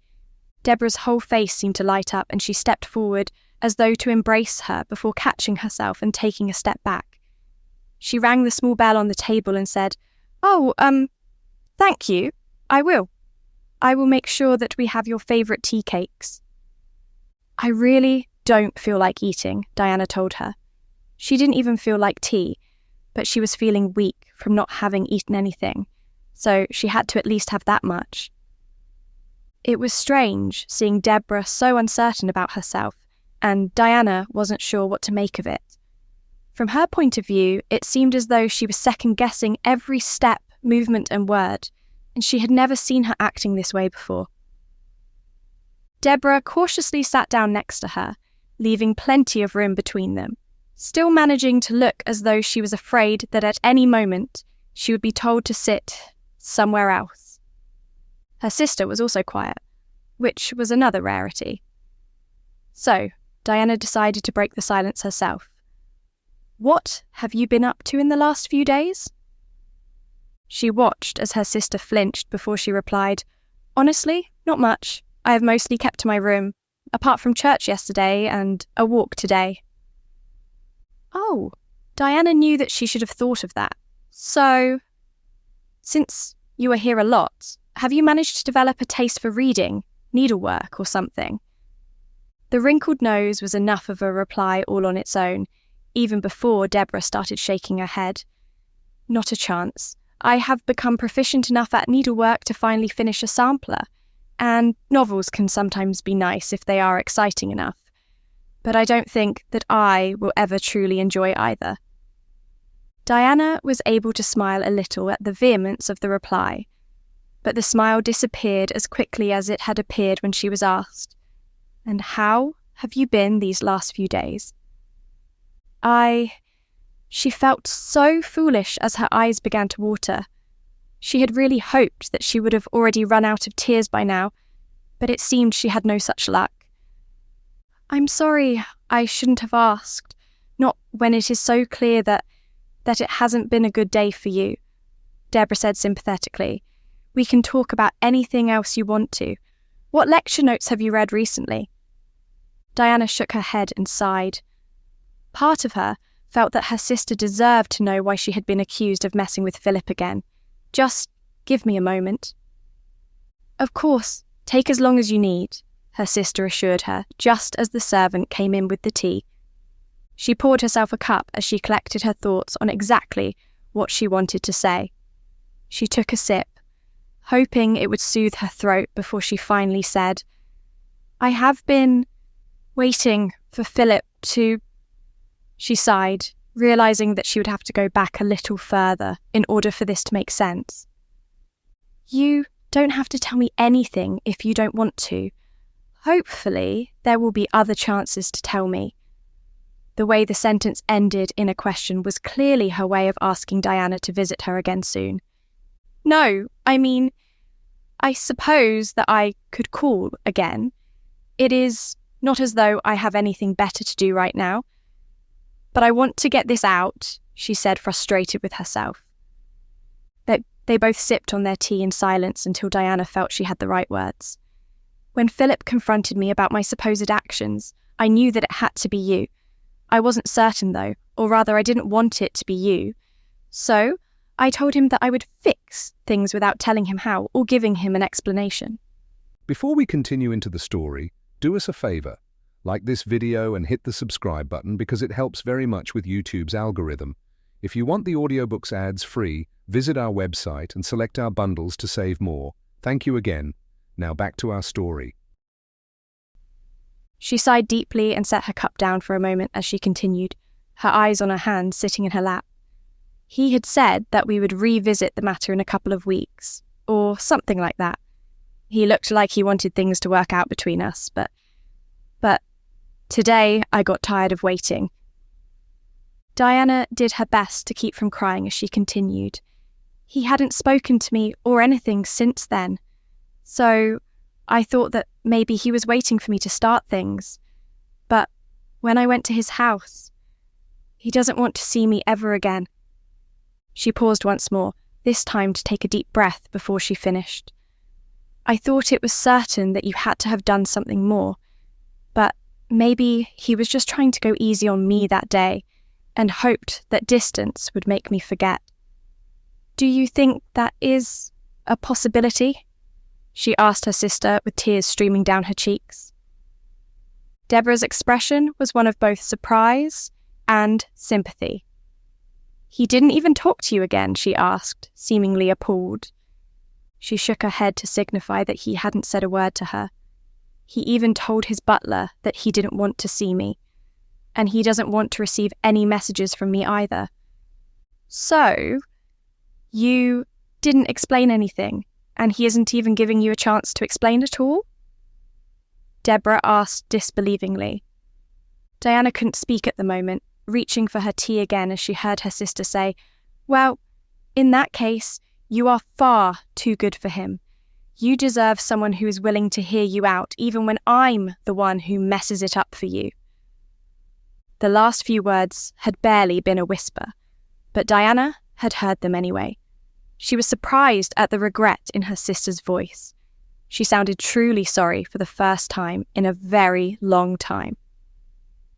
"Thank you for the compliment, I mean, and I am sorry for assuming the worst about you," she told Debora, placing a hand over one of her sisters and squeezing it. "And you should know that I am sorry for everything." Debora looked as if she wanted to say more, but Diana stopped her before she could do so. "Well, maybe it's time for a fresh start. I was looking forward to seeing you again too, before all of this mess. Maybe we can still try to get along." The effect of her words was instantaneous. "Really? I would love that, more than anything else, in fact. I promise I will try to do better. Really, I will. I will even work on sitting still more if it means getting to spend time with you and getting to catch up with you." Diana had to laugh just a little at her sister's enthusiasm, a small twinge of guilt at the fact that their first meetings after years of being apart were full of anger and yelling. "A fresh start it is then," Diana told her with a smile. "Now then, we can start by catching each other up on anything that might have changed over the last couple of years. You go first." She watched as Debora thought hard about her question, realizing how much she had missed her sister. She was heartbroken about Philip, and that was not likely to change anytime soon. But her sister was her family, and she was glad that there was still hope here. Chapter 16. Sitting in his library surrounded by his books, Philip was finding it slightly easier to keep his thoughts away from Diana now that his mother knew not to raise the subject of her with him. She had felt the need to tell him about the fact that Diana showed up at the house, but he made it perfectly clear that he was not interested in hearing any of the details, so his mother quickly changed the topic. However, his biggest problem usually arose when he would read an interesting fact in a book or hear some political information at the gentlemen's club he attended. He would instinctively make himself a mental note to mention it to Diana, only to remember her recent actions and the fact that he was no longer speaking to her. This always sent a pang of pain and longing to his chest, causing him to lose much of his pleasure in some of the things he most enjoyed. He hated that he was less interested in topics that he was usually enthralled by, simply because he didn't have Diana to talk to about them. These thoughts were particularly bothersome at the moment as he stared at the lecture notes in front of him. He had only obtained them that morning, and he knew that he should be excited to start reading them. But he was hesitating to even read the opening introduction. It was a terrible feeling, and one he was more than glad to be distracted from, as the butler took one step into the room and announced, "The vicar is here to see you, my lord, if you have the time." "Yes," he instantly responded, wincing at how eager he sounded, before adding in a calmer voice, "Show him in here." Philip was glad of the excuse to get out of his own thoughts, even though he hadn't been expecting Jonah to visit today. He petulantly pushed the papers away from where he was sitting so that he wouldn't have to look at them for now. In just a moment, Jonah was walking into the room with a big smile on his face that made Philip almost instantly relax as he asked his friend, "What has you so happy this morning?" "Oh, this and that, but first, tell me, how have you been?" "The last thing you told me was that dinner with Diana and your mother. Well, that it wasn't exactly promising, and you were going to spend some time apart." "So, how has that been working out for you?" Jonah asked as he took a seat opposite the one that Philip chose to sit down in. He grimaced at both the question and at the topic, not even attempting to hide his distaste for both. "I called off our courtship. I really don't want to talk about it today. Perhaps I will supply the details another time." Jonah's bright expression faded into one of sympathy. "I am sorry to hear that. Truly, I am. I do wish I had been given the chance to see her at least once." Philip was about to reply that he should be glad he hadn't met her when his friend cleared his throat and tried to bring up a new topic. "But maybe I can tell you about something interesting that happened to me just the other day to help you get your mind off of your own problems." "That sounds fine," Philip replied, slightly suspicious of the sparkle in the vicar's eyes. "Well, in short, when I was walking back to the church, I decided to take a detour through the park, as I often do. This time, however, I met a very interesting young lady, one I rather hope to see again." This was not what Philip had expected to hear, and he was admittedly torn between his curiosity and painful memories of when he had felt the same way after meeting Diana. Still, he tried to share in his friend's enthusiasm. "And what was it about her that was so interesting?" "Well, that is hard to pinpoint exactly. She was sincere, though she tried to cover it up. She also actually listened to what I was saying, and I could see on her face that she seemed to take my words to heart, which is more than I can say for many of those in the pews on Sundays. So, let me guess. She was a perfect specimen for a proper vicar's wife?" Jonah let out a bark of laughter. "Actually, she is probably not at all what you would picture in a woman who would catch my attention. She was a bit brash and blunt, seemed intent at times on getting a reaction out of me, and is definitely far from perfect." Philip stared at his friend blankly, his expression clearly questioning what it was that his friend liked about this woman, if that was what she was like. This made the vicar laugh once again. "The thing is, she didn't try to pretend to be perfect. As a vicar, I am well acquainted with the fact that no one is perfect. However, some people seem to be quite convinced that they are nearly so, and they quickly brush off anything that points to the contrary. She had no such pretense." Somehow, the talk about the lack of pretense only made Philip think about Diana again. She had been the same. At least, he thought she had been genuine. "Can we perhaps talk about something else? Something not related to young women in any way, shape, or form?" he asked with a sigh. He did feel bad about not being able to listen to his friend, but he wasn't sure how much more of this he could take. He could feel Jonah looking at him intently, neither of them saying a word for a moment before he was finally asked, "Something happened after that dinner, didn't it?" Philip exhaled sharply, looking up with a glare as he replied, "Yes, something did happen. I saw her clearly flirting with someone else. After that, she sent me a note asking after my health and sounding concerned about me. I sent a note right back telling her not to bother me anymore and cutting things off with her." "So, you haven't talked with her in person at all? Not even before calling off your courtship with her?" Jonah asked incredulously. "No, there was no need to talk about anything," he said. "And there is no need to be angry at me either. But are you sure you saw her with another man? Perhaps it was another woman who simply looked like Diana, or maybe it was a relative of hers." "It was definitely her, and there is no way that the gentleman in question was a relative. As for me being angry with you, You are the one who is currently finding the need to bring up a sore subject with me, Philip grumbled. I'll live, I'm sure. Still, I can't help but feel that we are missing something. I am sorry. I know that you feel the same, and have no doubt been puzzling over it even more than I am. But you do know that the only chance you have of finding this missing piece is probably by talking things over with Diana, don't you? Philip shook his head vehemently. I know what you are saying, and it does hurt, but cutting the relationship off bluntly like this is the best way for everyone involved. I just worry that if you don't take the time to get the answers you need, it will be something you will regret for the rest of your life, Jonah told him sympathetically. You do miss her, don't you? Philip sighed deeply, considering how he was going to reply to that question, and seriously thinking about simply trying to change the subject without answering it at all. However, just as he opened his mouth to reply, his mother walked into the room. Oh, I am sorry if I came at a bad moment for you. I could come back again later, she quickly said, looking between the both of them as though trying to puzzle together what they had been talking about, and if it had been important.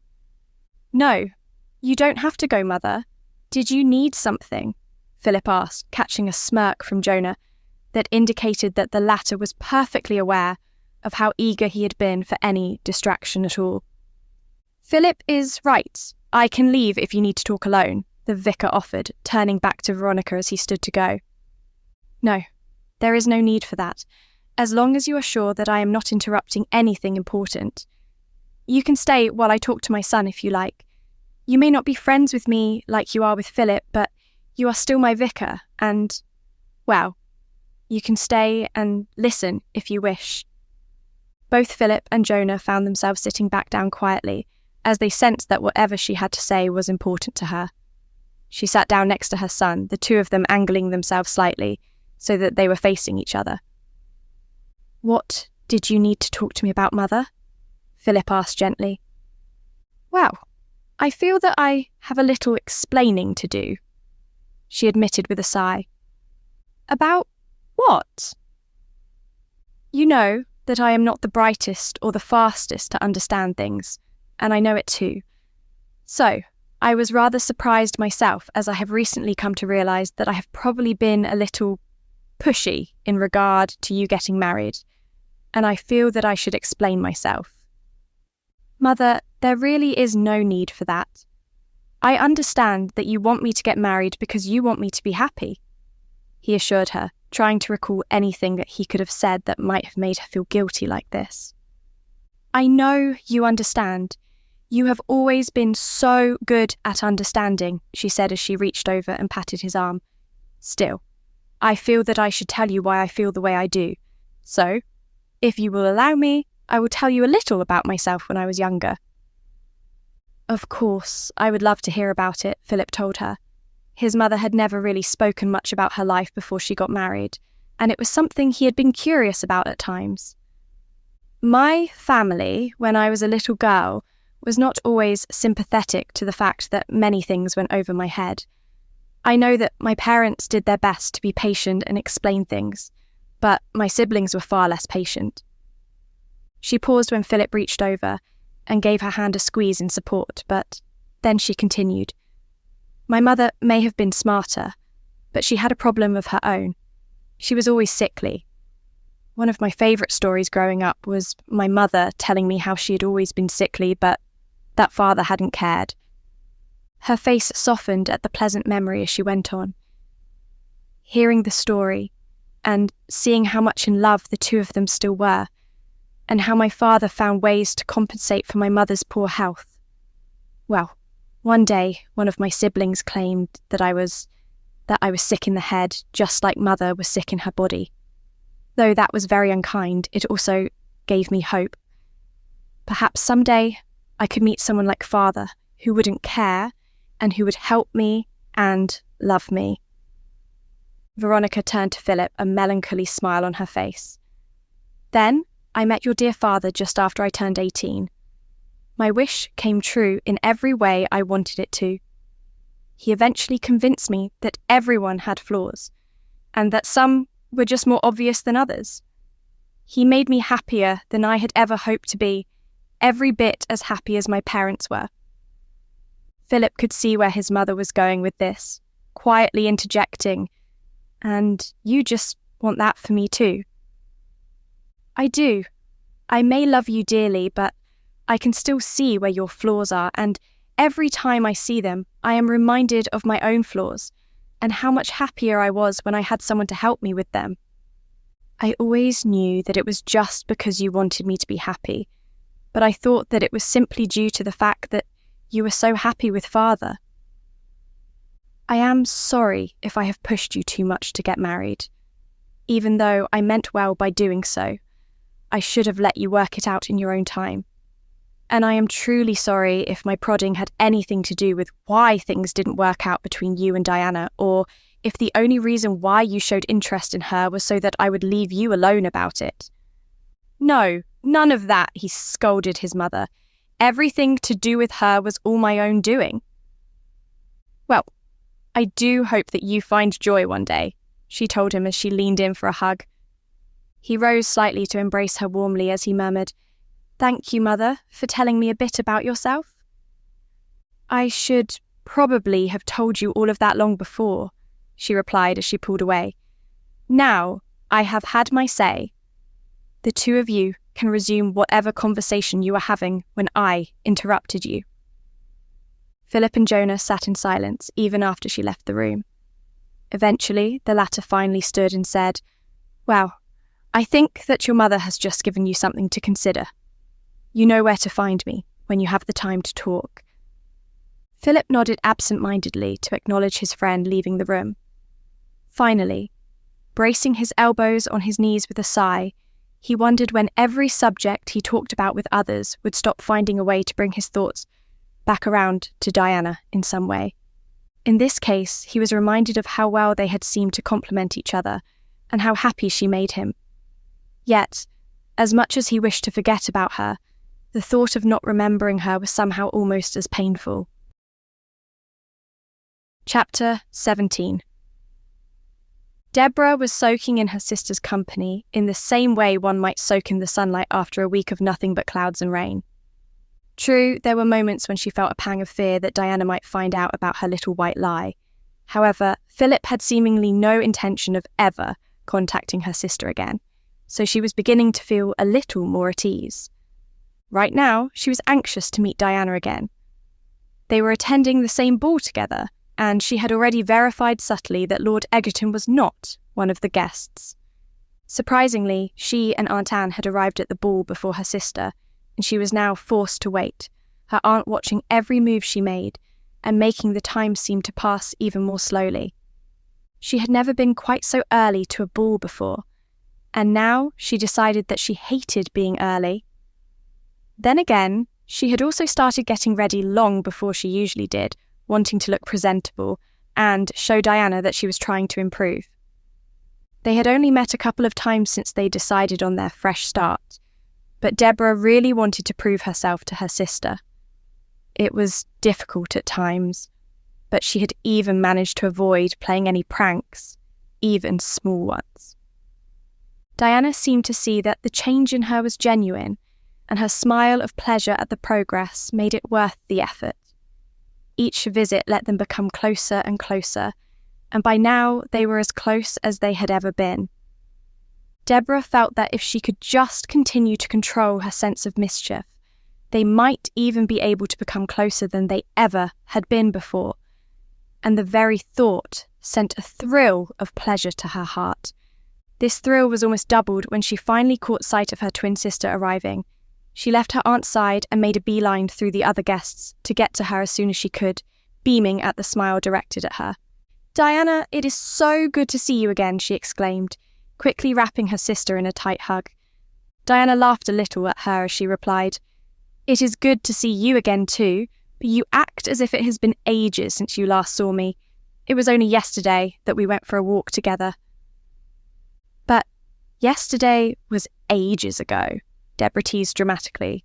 She hated seeing the lingering sadness around her sister's eyes and was determined to get her to smile more. "Well, I am here now. I am sorry for being late. I I was upset earlier and I had to rest my eyes for a while, so I got a late start on getting ready. Debora was glad for the honesty between them and more determined than ever to provide a distraction. There are plenty of people to talk to and things to do at a ball, so where do you want to start? She asked as she linked their arms together and turned to face the room. Diana shook her head a little as she replied, "You know that balls don't really interest me. I am not as outgoing as you are." "And what of that? I am working on improving myself by behaving better. So, you should have to work on improving yourself too. You should try to be more outgoing than you are, even if you are never as friendly as I am." I think you are a little too friendly sometimes. And that is also something I am working on. But please try to make the rounds of the room with me. At least a little, Debora pleaded, almost pouting at her sister. "Fine," Diana said with mock exasperation and a roll of her eyes. "I will let you decide where we are to begin." "Oh, good. Let's see. Where should we start your torture?" Debora murmured with a devious smirk, deliberately saying it loud enough for her sister to hear. "Torture is right," she heard Diana mutter, and she knew that was also intentionally loud enough for her to hear. "Hey! And you don't think it was torture for me to sit still long enough to look this perfect?" she retorted, gesturing to her faultless hair and dress. This earned her a small smile and the reply, "You do look quite nice this evening, Debora." "Why, thank you for noticing. Now, I think we should start by getting ourselves introduced to some of the gentlemen," Debora told her as she led them over to someone who could make such introductions for them. Debora could tell that Diana was not looking forward to meeting new people, but was going along with it for now at least. To try to show how pleased she was at this, Debora did her best to go out of her way to try to draw her sister into the ensuing conversations with the random people. This was actually harder to do than she thought it would be. Everyone they met could tell within moments that Debora was the more outgoing of the sisters, and they would inevitably address questions towards her instead of toward Diana, even when she made a point of nudging her and repeating questions to her sister. Then there were the times when Debora enjoyed the gossip and would forget for a moment that Diana was there.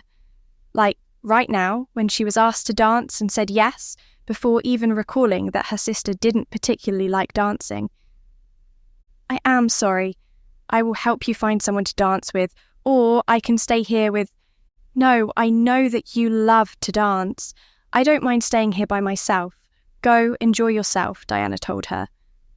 Debora still hesitated, mostly because her sister's smile was a sad one. She knew that Diana would almost certainly just stand somewhere by herself, all sullen and silent. However, another glance at the dance floor, where the couples were already taking their places, was too much to resist. "All right, I will dance just this one, and then I will be right back," she promised, giving her sister a quick hug before joining the gentleman she had agreed to share this dance with. This was the first ball she had attended in a very long time, and she had forgotten how wonderful it felt to dance. It was, therefore, even easier to be convinced to dance again with someone else for the next set when Diana encouraged her to do so. 2 dances then somehow turned into 3, and then 4 and 5.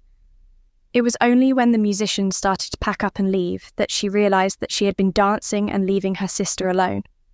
She quickly found Diana, glad that she was still there, and gave her an apologetic look. "I'm sorry, I should never have agreed to that first dance at all." "No, it was fine. I really didn't feel like company tonight anyway." "Not even mine?" Debora pouted as she linked arms with her sister. Well, I think you are the exception," was the reply that came with another small sad smile. "But I wasted practically the whole evening with other people when I would much rather have spent it with you," Debora complained. "Please tell me that I can see you again tomorrow." "I am fairly certain that it is already past midnight, So it already is tomorrow, Diana teased. You know what I mean, Debora whined. Yes. I am sure that Aunt Anne wouldn't mind if you came home with me tonight. If that is something you would be interested in. Really? Yes, I would love to, Debora squealed happily. Is my old room still there, or will it need to be aired out? Well, I was thinking that we could share a bed, like we used to do when we were little. That way, we wouldn't have to bother with airing out your old room or anything else. That sounds perfect, Debora replied, a beaming smile on her face.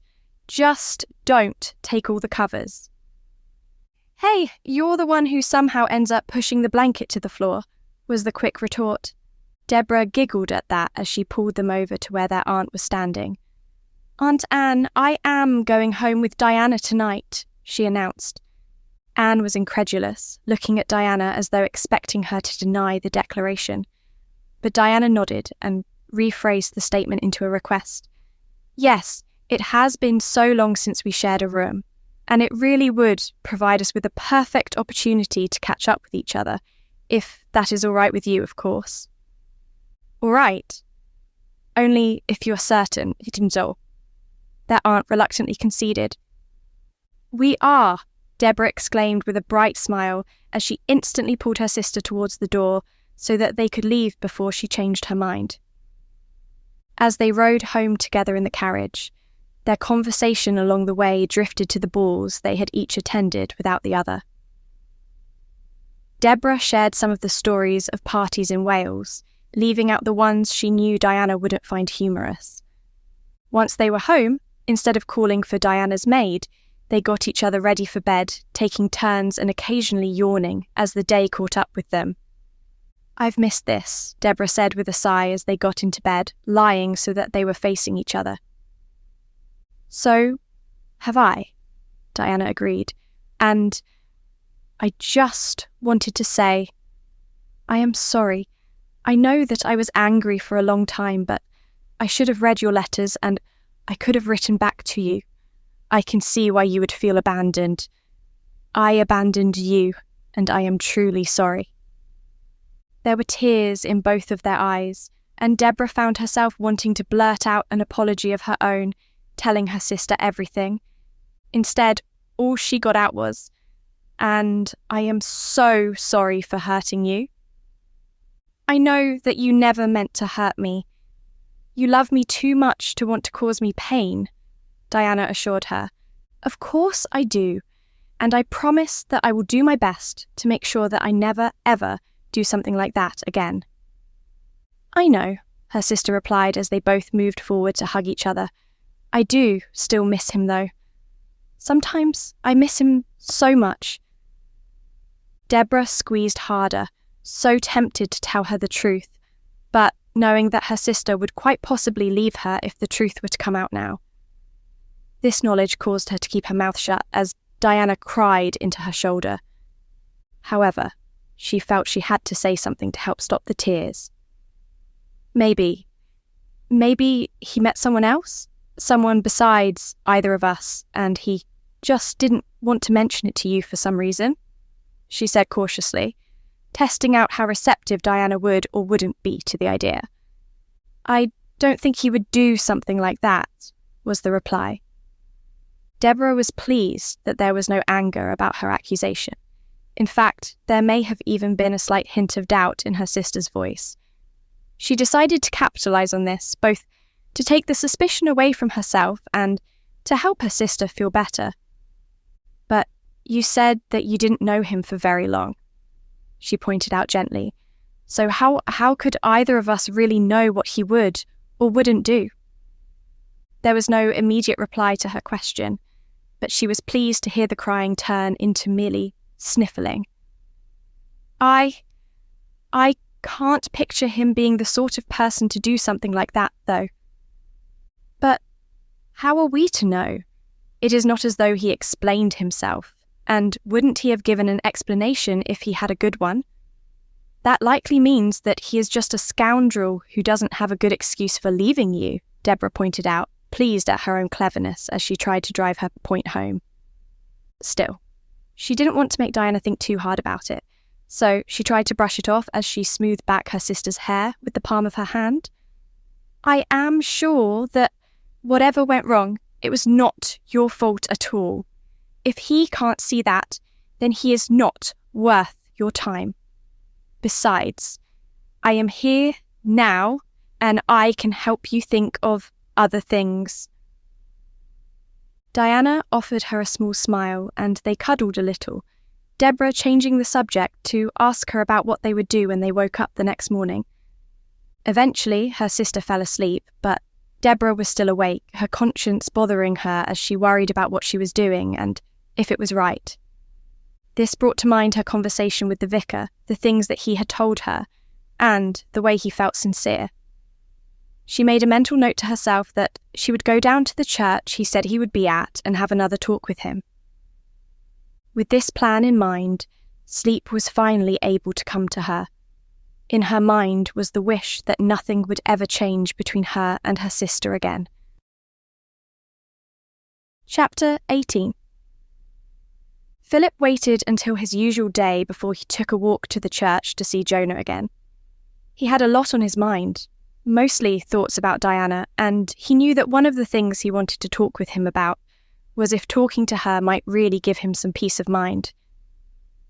Aside from that, he was considering spending some time in Europe, hoping that a change of scene might allow him to forget about her. After they talked about that, he knew he would owe Jonah a chance to tell him about the young lady he had just met. Perhaps he would even feel up to asking if he had seen her again. Since it was very early in the morning, he expected to have some time alone with his friend. However, he was surprised to walk in the door and see that Jonah was sitting in a pew and talking to a parishioner in the pew in front of him. Based on what he could see, he and the young woman seemed to be deep in conversation. Philip was pleased that someone was apparently asking for the vicar's advice, knowing that it always made Jonah feel that everything he did was worthwhile on the rare occasions that something like this happened. He was just about to turn and leave, intending on coming back later, after taking a turn or two around the park, when something about the woman's appearance caught his attention. He froze where he stood as he tried to determine if his eyes were playing tricks on him. At some point, one word came out of his mouth in the form of a question. Diana. Philip regretted saying anything the moment the name left his lips. He didn't want her to notice him standing there if it really was her. Even if it wasn't, he didn't want to be noticed, because she would probably cut short her conversation with the vicar. Not everyone was comfortable with other people knowing that they had problems that they needed counsel about, after all. He watched helplessly as the woman he thought was Diana stiffened almost instantly, and Jonah turned to look at him. His friend seemed puzzled by something, as Philip found his suspicion confirmed when Diana stood to leave. "Oh, Philip, hello," she said, trying to smile, even though she was evidently ill at ease, and on the verge of bolting for the door. Now that he had been acknowledged, he felt he had no choice but to reply, "I can come back later." When he looked at Jonah for confirmation, he saw that his friend was frowning at Diana and looking thoroughly confused. "There is no need for you to do that. I was just leaving, so you can stay and do whatever it is you are here for. I will be going home now," she rambled. Philip was vaguely aware that Jonah was still frowning, now with a silent question on his face. Perhaps they had just been talking about him. That seemed the most likely explanation, and it would explain in part why she might be so nervous, besides the fact that he had ended things rather abruptly with her. He sighed as this reminded him of his own conversation with Jonah about her, and how he should talk to her and get some answers. She was already walking towards the door, however, so he knew that he couldn't waste any more time if he wanted to talk to her right now. "Diana, wait a moment," he called out, watching as she froze, and seemed to be considering walking on without letting him say more. Her reaction made him feel a little guilty, knowing that it was his fault that she felt the way she did, but he was pleased when she turned around and, with a skittish smile on her face, said, "Yes, Now that she was looking at him, Philip wasn't entirely sure what he wanted to say, so he went with the first thing that came to his mind. "I guess I just wanted to say that I have been missing your company. I always enjoyed our conversations." "I used to enjoy our conversations too," she replied awkwardly. Neither of them knew what to say for a moment, the silence being quite uncomfortable. Eventually she announced, "Well, I am certain that you came here for some reason, so I will be going now, so you can do whatever—" "Diana," he called again, stopping her once more without a clue as to why he did so, besides the fact that seeing her again and hearing the sound of her voice once more was making it clear just how much he missed her. Perhaps at the next ball, we could see each other again? I don't know about you, but I still remember the ball where we first met. I don't think I will ever forget that time," he told her gently, hoping to ease her obvious anxiety at seeing him. However, his words seemed to have the opposite effect of what he had intended. She looked especially nervous as she replied, "Yes, well, it was a lovely night and we did have fun. I'm afraid I really don't see how that changed anything, though. It was only a dance, after all, and I am sure that one dance will be forgotten eventually, no matter how memorable it might have seemed to be at the time." Philip found himself frozen in surprise. Clearly, something was wrong here. His mental distraction allowed Diana the opportunity to leave after a hasty farewell to them both. "Well, goodbye, Philip. And goodbye to you too," she said, looking at Jonah. "I am sure that my chaperone is waiting for me." The next moment, she was out of the door and well out of hearing. Philip was utterly thunderstruck as he stood there in complete silence for a while longer. They had not shared a single dance at the ball where they first met. So what could she possibly be talking about? And yet, there was no mistaking her words to mean anything else. Eventually, he turned towards Jonah, who looked as perplexed as he felt. Opening his mouth to tell Jonah that he and Diana never danced that night, his friend cut him off with his own puzzling words. If it was possible, Jonah looked even more confused than Philip as he said, "Wait, she told me her name was Debora?" "What?" Philip exclaimed, feeling almost certain that his head was spinning. "When she introduced herself to me, she said her name was Debora. Her chaperone even came in with her for a moment when she first arrived, and she called her by that name too. I think we both might need to sit down for a while," Philip finally said.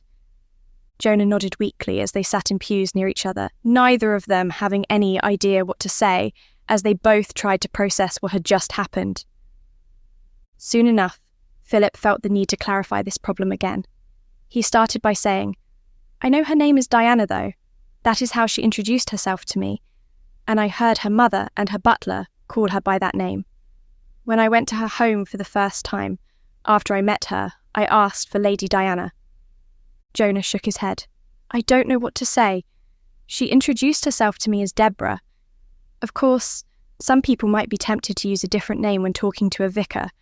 This wouldn't be the first time that happened, but why would her chaperone call her Debora in that case? Perhaps it is a middle name or some sort of nickname," he tried to reason. His friend seemed to be every bit as unconvinced of that argument as he was, but he couldn't think of any other reason why she would be called by two different names. At this point, Jonah apparently decided to change the subject. "You recall the woman I told you about a couple of days ago? The one I met in the park whom I thought was interesting?" When Philip nodded, he continued, "That was her.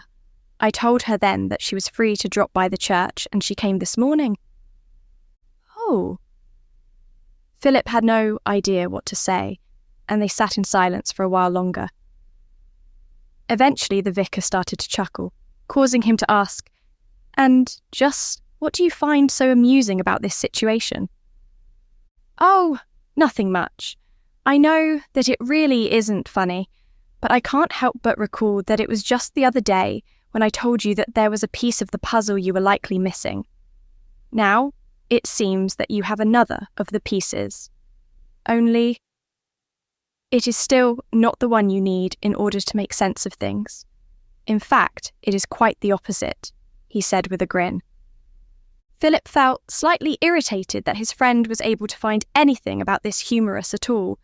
He scowled and retorted, "Well, I am glad that someone is enjoying themselves right now." "Don't be annoyed," Jonah requested, placing a hand on his shoulder. "As a vicar, sometimes it is necessary to see the bright side of things. Perhaps you will be motivated to figure this out now." Philip scoffed. "And just how am I supposed to do that? Do I just go to her house and ask the butler why she goes by 2 different names? And what if I do that and he has no idea what I'm talking about? I would look like a loon." "Well, I suppose there is no great hurry to figure it out. I will try to help you puzzle out that final piece, and if you come up with a solution and need my help for anything, you hopefully know I am more than happy to assist you in any way I can." Philip nodded, pausing for a moment longer before he rose to his feet. "My problem right now is wondering how to start unravelling whatever this is. So now it has just gone from being a puzzle to a tangled ball of yarn." "Oh my, that does sound confusing," Jonah teased. Philip shot his friend an unamused glare. "You know what I mean." "Yes, I do," was the more serious reply. "My advice for right now is to go home and just mull over the information for a while. Let it sink in. I will think about it too, and maybe something will come to one of us. If you come up with anything, you will let me know, won't you?" Philip verified as he turned to leave. A long walk through the park sounded like just what he needed. Jonah nodded. "As soon as I possibly can. Hopefully you will do the same. I feel that I am almost as curious about this as you." "Of course," Philip said. "In fact, if it is all right with you, I think I will drop by later this evening so we can discover whether either of us has come up with anything by then." "That suits me, though it will have to be late in the evening after my duties are all completed." "Is around 9 in the evening late enough?" "Yes, that is perfect." "Then I will see you then," Philip told his friend as he started to leave. When the day had started, he had not imagined that his mind would be thrown into such chaos. He had actually been hoping that he would have a nice talk with Jonah, after which he would be able to focus on his own duties without being distracted by thoughts of Diana. Now, however, there was no chance of that. In its place, there was a vague hope that, just maybe, if he could figure this out, he and Diana might actually have a chance to be together again. Chapter 19. Diana hummed to herself as she got ready for the day. Though she was still upset and hurt any time she even thought about Philip, she had to admit that it was getting easier as time went on. She also had to confess that this was mostly due to her sister's presence. Debora had made some very good points over the last couple of days, noting things that made her question his actions. While she had tried to deny at first that Philip would ever act that way, she changed her mind after a while. After all, why did he not tell her why he so suddenly broke off their courtship? Once that question got stuck in her head, it refused to leave her alone. Though this didn't make her miss him any less, it did make it a little easier, as she was able to imagine that perhaps he was not quite as perfect as she had originally thought him to be. She knew that Debora was quick to capitalise on this, her sister being a little too eager to point out possible reasons he might have behaved the way he had, none of which were in his favour. Diana also knew that this was simply her sister's way of trying to make her feel better about the whole situation, so she overlooked it for the most part, other than to give her a look of mild reproof when she went a little too far. Though she feared that she would never know what had happened between herself and Philip, she was glad that at least she was getting close to her sister again. She couldn't help but remember the time when they were younger and had promised each other that they would always be together. Diana had been sitting in tears on the stairs, wondering to herself what could possibly be so wrong with a girl attending a lecture. Sure, she was only 10 years old, but she knew for a fact that plenty of boys, her own age and even younger, often attended lectures with their fathers. She knew that no one would mind her being there, since this simple meeting was allowing anyone to attend. She wasn't even asking to go by herself, as a couple of boys from families that her parents were friends with were planning on going together, and they surely wouldn't mind if she walked there with them. But no. Her parents had told her in no uncertain terms that she was not allowed to go, her mother adding that she needed to get her head out of her books anyway, and work more on her embroidery. It wasn't fair. She had still been crying on the stairs when Debora found her. She had instantly sat down beside her, concern written clearly on her face as she had asked, "What's wrong?" "They said that I'm not allowed to go," she cried as she wiped away her tears. "What? And why not?" Debora angrily asked as she had wrapped her up in a hug. "I think it is just because I am a girl and Mother wants me to work on my sampler." "Well, I think that is just stupid. You are already much further along with your sampler than I am with mine, and your stitches are pretty and neat too." Diana sighed deeply. "Maybe I'll be allowed to go next time." "Next time?" Debora had asked in surprise. "But I thought you said that they don't usually let kids and other people go to the lectures, and that you didn't know when you might get another chance like this again." Diana had sighed once again and nodded in reply. "That's right. It could be a long time before they open one up like this again." "That's it then." "You are going to go to that lecture," Debora said with a look of complete determination. "But I'm not allowed to, and I don't think you are going to be able to change their minds," Diana had argued. But a small feeling of hope had already started peeking through. "I am not even going to try to change their minds. All I have to do is come up with is a way that you can go without them noticing that you aren't here. And what is the point of having a twin like me if I can't take care of that for you?" The grin that had accompanied these words put butterflies in Diana's stomach, and she wasn't entirely sure if they were good ones or bad ones. "Are you sure that would work? I mean, they would think you were missing. And I run off often enough when I'm bored. You know that, and they know that. So, I can pretend to be you, you can go to the lecture like you want to, and everything will work out perfectly. But even if Mother doesn't catch on, you'll get into trouble for not being there, even though you are." Diana had protested, struggling inside herself with her desire to go. "I don't mind getting scolded, especially not if it means that you get to go do something you want," Debora lovingly told her. At that point, Diana had started crying again for a completely different reason, throwing her arms around her older sister in the tight hug as she murmured her thanks over and over again. After she had calmed down, they went over the details of their plan together, getting everything worked out so that it would hopefully go as smoothly as possible. And it had gone smoothly, or at least it had at first. Diana had even made it to the lecture as planned. However, when her father had arrived close to the end, clearly looking for her, she knew that something had gone wrong. Knowing that there was no helping it and not wanting to make a scene, she had stepped forward instead of trying to hide. He had grabbed her hand firmly, and then they had walked home in such a stern silence that she had been on the verge of tears, even though not a word had been said. Once there, she had been sat down right next to Debora on the sofa while both of their parents had faced them reprovingly. Her sister was the first to speak, turning to her as she said, "I didn't tell them where you were. I promise I didn't." "Is that all you have to say for yourself?" their father questioned reproachfully. "You both deliberately deceived us just so that Diana could do something we specifically told you she was not allowed to do." "We are very disappointed in you, Diana," their mother added. "We thought that you were better than this." Now Diana started crying in earnest, which caused Debora to wrap a protective arm around her sister and proclaim, "It wasn't her fault. It was my idea. I talked her into it."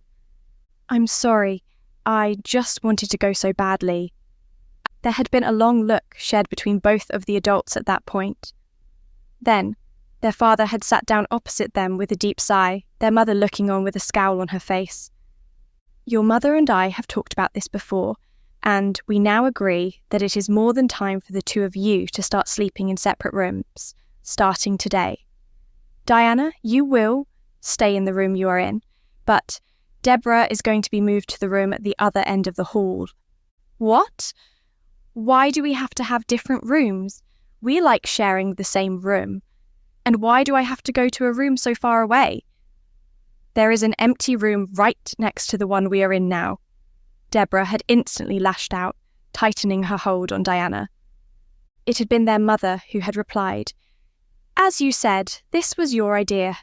You are clearly a bad influence on Diana, and, as such, well, we think it is best if the two of you don't spend quite so much time together." "You can't split us up," Debora had all but yelled. "Please let us stay together," Diana added in a supplicatory tone of voice. "We are not giving you a choice about it," Father told them sternly. "We have already directed the maids to start moving your things out, Debora. You are both to be confined to your respective rooms as soon as they are done, and you will stay there for the rest of today and all day tomorrow as your punishment." "That's not fair," Debora had shouted as she bolted out of the room and away from the adults, half dragging her sister to their room where they huddled together, holding each other in a tight hug. "Maybe they will let us move back in the same room later if we are good," Diana had said as soon as she could get her tears under control, trying to appease her sister's anger. "You are always good, but it is too hard for me to be good, and that is why they won't let us stay in the same room again." "You heard them. They think I am a bad influence on you." "But they listen to me. I am almost sure that I can get them to change their mind after a while." Debora had simply shaken her head. "I don't think so. Not this time anyway," she had replied, her eyes only just then beginning to water at the thought of them being separated. "What's wrong, Debora?" Diana asked. It wasn't usual for her sister to cry, even after much worse scolding than they had just received. "What if they try to send me away from you?" came the reply, which was obviously a horrible thought to Debora. "What do you mean, send you away?" Diana asked, her eyes having gone wide. "They wouldn't do that." "But they might. But we won't ever let them do that, will we? They do listen to you more than they do to me, and you will tell them that we don't ever want to be separated, won't you?" "Of course, I don't ever intend on losing my sister. If they try, I'll start causing all the trouble I possibly can until they change their minds, if that's what I have to do," Diana had said, trying to sound confident, even though she had next to no confidence at all in such a plan working. "Do you promise?" Debora had asked her, looking vulnerable in a way that she had never seen before, in a way that made her heart squeeze tight with a desire to protect her older sister. "I promise. We will always stick together," she had assured her. Debora made the same promise as well, and they had then resumed just sitting there, holding each other close. Diana sighed at the memory, realising that she had sat down at some point and was seemingly staring at nothing at all. She hadn't realised until recently just how much she had missed having that close relationship with her sister. She skipped down the stairs with a spring in her step that was apparently painfully obvious. It was so clear that her mother commented on it as she sat down for breakfast with her parents. "Well, I am so glad to see you are doing better, dear. Your father has noticed your improved mood as well. We are both so happy to see that you are getting over Lord Egerton. It was so sad to see you moping around the house," her mother said, reaching over and smoothing back Diana's hair. Diana did nothing to hide her smile as she replied, "Yes, I am doing much better, thanks to Debora." She was too busy making her tea at first to notice the shocked look on her parents' faces. However, the moment she looked up, their surprise was evident, along with a touch of uncertainty. "Are you sure? You do mean Debora, your sister? Her mother asked in confirmation. Yes, she said confidently. It has been really nice spending time with her. But she ruined your courtship with Lord Egerton, her father exclaimed, starting to get a little angry again just by thinking about it. True, but she apologised for that, and I could tell that she really meant it, Diana told them, doing her best to show that there was no doubt in her mind. Neither parent looked convinced, her father calming himself down a little and asking, I don't mean to cast doubt, but are you certain that your sister isn't simply acting nice because she's up to one of her tricks? Father, I am sure. She has been doing much better lately. If he looked uncertain, her mother looked outright sceptical as she asked with a frown, Has she? Are you sure that she's not rubbing off on you? No, why would you say that? Diana asked, becoming a little irritated. She did understand where her parents were coming from, but she was convinced that the change this time was a lasting one. Perhaps you should take some time to yourself. You have been spending a bit too much time at your aunt's house, Mother told her. Father nodded at this, adding, Yes, and I think you should give her time to prove herself a little, even if she really has improved. He looked very doubtful. There is no need to rush into anything with her. I am not rushing into anything. She is my sister. I know that we started off on the wrong foot when she came back, but we are past that now. I wish you could really see how much she has been trying to get better, Diana told them defensively. And how long will it last this time? A month? 2? Dear Diana, your father and I have heard her promise to be better too many times to put much stock in it, and I must say that I am surprised that you believe her. Because I can see that this time is different. In all the time she has promised she would start acting better, have I once told you that I thought that it would be a permanent change that time? She paused to allow her parents a moment to think about this before she continued. I have never said that before. At first, I would tell you that I hoped she meant it, that I would try to help her keep it up, or something like that. But this time, it really is different. I know it is. Well, if you are that certain about it, her father replied carefully. Just don't get your hopes up too much. And I expect you to spend some time without your sister, her mother added. I will, Diana promised, glad that a certain amount of time they had to spend separately had not been stipulated. By the way, I plan on going over there today as soon as I have finished my breakfast. Perhaps you should see for yourself that Debora has changed. There surely wouldn't be any problem with having her and Aunt Anne over for dinner soon, would there? She watched as her father looked at her mother before slowly nodding. I think that dinner is a good idea. Not this evening, but soon. Perfect. I will let them know to expect an invitation, or you can send it with me when you decide what day we are having them come. Breakfast, after that, was a quiet affair, but Diana didn't mind at all. She hoped that her words had begun to help her parents see Debora in a different light. She also hoped that the dinner with all of them together would be the first step in getting her sister back into her old room, so they could spend more time together. She was tempted to bolt for the door as soon as she was through with her last bite. But thanks to her recent conversation with her parents, she didn't want to give them the slightest reason to tell her that Debora was influencing her in a negative way.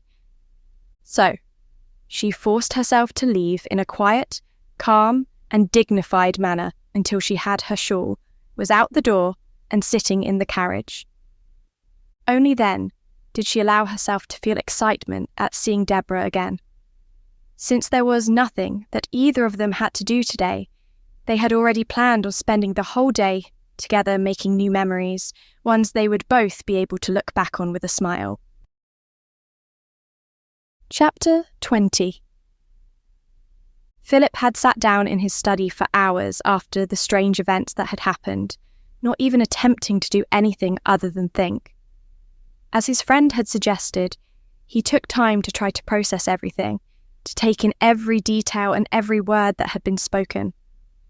Later that evening, when he and Jonah had talked, the whole conversation had been the two of them, comparing notes about every time either of them had seen Diana, Debora, or whatever her name really was.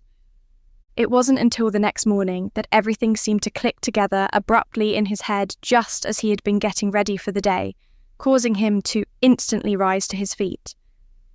Starting to pace, he considered this new thought as logically as possible, sorting through the facts to see if it was possible that his suspicion might be correct. The thought had come to him once more that she had seemed like two completely different people. Now, he suddenly realized that this was actually a very real possibility.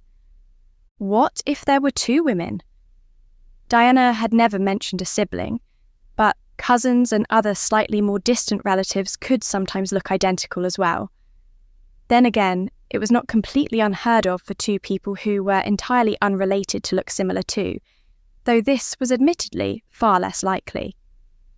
Looking over all of their various interactions and expressions, he decided that this solution was, in fact, a distinct possibility. As soon as he decided this, he went straight out of the house into the church. Jonah hadn't been there at that moment, so he had waited impatiently for him to return, since, unfortunately, he didn't know where his friend might be, and Philip was afraid that he would miss him if he tried to go out and look for him. He barely allowed Jonah to open the door before he started telling the vicar what he suspected and why. This led to a discussion as to how they could know for certain, and what evidence they could try to find without having to directly ask. This was what brought the two friends to where they were currently at, which was poring over birth records to see what could be found, looking for either a Diana or a Debora, and trying to see if Diana had any other family that might bear the right resemblance. Philip groaned as he set down the papers in his hand after hours of searching. Not content to rub the bridge of his nose with one hand, he rubbed his whole forehead with both hands. "I assume that you haven't found it yet?" Jonah asked from where he stood a few feet away, where he was looking through the same papers. "No, and it seems that you haven't either, if you are asking me," Philip replied with a sigh. "So, what do you want to do if we don't find what we are looking for?" "I don't know," Philip admitted. "Let's just keep looking for a little while longer." All right, but I can't stay too much longer today. If we don't find something soon, I will have to leave. I can help you more tomorrow if you are still in need of help by then," Jonah volunteered. "Thanks," Philip said as they resumed their work in silence. It was about 3 minutes later that Jonah exclaimed, I found something." Philip instantly dropped his stack of papers, not bothering to remember where he was at, as he went to look over his friend's shoulder at the paper that Jonah was looking at, asking, "What have you found?" "Look at this." He looked at the certificate which stated that on a specific day, 19 years ago, the Earl of Crampton became a father to twin girls, the older one being named Debora, while the younger one was named Diana. "Twins!"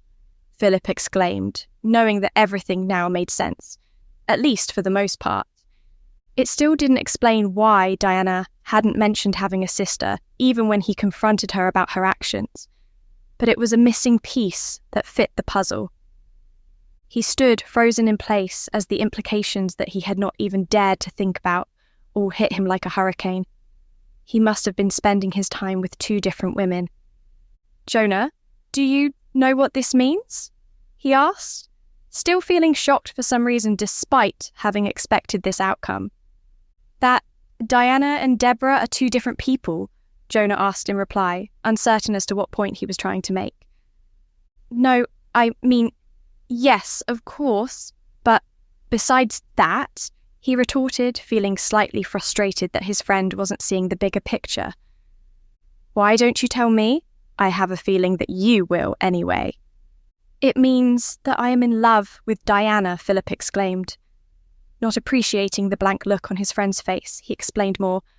"All those times that I thought she was behaving abnormally, that was all Debora, not Diana." "All right, so what are you going to do about it now that you know?" the vicar asked, crossing his arms in front of himself and leaning back against the table. That was something Philip had not paused to consider, so He had to think about his reply.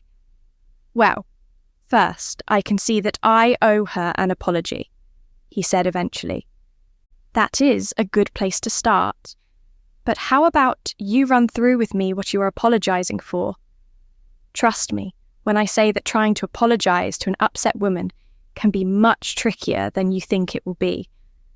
"I am apologizing for believing the worst about her, for not listening to her, and for ending things with her so abruptly," Philip answered thoughtfully, looking up at the ceiling as he sorted through his thoughts. "Good.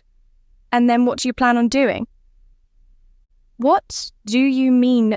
he asked, able to tell that his friend had something specific in mind.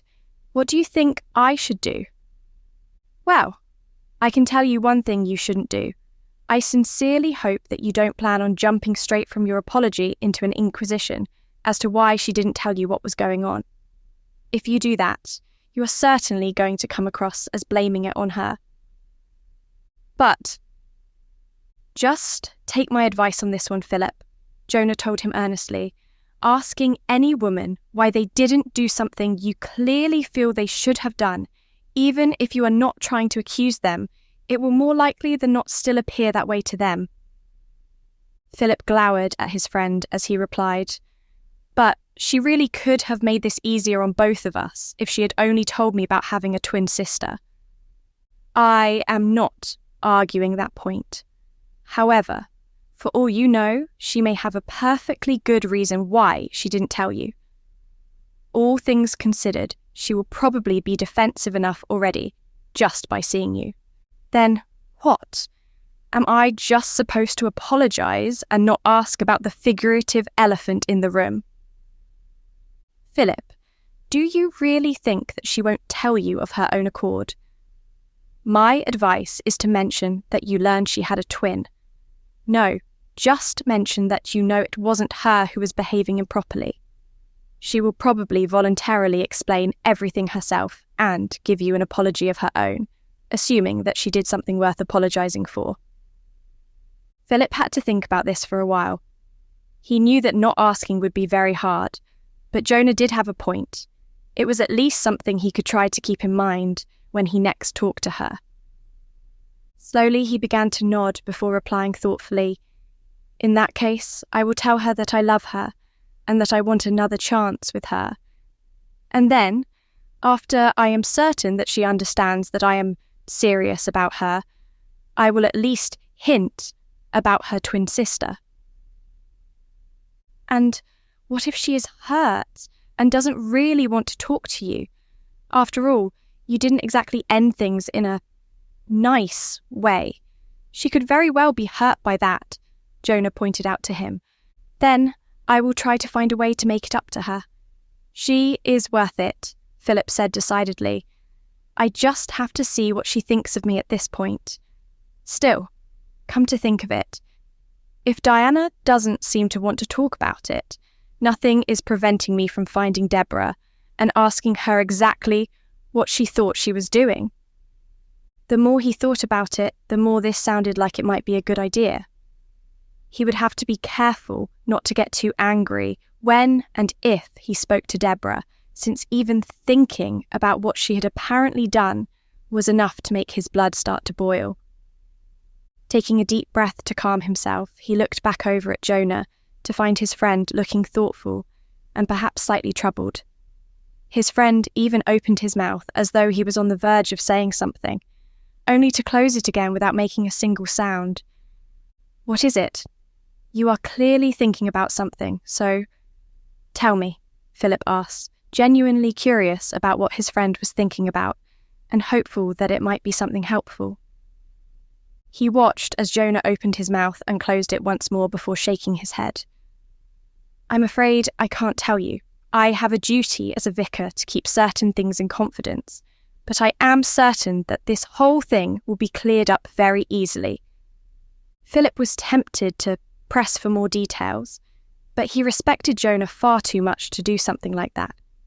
He knew his friend well enough to know that he would never share something he considered to be a secret. "Well, If you don't need me for anything right now, I do have things I could be doing. Parishioners to visit, a sermon to prepare for, those sorts of things.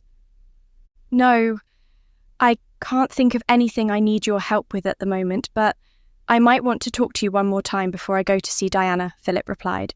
And I will be more than happy to hear you out, just to make sure you don't say anything too foolish, Jonah teased. Philip scoffed in mock offence. I will have you know that I have every intention of thinking things through as thoroughly as I possibly can before I go and see her.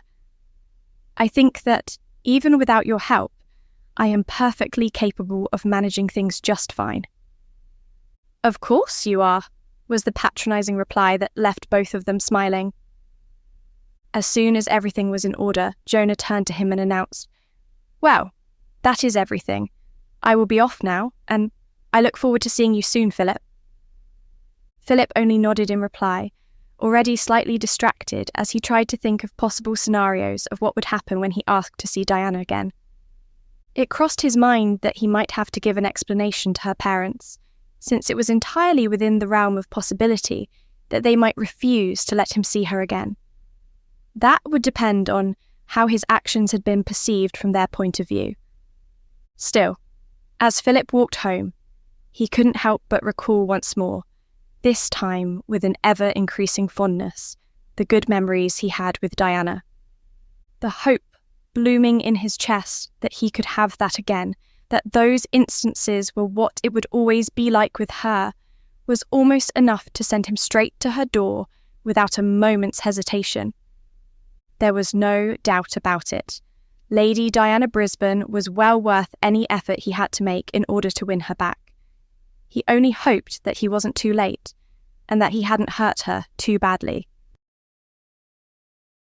Chapter 21. If Diana were as excitable as Debora, she would be bouncing up and down on the balls of her feet as she waited instead of sitting down and pretending to calmly read a book. As it was, she knew that she was far more excited than she should be to have her sister and their aunt over for dinner. Just knowing that they would be arriving any minute, that they were about to have their first dinner together as a family in years, was enough to make her smile a little too big to be perfectly proper. Still, as excited as she was also mentally bracing herself for disaster, and she could tell that her father was doing the same. Her mother, it seemed, was going to be looking for every single flaw or misstep that her sister made, but Diana had hopes that she could keep the conversation light, and that they would be able to make it through one little dinner without anyone losing their temper. If this went well, her parents would probably be more open to the idea of Debora coming around more often. From there, she would work towards getting her sister back under the same roof. Diana hastily put her book down the moment she heard a knock at the door, forcing herself to walk at a dignified pace, even when she heard the sounds of Debora and Aunt Anne's voices in the entryway. She instantly went to her sister for a long, tight hug before giving her aunt the same welcome. "I am so glad you were able to come tonight," she said as they walked towards the dining room. "We wouldn't have missed it," Debora said with a smile, having eyes only for her sister. Aunt Anne, turning towards her sister and brother-in-law, said, "We were both pleased to receive your invitation." "Dinner will be ready shortly, so we can go ahead and take our seats," Diana heard her mother announce. She could feel how awkward everyone was. Debora, because she knew that their parents were scrutinising her and she wanted to make a good impression. Aunt Anne, because she felt partially to blame for failing to keep Debora in line. Father, because he knew that Mother would no doubt have some cutting words to say at some point, and he always hated it when his family quarrelled. Their mother probably feeling at least a little guilt for pushing one of her daughters away. And, finally, Diana herself, who felt that a lot was depending on this dinner going well. Therefore, it was no surprise that there was almost absolute silence as they took their seats at the table. Diana shot her sister a specific look before clearing her throat and saying, "So, about that type of stitch which was giving you a hard time with your embroidery, the key is making the looped over part as small as possible."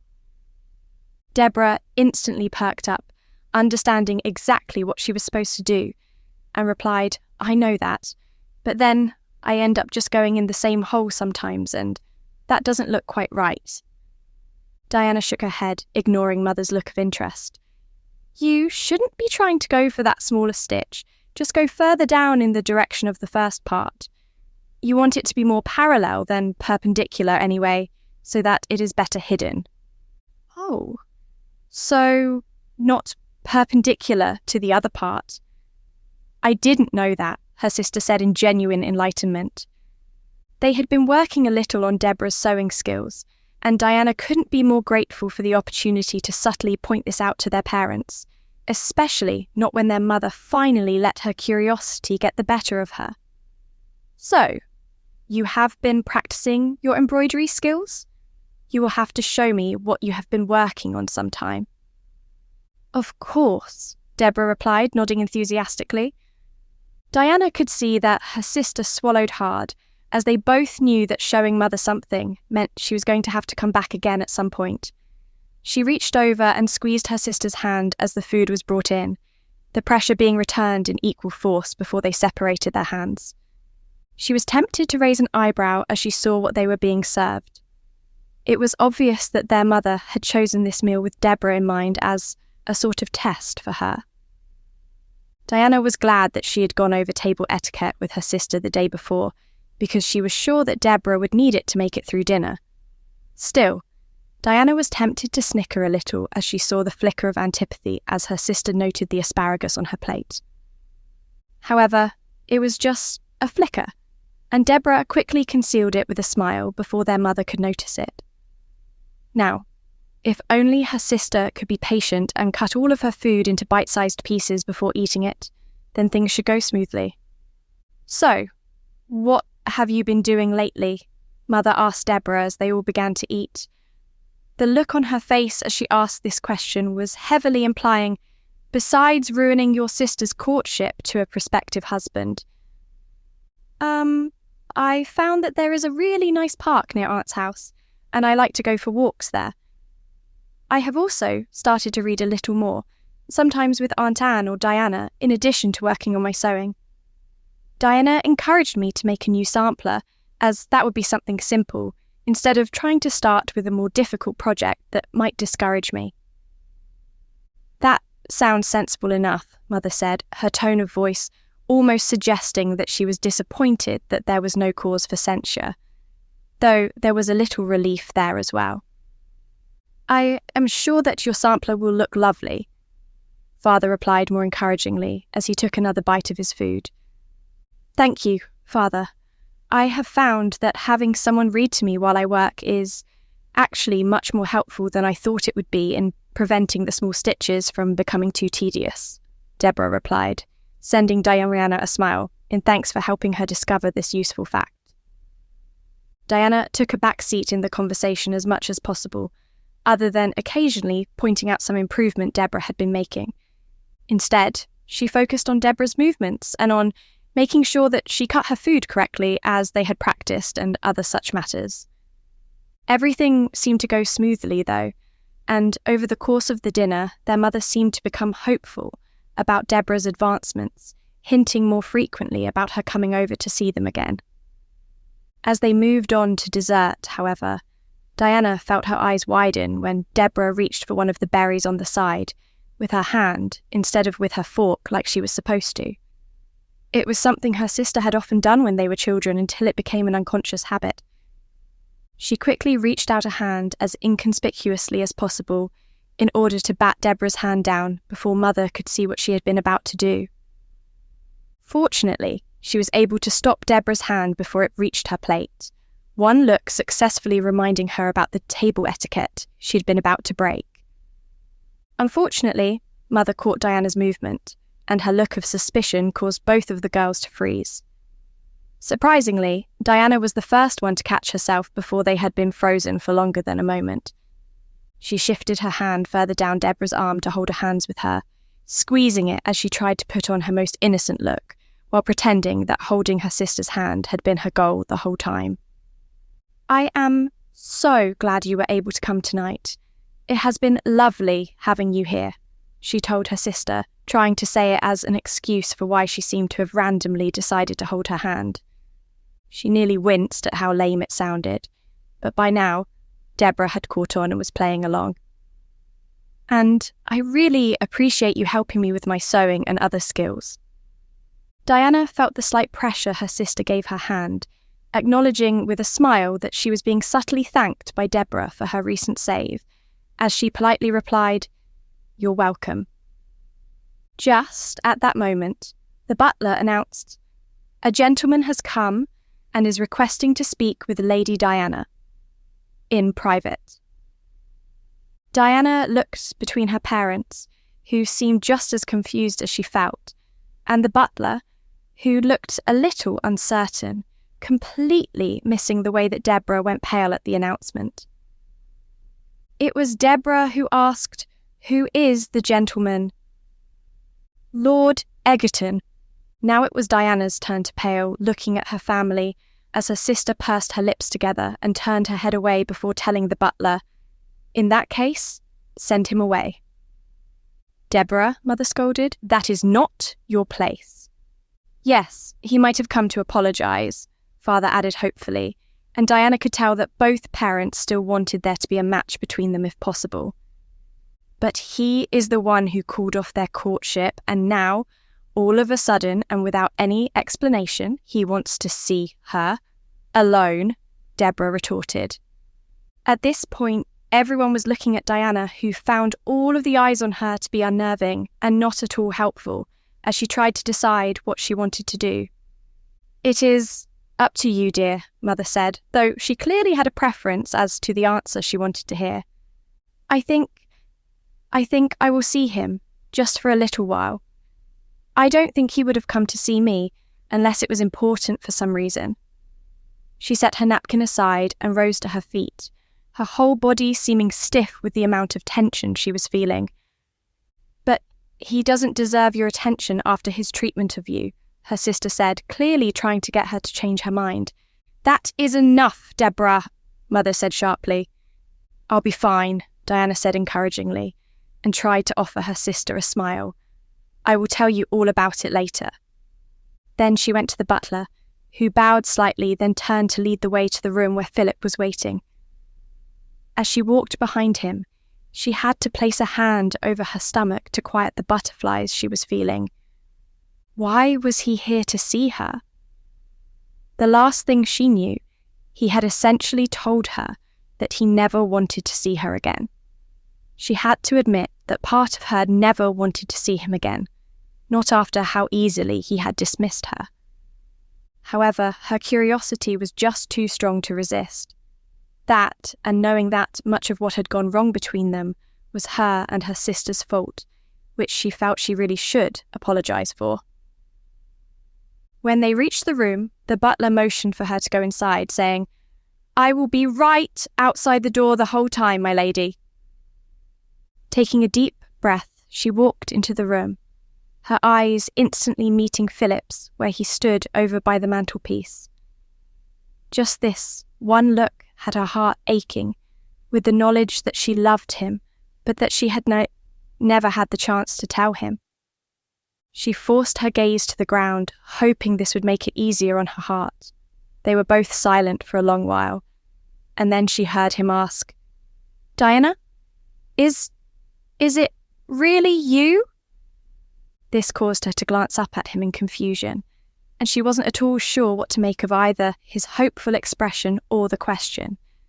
With furrowed brows, she said, "Yes, of course, it's me. Who else would it be?" To her continued confusion, Philip let out a breath, but what he said next cleared things up a little. You might have been Debora," he replied honestly, rubbing the back of his neck a little sheepishly, as she had sometimes seen him do when he felt he had been slow to catch on to something important. "Oh!" she exclaimed with wide eyes, stunned at the suddenness of his announcement. "I am really very sorry for not telling you about my twin sister. I thought she was in Wales with our aunt, so I didn't even think.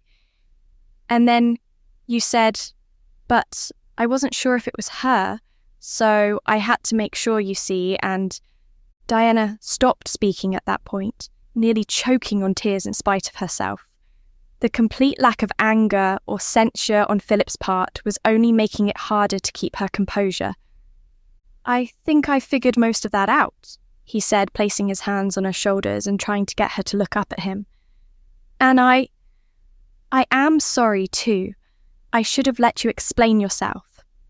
You had hinted that you had something to take care of, only when I saw you, or rather, who I thought was you at the time, I thought that I had my answer. But I shouldn't have let it go at that. That part was all my fault."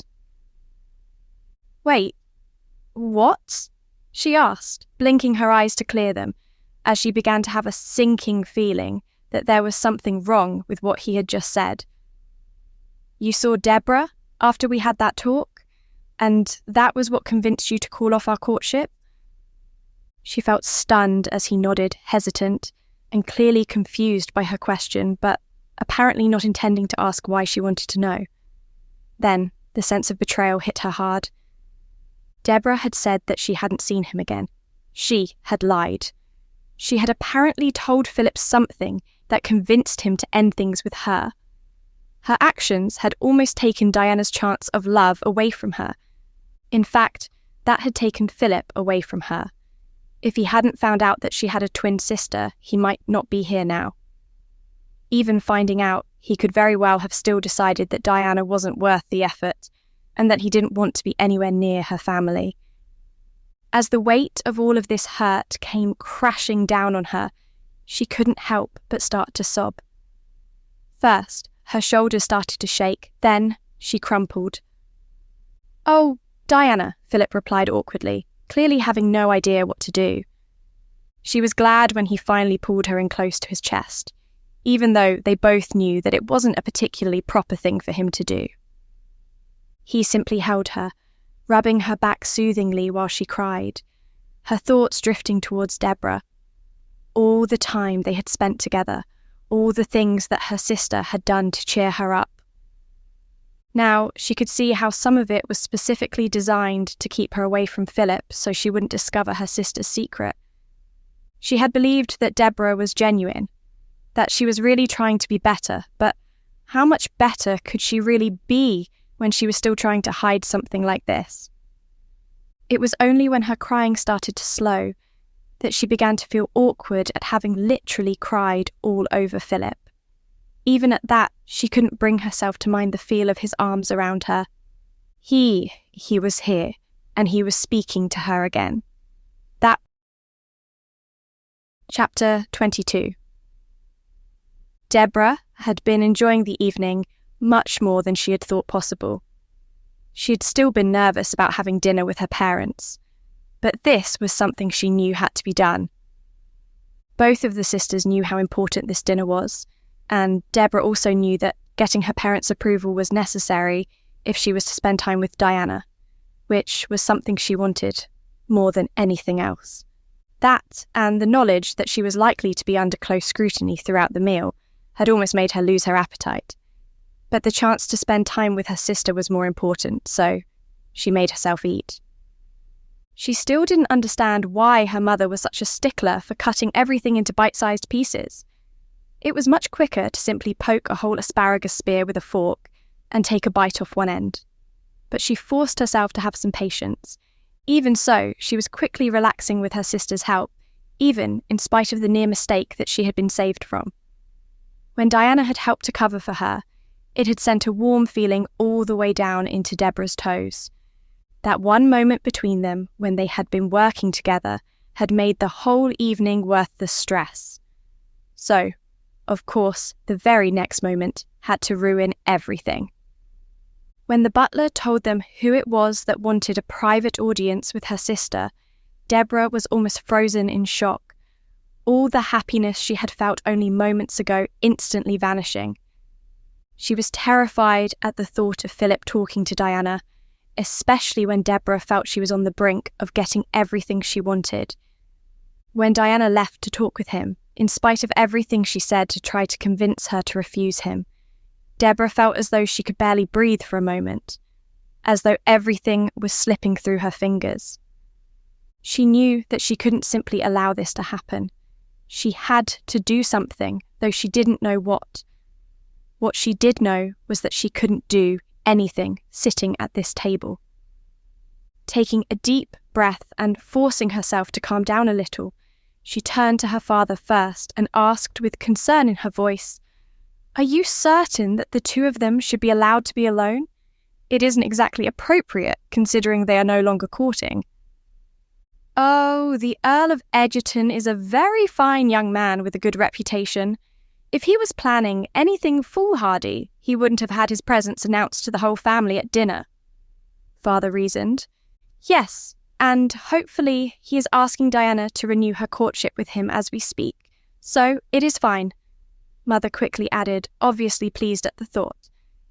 Debora was wringing her hands in her lap, knowing that every minute the two of them were alone was dangerous. Unable to come up with anything else at the moment, she decided to be a little more direct.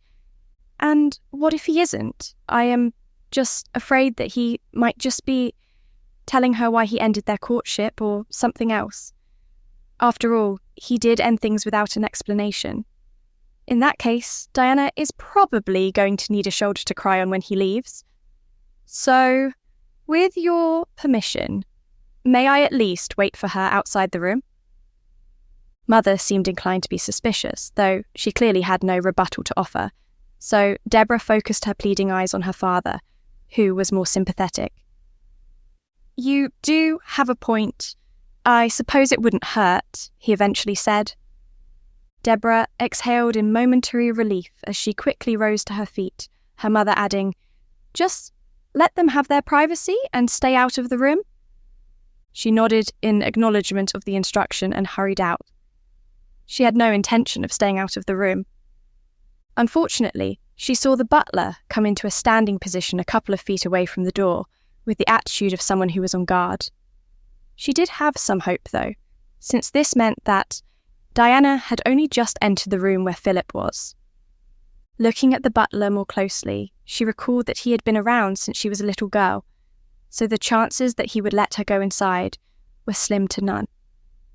"Is there anything I can help you with, Lady Debora?" he asked her when he saw her, his expression radiating suspicion. "I just wanted to be on hand for my sister," Debora stalled, trying to come up with an argument that would get her into the room. "If you wish to finish your dessert, I could come and fetch you as soon as Lord Egerton leaves," he volunteered, an undercurrent of his words, stating that he clearly wanted her to leave without causing trouble. She inwardly scoffed at his weak attempting to dissuade her, unable to resist pointing out, "And, if their conversation does end with Diana in tears, by the time you come to get me, she could have decided that she wants to be alone in her room, or the garden, or anywhere else. At which point, I would have to find her to comfort her, when I could be right here to start with." She was pleased to see his doubt, though apparently he was still highly suspicious of her motives. He finally replied, "Very well, we can wait here together, Lady Debora." She wanted to pull her hair in vexation, knowing that waiting outside the room wouldn't do her any good. Deciding that talking wasn't going to get her anywhere, she started walking towards the door as though she had a right to, which, in her opinion, she did. "Lady Debora," the butler scolded, placing a hand on the handle of the door at the last minute to make sure it stayed only partially open. "Your parents gave permission for them to speak alone." She glared at him for a moment as she planned her next attack. I got permission to come here," she retorted confidently. She was almost feverish with a desire to get into the room, knowing that her secret might already have been revealed. The butler pursed his lips at that, clearly uncertain about what he should do, but he had been a part of this household for far too long to just let her in the room based on her word alone. Still, he also knew that he had to tread lightly, as he was only a butler and she was still a daughter of the master of this house. "Shall I call for a maid and have her verify that your parents wanted you to be inside the room, or if they wanted you to simply be at hand, in case Lady Diana needed you?" he eventually asked. Debora knew when there was no escape, and this was one of those moments. Part of her wanted to smack the smile off the stupid servant's face, as he seemed to realise he had outwitted her. Still, if she couldn't enter the room, she could at least listen in so she knew what damage was being done. There was still a chance, however small, that Diana wouldn't find out. If Philip was angry and accusing, then she knew her sister would be far from inclined to listen to him after all. But the only way she would know what was happening in that room would be if she could listen. So, with a fake smile on her face, she told the butler, "You are probably right. They do need their privacy, but there should be no problem with me listening in at the door just to be sure that nothing inappropriate is happening inside, right?" The smile on his face turned back into a confused frown. Even so, he did move away from the door with a curt nod, evidently unable to come up with any argument on this point. Debora wasted not a second longer in putting her ear directly up against the door so she could hear. There was a weight in her stomach that made the food she had recently eaten feel as if it might want to come back out. Still, that was nothing compared to how she felt when she was able to make out that Diana was indeed crying about something. Then they started talking again, and Debora couldn't make out if they had put things together about her or not. That she had missed the first part of the conversation was obvious, and she would have given almost anything to know what she had missed. What she was hearing now seemed to revolve around her, though this still didn't clear up in Debora's mind if they knew about her lies or not.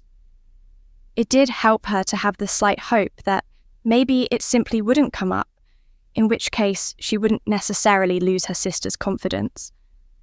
As their conversation seemed to go on, she felt some of the shock of the situation wearing away.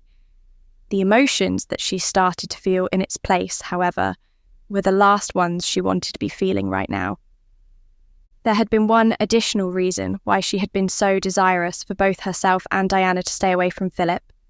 She knew that her sister loved him, while she had been starting to feel something for him herself. It might not have been love, but there was the possibility that she could have let herself fall for him if she had not been deceiving him.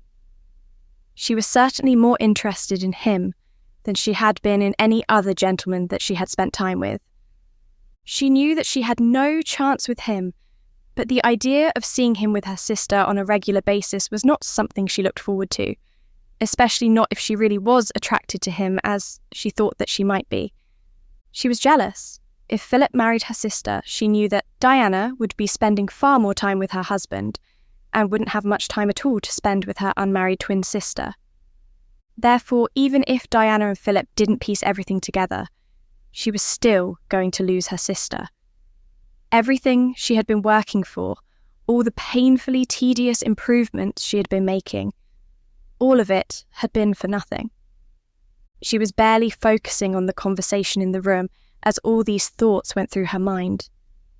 When she heard confirmation of her worst fears, that they both knew what she had done, she was tempted to flee on the spot. She only stayed in the hope she might hear what they, or at least what Diana, planned to do next. A twinge of her conscience told her that she deserved anything her sister might decide to do. This situation also brought the young vicar to mind, as well as the two conversations she had had with him about her lies. Shaking her head to clear it from these thoughts, she tried to focus on what they were saying on the other side of the door. Then she heard the words that, by themselves, shouldn't have sent her over the edge. But that was exactly what they did.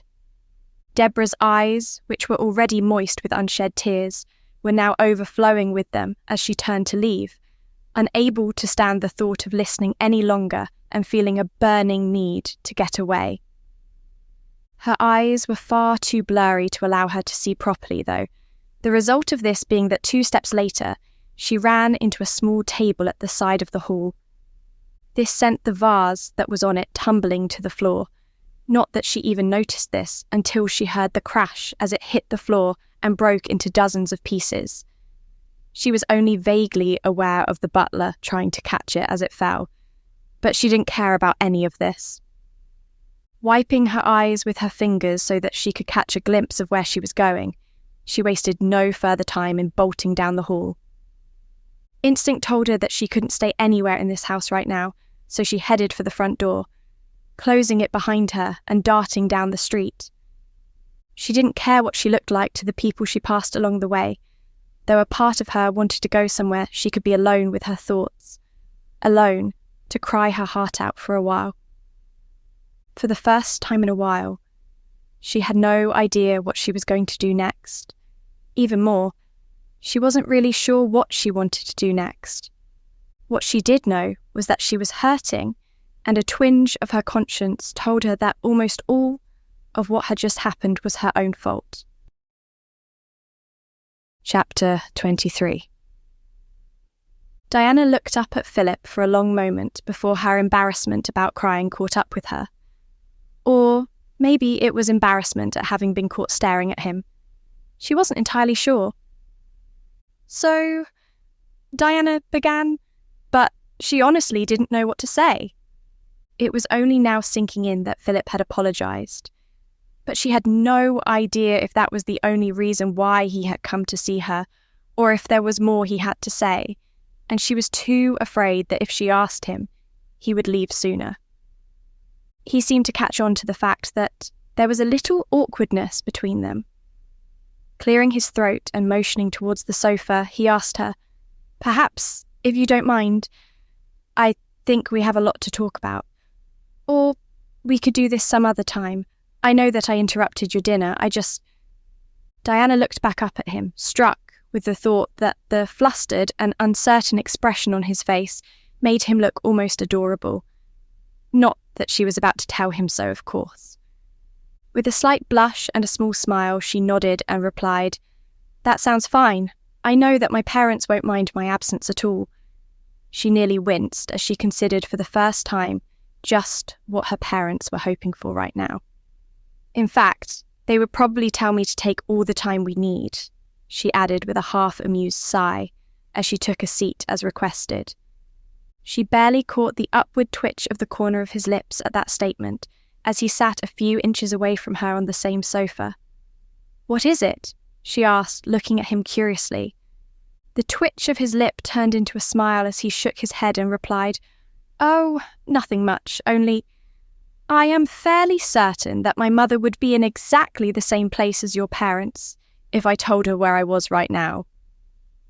She was strongly tempted to snicker at his serious tone of voice right then, and he seemed to find it equally amusing if the sparkle in his eyes was any indication. May I start over? I didn't exactly intend to. I may have tried to plan out this conversation, but so far it has not gone at all like I thought it would." "Oh, then, by all means, how were you planning for this to go?" she asked, her heart thudding in her chest. "I assume you started by verifying that it was really me you were speaking to, but I suppose I threw you off a bit after that. What were you going to say next?" "Well, after I verified that it was you, I was going to apologise. I have partially already done that, but, well, at this moment, I can't say that I covered everything I needed to apologise for. So, if you don't mind, I am going to do that again," he told her with almost a sheepish smile. Diana was having a very hard time trying to prevent her cheeks from turning red. He was apologising to her. She felt herself to be more to blame than he was. Still, she nodded since her voice didn't want to work for her at the moment. "I am sorry," he began, seemingly relieved to be able to start again. "I could tell that something was wrong for a while before I said something, and I should have mentioned that I thought your behaviour was out of character sooner than I did. I also should have known that you would never act out like you seemed to be doing. But you didn't know that I had a twin sister, so you couldn't have known that it wasn't me you were seeing," she quickly assured him, only realising in the next moment that she had interrupted him again. "I'm sorry. Please continue." Philip seemed to almost smile at her reaction, but he went on, "I meant to talk it over with you to find out why you were acting strangely, but looking back over it, I really wasn't listening at all. That and the fact that I didn't give you a chance to explain, even when I said I was going to. That, I feel, is possibly the biggest mistake I have ever made. And I'm sorry. Will you forgive me? His heartfelt apology made Diana want to apologise all over again herself. However, as she opened her mouth to do so, she recalled once again that he was repeating this apology for a reason, so she instead took a deep breath. I do forgive you. I could say more than that, but I am curious as to what the next part of your plan was to be. That was something that was going to depend on what your reply was. If you had said that you didn't forgive me, I was going to ask you to give me a chance. And since I have forgiven you, well, I hope that perhaps we can renew our courtship and start again. I mean, we don't have to completely start over. At least, I hope we don't. But I want this to work. She felt her breath catch, part of her wanting to burst into tears of happiness on the spot. Instead, she smiled, blinking several times, and quietly told him, I would like that too. They simply sat there, staring at each other in happiness for a while, before Diana had the presence of mind to ask, was there anything else you wanted to say to me? Or was that all you planned to tell me? He looked for a moment as if he was tempted to say something, but then he shook his head as he seemed to change his mind. I actually wasn't really expecting to get this far, so I don't have any further plans. But I would like to stay and talk for a while longer, he admitted. Then let me apologise again too, she told him with a sigh. I also think I should tell you a bit about my sister. Wait, she added, struck by a sudden thought.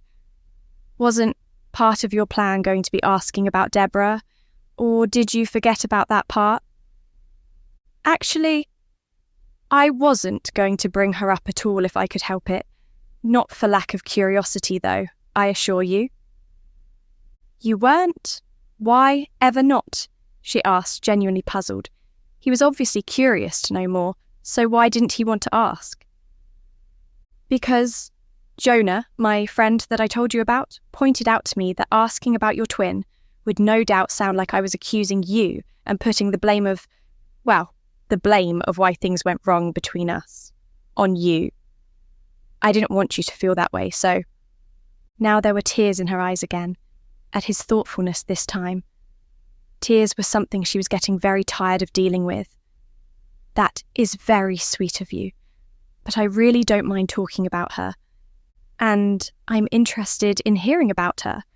Can you start by telling me why you never mentioned her before? He asked, still a little hesitant in bringing up this subject.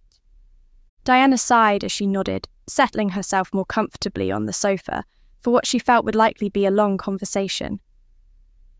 Debora has always been a bit troublesome, even when we were little girls. So, after one particularly bad prank of hers, our parents decided that she was going to live with our aunt in Wales. I do believe that you mentioned that. You also said that you didn't know she was here. Yes, well, that was years ago, during which time I haven't spoken or written to her. It seems you ran into her the day after she and Aunt Anne arrived in London. Mother and Father didn't even know that the two of them were here until I brought it up because you said I had done things I knew that I hadn't. Pardon me if this is out of line, but shouldn't your aunt have told you, or at least your parents, that they were here? Yes, she should have, and I am fairly certain that my parents have expressed their displeasure at her for that already. But honestly, I should have known from the beginning, she said, pausing for a moment to shake her head. How could you have known if I didn't say anything? He retorted, clearly trying to comfort her. Simple. Remember when you brought me that almond cake? I hate almonds, but Debora loves them. I should have put that together, and I could have asked why you got me that cake, if I had. There are plenty of things both of us could have done. Believe me, when I tell you that I have thought of a very long list of things I could have or should have done differently. Jonah was quite exasperated with me last time we spoke, and eventually he essentially told me to just let the past die.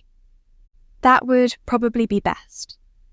I can't wait to meet your vicar friend that you speak so highly of, and perhaps it is a little too soon to make jokes about it, but I can't wait to actually meet your mother too, she told him hesitantly.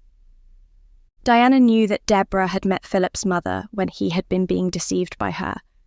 Her supposed behaviour on that occasion had been one of the things she could tell had upset him.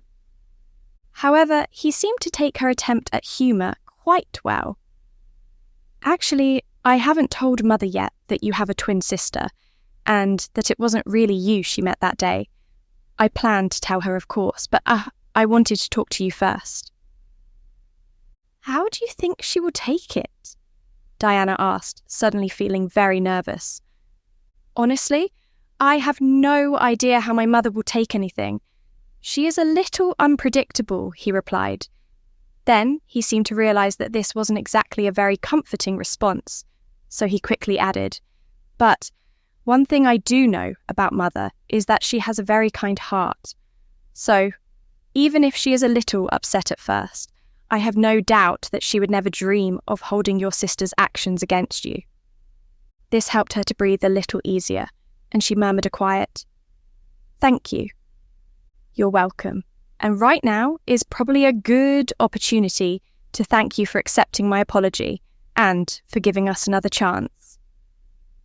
"You don't have to thank me for those things. Not when I want us to. Not when I want to spend time with you, too. May I ask you, assuming that you even know the answer, but does she hate you or something? Why would she pretend to be you?" Diana sighed deeply. "I can't say for sure, but maybe I should start a little closer to the beginning. When we were little, pretending to be each other could be quite fun, to Debora especially. She absolutely loved doing things like that with me." She paused for a moment to plan out her next words before continuing. "I think that sometimes she was jealous of me. I know that she loves me, or that she used to anyway, but I was always the favourite daughter. Well, if she made a habit of misbehaving, I am certain that almost any parent would have a hard time not showing some level of favouritism." "Exactly, but Debora always cared more about my opinion than about theirs. As long as I wasn't upset with her, she didn't care if our parents were. And when I was not fine, when I wanted to separate from her, I am fairly certain that she feels like I abandoned her." Philip seemed to be getting the picture now. "So, when she came to London, she was quite possibly angry with you?" "Yes," Diana replied. "When I confronted her, she was definitely angry then. She seemed to think that ruining our relationship was simply another of her pranks. I told her to stay away from you, and she seemed to get the idea. Since then, she has apologised, and I thought she was sincere about it. Maybe she really is sorry." "Thank you for telling me more about your sister," he said, placing a hand on hers in sympathy. "I do have one more question, if you don't mind my asking it." "What is it?"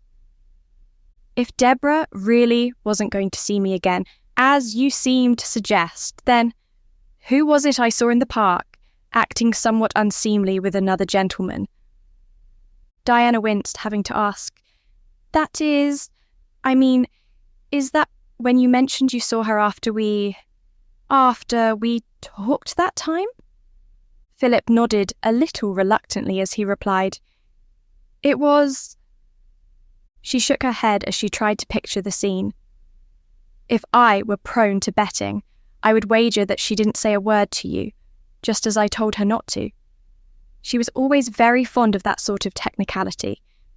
I am really sorry about my sister's behaviour." "You don't have to apologise for her. I'm just glad it wasn't actually you I saw that day." "Well, I can't help but feel a little bad about it, but I want you to know that I would never behave like that. Even if I was more like Debora, I could never be unfaithful enough to flirt with another man because..." She cut herself off. not ready to admit to Philip that she was in love with him when she wasn't sure how he felt. "What were you going to say?" he asked, taking both of her hands in his own at this point and trying to get her to look at him. But Diana didn't want to answer, and since she didn't trust her voice at the moment either, she simply shook her head and tried to contain her blush. He was not ready to give up, however, and tried once again with an undertone of teasing. "You were going to say no. No to what?" Now her heart was pounding in her chest even more, but she still didn't reply. After a moment and a soft sigh, Philip tenderly said, "Well, whatever you were going to say, you should know that I love you." Diana, who couldn't look at him a moment ago, was now staring up at him with big eyes. The words were on the tip of her tongue to say that she loved him too, but her breath was caught in her throat. His face seemed to be growing closer to her own, and just maybe she was leaning in too. Then there was a loud crash from outside the room, and the moment was broken for both of them. Furrowing her brows, Diana rose to her feet, remarking, "I wonder what that was about." Philip followed her to the door, which she opened. The only person she saw in the hall was the butler, who was starting to pick up pieces of the vase that used to be on the small table. "What happened?" she asked, somehow doubting that he had been the one to break the vase. The man looked a little sheepish, making her reconsider her first assumption, but then he replied, "Lady Debora was waiting near the door. She must have heard something, and then she bolted and ran right into the table, knocked the vase over, and kept running." Diana didn't even try to pretend she wasn't worried by this information, and she could feel Philip step up close behind her as he asked her, "What are you thinking?" "I know that I, if not both of us, need to have a talk with her, but honestly, I am also thinking that Debora is prone to doing very rash things when she is upset." Then, glancing back up at the butler, she told him, "Go and tell my parents that my conversation with Philip is over and that my sister has run off. Then help me find her." As the butler scurried away to do her bidding, Philip placed a hand on her shoulder. "I can help too, if you think my presence wouldn't simply make things worse." She couldn't help but smile up at him, her cheeks flushing once more as she recalled how close they had been just moments earlier. Diana might not know what she was going to do about her sister, but she found that the thought of dealing with whatever came next didn't sound so bad, as long as she had him beside her. Chapter 24. Debora ran for a while in spite of her tears until she was out of breath and had to stop and lean against a nearby building. She had no idea what she was going to do next. She wasn't sure that she was even ready to try to think about that. Still, she didn't want anyone to ask her any questions, so she needed to go somewhere that was at least somewhat secluded. She was also still sensible enough to know that back alleyways and other such places were far too dangerous for a young woman to be in alone, especially in the state she was in. Just because Debora was reckless, that did not mean she was stupid, even though she knew that her parents would probably disagree with her on that point. She started to walk slowly as soon as she caught her breath, doing her best to pretend she was composed and keeping her head down so as not to draw attention to herself. She still didn't know where she was going until she saw the church a street away. She paused, looking at the steeple almost wistfully, and biting her lip as she considered this option.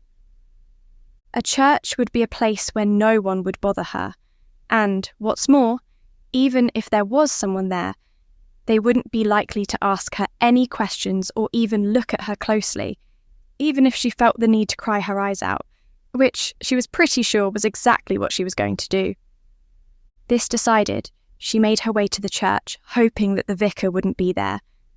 He seemed like a nice enough person, and had certainly proved he was a good listener, but she didn't want to talk to anyone. Fortunately, when she entered, she didn't see a single person there.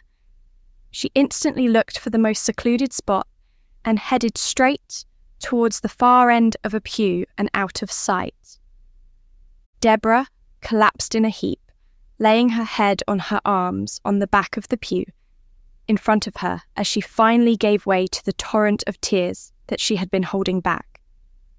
She jerked in surprise a while later when she felt a gentle hand on her shoulder, but she refused to raise her head enough to try to see who it was. Her tears would have made the person too blurry to make out anyway. "Leave me alone," she managed to tell whoever was there. "I don't think anyone really wants to be alone when they are hurting." "I won't ask or say anything.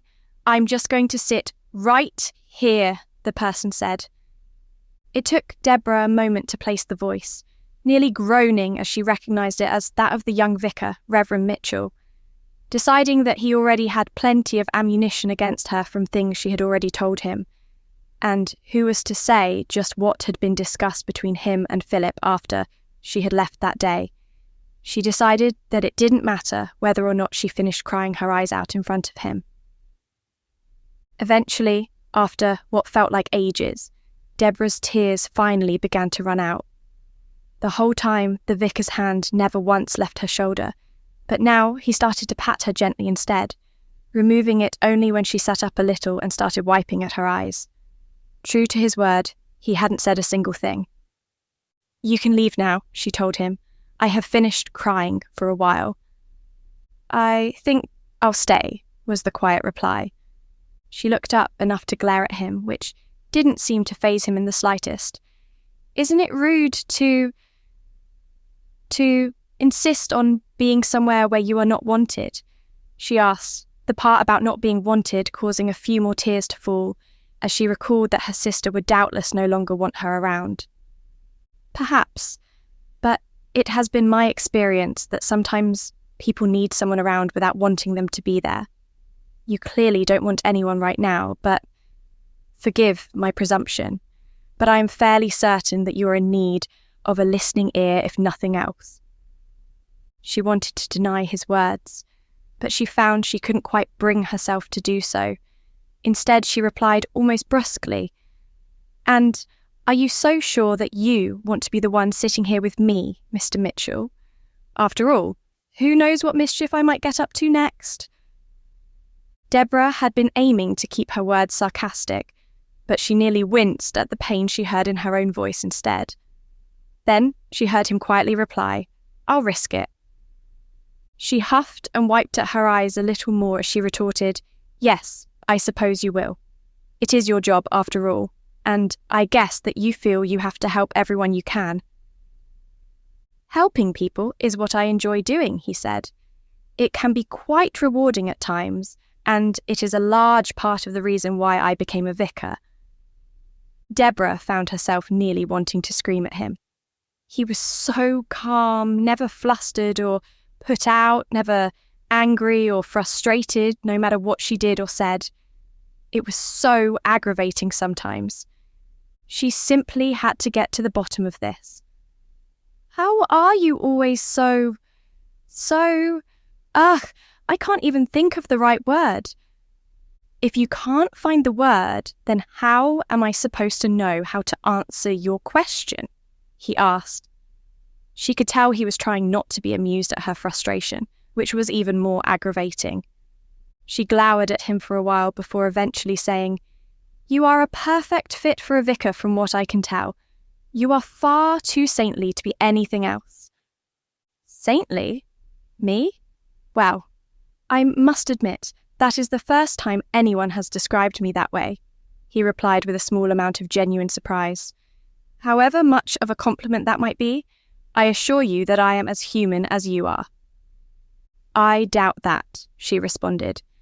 "You would never have..." "Would never have what?" the vicar asked when she didn't continue. Debora sighed, leaning forward once again to rest her chin on the pew in front of her. "Do you think I am evil?" she asked bluntly. She was surprised to see that Jonah didn't even seem to have to ponder this question for a moment before he started shaking his head. "No, I don't believe that at all.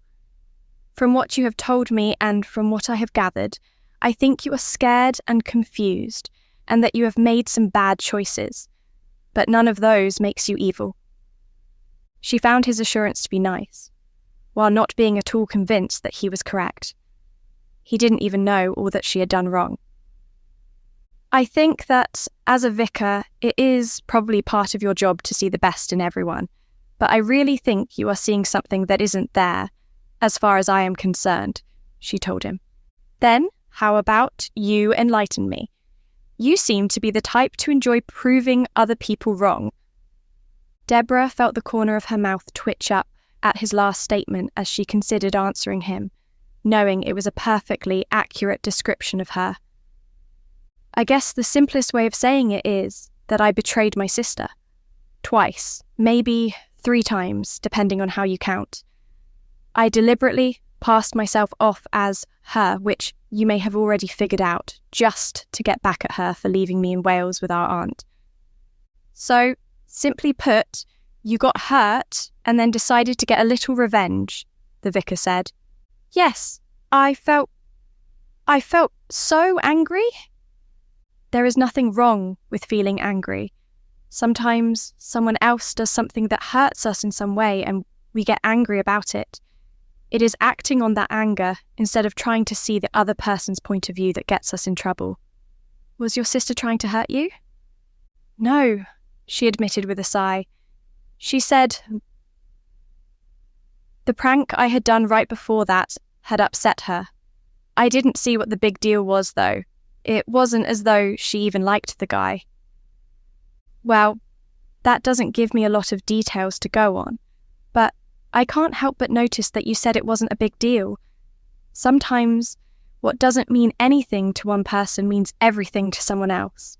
Trust me, I have 5 sisters, so I have some idea of this. It is just like different people have different skills, favourite things, and unique personalities, and it's something we all have to think about when others are concerned. Debora thought about his words, recalling the memory of that day. As time had passed, she had been able to see a little more clearly that what she had done had upset Diana. She had also started to realise that it was more important to her to be close to her sister than it was to Diana. She exhaled, believing that she had completely ruined that. I guess I thought that, as twins, we would be more similar, which I know is ridiculous. They both sat there in silence for a while before Debora finally gave another sigh. I really don't know what to do next, though you will probably tell me all about what I should do next. Reverend Mitchell smiled a little and shook his head. I think I will pass on that, especially as I am still in the dark about a lot of the particulars, though I think it fairly obvious that an apology is in order. I don't think that anyone would listen to an apology from me. If they did, they wouldn't believe it was sincere. There was silence for a while longer before he said, If I might be so bold as to ask, how much time have you spent being angry and wanting revenge? And how much time have you spent doing things you enjoy? I don't mean enjoying something at someone else's expense, just something you like doing, whatever that may be. Debora had to consider this for a while. When she first arrived in London, any time that wasn't spent with Philip was spent in reading up so that she could deceive him. And after that, though she had loved spending time with Diana, she was almost constantly afraid that her sister would find out what she had done, so she hadn't fully been able to enjoy Diana's company as much as she would have liked. Looking further back, even before Aunt Anne had brought her back to London, she spent a lot of time being angry at her parents, planning ways to get back at them, even when she didn't really intend to carry them out. All of this begged one question. What did she actually enjoy doing? Spending time with Diana was certainly on the list, but the only other thing she knew she liked was playing pranks on other people. What if the only thing you like to do is have fun at other people's expense? She asked the vicar, curious as to what he would say about that.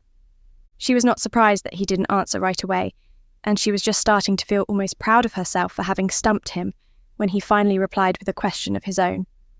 I would have to ask what it is you like about it so much. Do you enjoy knowing that you embarrass someone or hurt their feelings? Well, when you put it like that, Debora had to admit that this point made her feel a little guilty. Maybe it was more than a little guilty. "See," she pointed out, "I am a horrible person."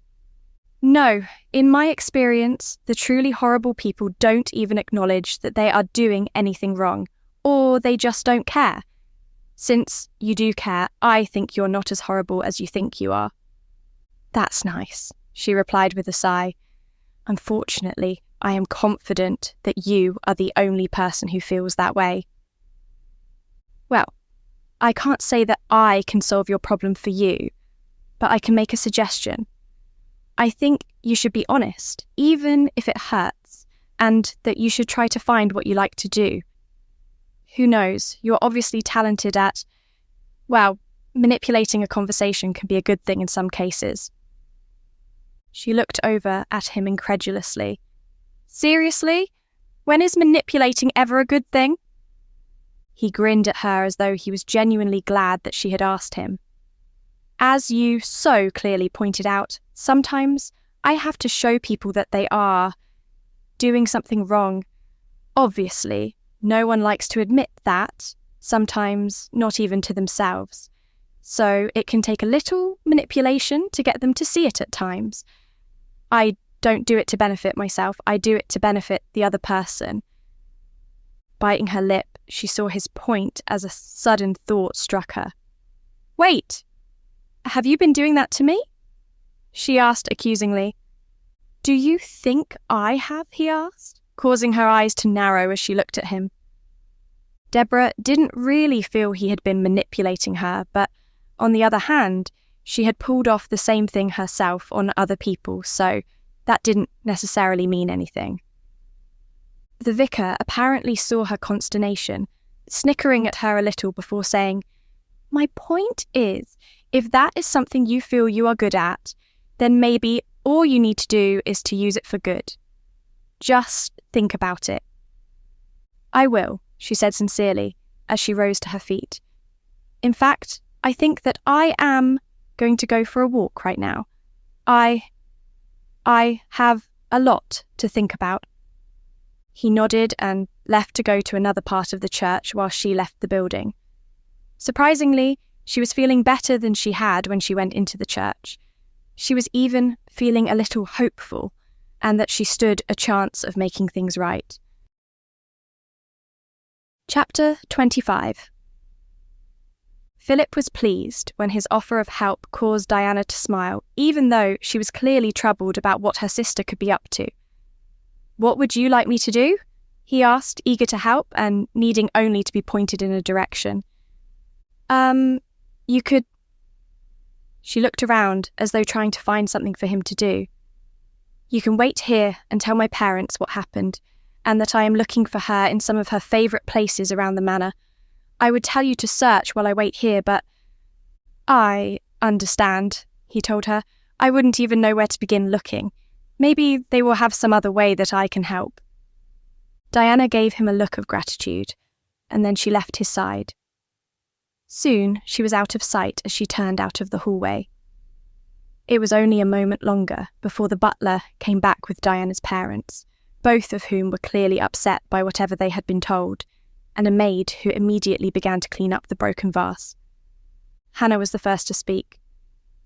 "I am deeply sorry about the behaviour of our other daughter, Lord Egerton. I am sure I don't have all the details yet, but I assure you that we will do all in our power to prevent a repeat of this unfortunate incident." Philip could tell that her primary concern was in making sure that he had not been offended, which made sense considering Diana had hinted that her mother wanted the two of them to make a match of it. So, he did his best to put her mind at ease.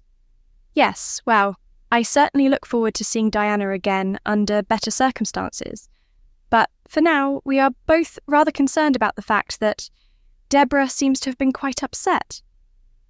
Both the Earl and his wife seemed obviously pleased that he planned on coming again, the Earl remarking, "I'm afraid that Debora being upset isn't of any great concern.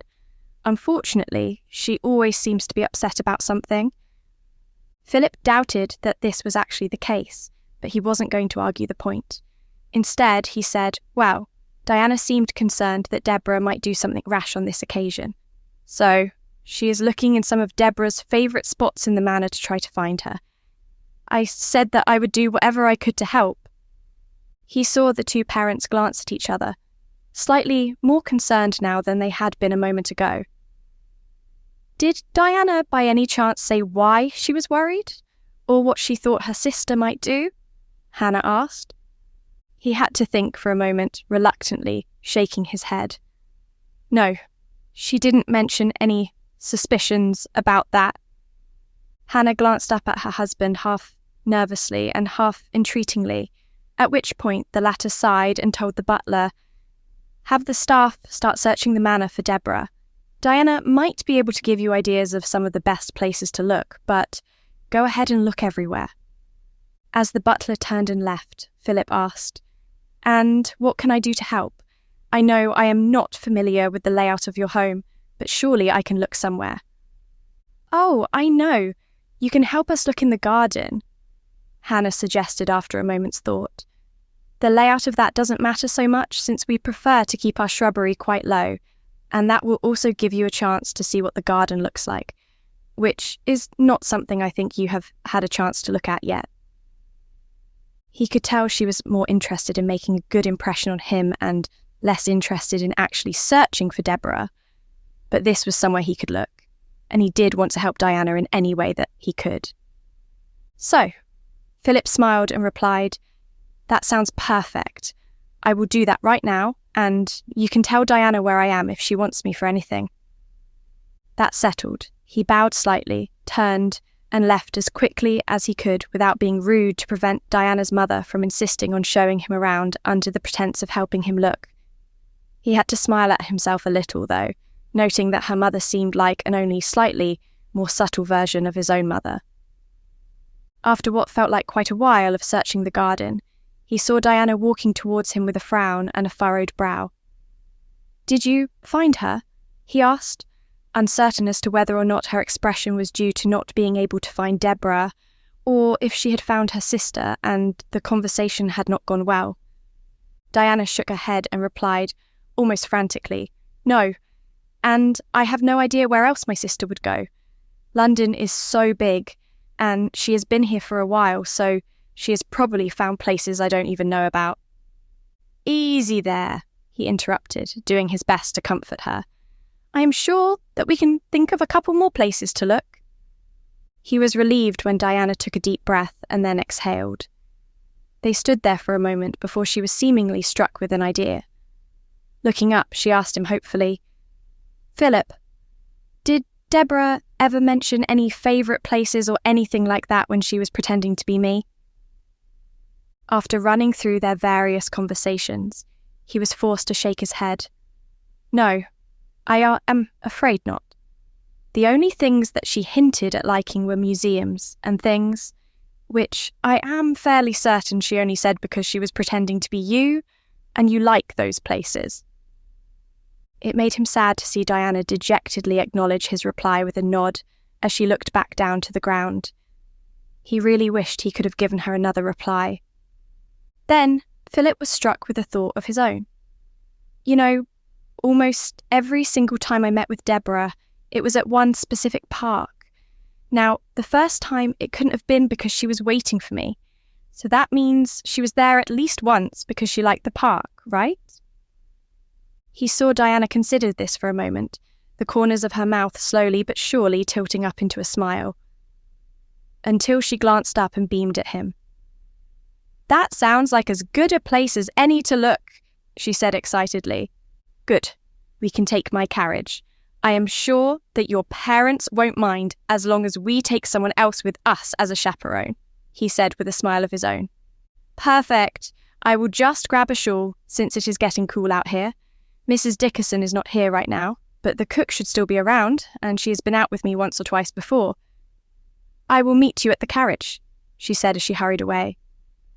He was only able to nod in reply before she was entering the back door of the manor and was out of sight. Then he went around and had his carriage readied, informing the coachman of where they were going so they could leave as soon as Diana and their chaperone arrived. Philip had to wonder how fast Diana was moving when it was only a moment later that she came out the front door of the manor, the other woman in tow. This only reaffirmed how worried she was, causing him to hope more than ever that his suspicion was correct, and that Debora would be found in the park. He could tell that Diana felt fidgety as they got underway, even though she did her best to hide it, so he tried to get her talking, hoping that it would help. "So, what are you going to do when you find her?" She sighed, her shoulders slumping down a little in apparent defeat as she replied, "I honestly don't even know. I suppose some of what I say will depend on what she acts like when she sees me." "That makes sense. What are the possible reactions you think you might see from her?" "As much as I hate to admit it, it is entirely possible she will lash out at me, especially if she feels she was just getting back at me for leaving her alone in Wales. In that case, I don't know that there is anything I really could say to her. There is certainly no way I could let her get close again." When he found that Diana was getting lost in her thoughts, he asked her, "So, that is the worst case scenario. What do you see as the best case scenario?" She paused to consider this before saying, "I think that would be if she was only trying to... maybe she was only trying to hide what she had already done, but still, how am I supposed to ever trust her again, even if she does sincerely apologise to me?" Philip could tell by the way she worded her question and the expression on her face that Diana really wanted to be able to trust her sister in spite of everything that had already happened. He also knew, however, that it wasn't going to be easy for that trust to be built back up again, if it even could be rebuilt. "I honestly don't have an answer for you there, but if you want to try to make amends with her somehow, I will do whatever I can to support you," he said, wishing he could give her advice, or, better yet, take care of this whole problem for her himself. Still, he figured that he must have said the right thing, because Diana looked up at him with gratitude in her eyes as she said, "Thank you, Philip, that means the world to me." The look on her face reminded him that he had felt like kissing her not too long ago, but their chaperone apparently saw this and chose that moment to break the mood by clearing her throat, which made both of them blush slightly and look away from each other. "So, you're the cook at the manor?" he asked the older woman. She looked at him with an amused smile, clearly finding the two of them quite entertaining, before she replied, "Yes and no. I am not the cook. I am simply the one Earl Crampton hires to make specialty things, such as certain fancy desserts." "Ah, I see," Philip said, uncertain as to what to say next. Fortunately, the carriage chose that moment to come to a stop, the coachman announcing that they were at the park. All three of the occupants stepped out, but Diana had not taken more than a few steps as she looked around before Philip heard her sharp intake of breath. Looking in the direction she was staring, he saw her twin sister a distance away, seemingly walking around aimlessly.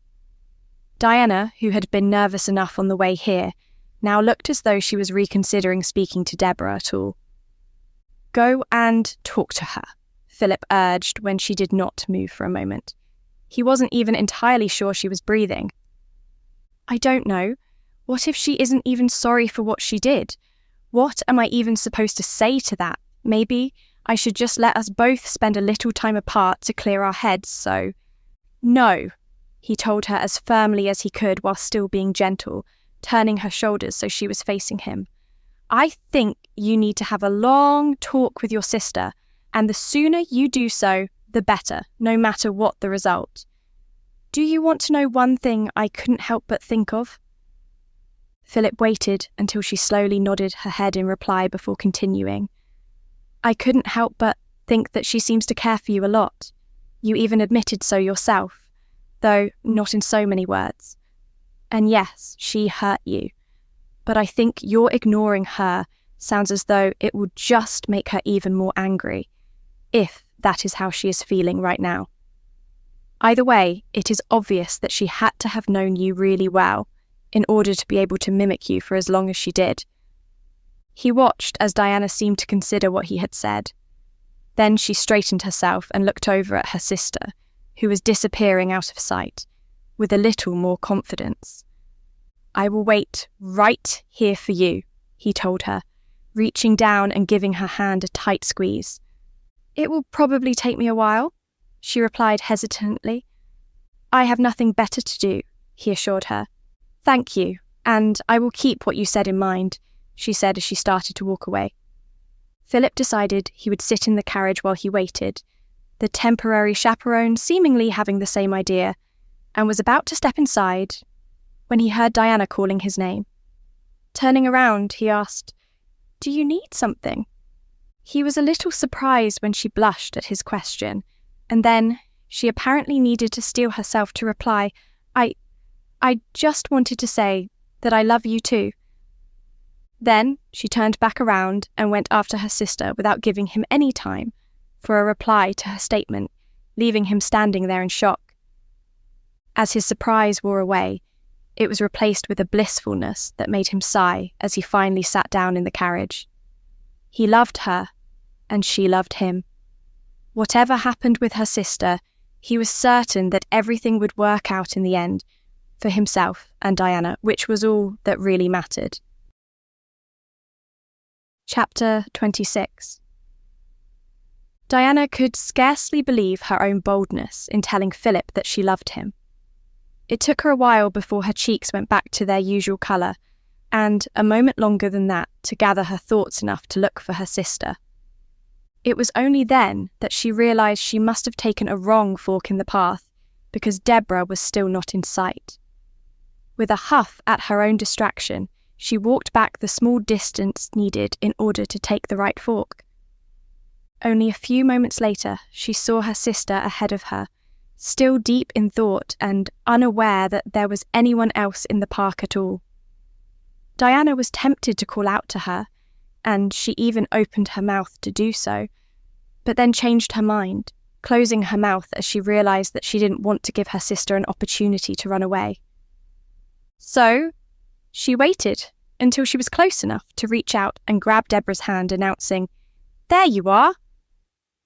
Diana felt her sister jump with surprise, and if it had not been for her tight hold on Debora's hand, she would have jerked her hand away.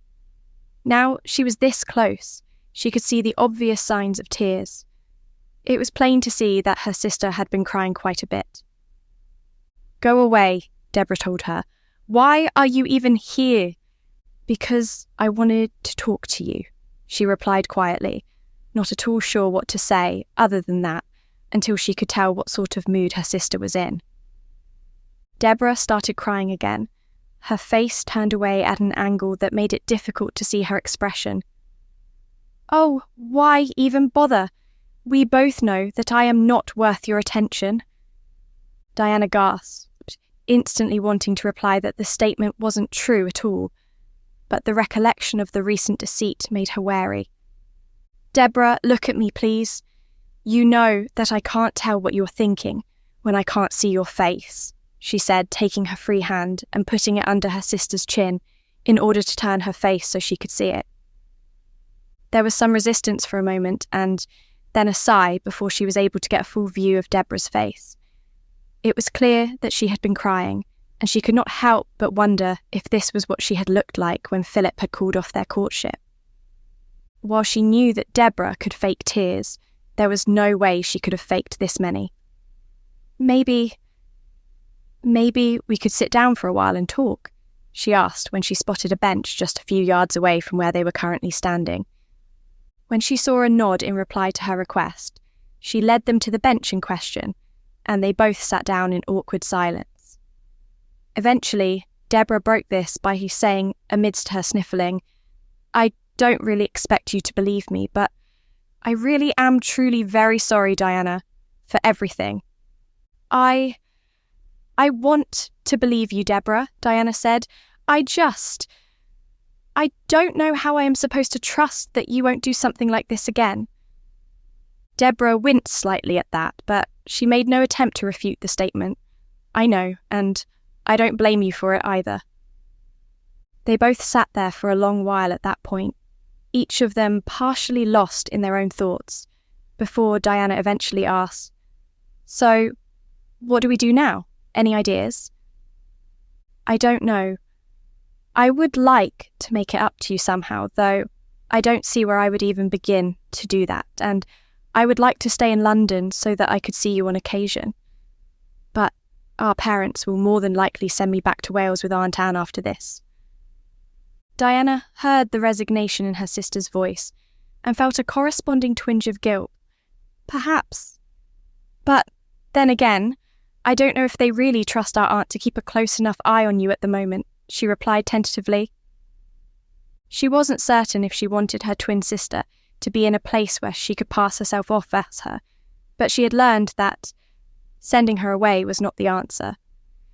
"They are far more likely to send me to a convent or something," Debora said morosely. "I am only surprised that they haven't sent me to one long before now." Diana bit her lip for a moment, considering if she even wanted to offer what had just come to mind. One glance at how dejected her sister appeared was all that she needed in order to decide. "I suppose I could try to convince our parents to keep you here?" she said, looking at the path at her feet, but still able to notice her sister inhale sharply, with surprise. "I mean, I would want there to be a few rules in place so that I wouldn't have to worry so much about you causing trouble, of course, but I think we could work out those details without too much trouble." Debora didn't make a single sound for a while, but then she said with what sounded like a squeak in her voice, You would really do that for me, even after everything I've done?" Diana nodded, looking at her sister out of the corner of her eyes as she replied, "Yes, I would. I do want a chance to make amends with you too. You are my sister, after all." This response caused another flood of tears. "But it was all my doing. I broke your trust. You didn't do anything wrong at all, so why would you want to put up with me?" Diana waited until her sister's tears had slowed before she quietly said, "No, I don't think you were the only one to blame here. I should never have cut you out of my life entirely like that." It was no surprise when Debora was not quick to respond to that. What was surprising was when she eventually said, "But you felt I deserved it. I don't know if you were right about that, but it was still my fault for taking it so badly, instead of using it to try to do better. Well, in that case, it looks like we are both a little at fault. So maybe we can try again, one more time." "I would love that," her sister said with watery eyes. "All right then, let's plan out how this is going to work," Diana said, getting herself more comfortable on the bench for what she was certain would be a long conversation. "Where should we start?" "I think that the best place to start would be to lay out some ground rules. For both of us, not just for you," Diana said, nearly smiling at how enthusiastically Debora was nodding. "That sounds fair. The first rule should probably be honesty on my part. If I do something I even think might be wrong, I should tell you about it and not try to hide it. I can definitely see that not doing that only made this whole situation worse." "Yes, but I think that the honesty should extend a little bit more than that," Diana said. I want you to tell me if it feels as if I am cutting you off or if I do something that hurts your feelings. I will try to be more honest on my part as well, and try to explain myself when something you do bothers me." "And what about the next rule? Maybe our next rule should be no more switching places with each other, ever." Well, I can definitely see that for now, and definitely never without the permission of the other. But there might come a day in the future, probably no sooner than a few years from now, when I might not mind the idea of it, if it was for a good reason and not simply for a prank, Diana told her. "Really?" Debora asked delightedly. Diana nodded her head, a fond smile on her lips as she replied, "As I said, not for a long while, but maybe someday." All right, and what next? Her sister asked after a moment, seemingly getting excited by the rules for some strange reason. I think that I have, well, it is not a rule exactly, but I want you to have a friend or two besides myself that you can talk to and become close with. Someone who can be a good influence on you too, Diana said hesitantly, her eyes on Debora's face to gauge her reaction. Seeing that her sister was thoughtful and not upset, she continued, I know that you like spending time with me, and that is good, but since we agreed to be perfectly honest, sometimes I don't like feeling that you rely completely on only me for companionship. I don't expect you to find good friends or to get close to them overnight or anything, but I would like you to work on that. I understand, Diana, I really do. There has been a moment or two when I have worried that I might be acting too clingy to you.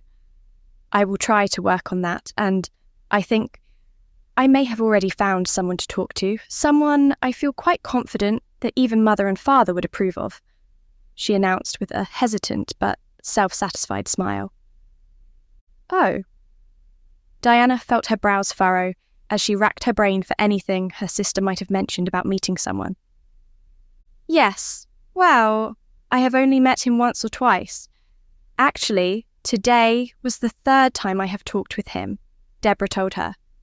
Him? And why haven't you mentioned meeting a man? Diana asked. She was far too surprised to tease her sister, but she couldn't help but wonder if perhaps there was something there. Reverend Mitchell is a vicar, and his church is not far from the park. We literally bumped into each other one day while I was going for a walk. I didn't mention it because our brief conversation made me feel a little guilty, and I wanted to forget about it. And you have seen him twice more? Diana asked, prodding for more details without even trying to hide her curiosity. Her sister was eager to answer, seemingly keen to prove how open and honest she could be. Yes, once, when I was feeling guilty about deceiving you, I went to the church and then Philip came by and saw me. So I have to admit that I was almost certain that what happened today was inevitable. I had introduced myself to Reverend Mitchell using my real name after all. Then, today, after all of that happened, I went there for a while to have a good cry before I came to the park to walk about for a bit. He was there, and we talked a little. Diana blinked as she considered this. Her sister clearly liked the man. At least, she was pretty sure by now that she did. However, Debora didn't seem to realise this fact just yet. Still, that was food for thought for another time. So, shaking her head just a little, Diana refocused herself on the topic at hand. Well, I am fairly certain that Mother and Father would approve of you talking to a vicar, but you should probably also have a young woman as a friend as well. Maybe. Do you think that the vicar might be a good person to ask about that? I mean, I think he mentioned having sisters, but maybe he could point someone out who he thinks would be a good friend for me? I know you could do the same, but yes, I know my 2 or 3 friends are all boring to you, but I think that is a great idea. Of course, I want to meet him first, since I don't think all vicars are good people. There are a few bad apples in every profession after all. And I am sure he would love to meet you, Debora said. I think you will approve of him. The advice he gave me. It was really good advice, and he managed to give it to me without making me feel defensive about it. Diana had to raise her eyebrows incredulously at that, knowing it was something that not even she was able to do reliably. I'm impressed, she stated without hesitation. I was too, her sister replied honestly. I told him a bit about the mess I had got myself into, even asking him what he thought I should do to make things better. And what did he say to that? He said that he didn't know me or you well enough to answer that, other than to say that an apology was definitely in order. I just wanted to be close to you again, but I didn't really know how, and I obviously went about it all wrong. You know, we may have been through a bit of a rough time, but we are still twin sisters.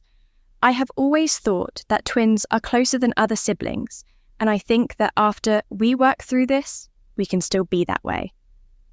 I hope so, and I know I have already said that I am sorry, but I want to say one more time that I really am very sorry. I am sorry for all the mistakes I have made. I would list them and apologise for each one individually, but I'm afraid we don't have that much time tonight. I am so glad you are giving us another chance. Well, only because you are my twin sister. Diana teased her a little. They only spent a little more time talking before they agreed to part ways, Debora going to their aunt's house while Diana headed back to the carriage, and Philip with the intention of smoothing things over with their parents as much as possible when she got back to the manor. It wouldn't be easy, but she had a feeling that Philip would do whatever he could to help her if she asked him to. Just knowing that she had his support, and hopefully stood a chance of having her sister back as well, was enough to make her feel as though she was walking on air. She would have to work hard to rebuild her trust in Debora, but she was optimistic for the future.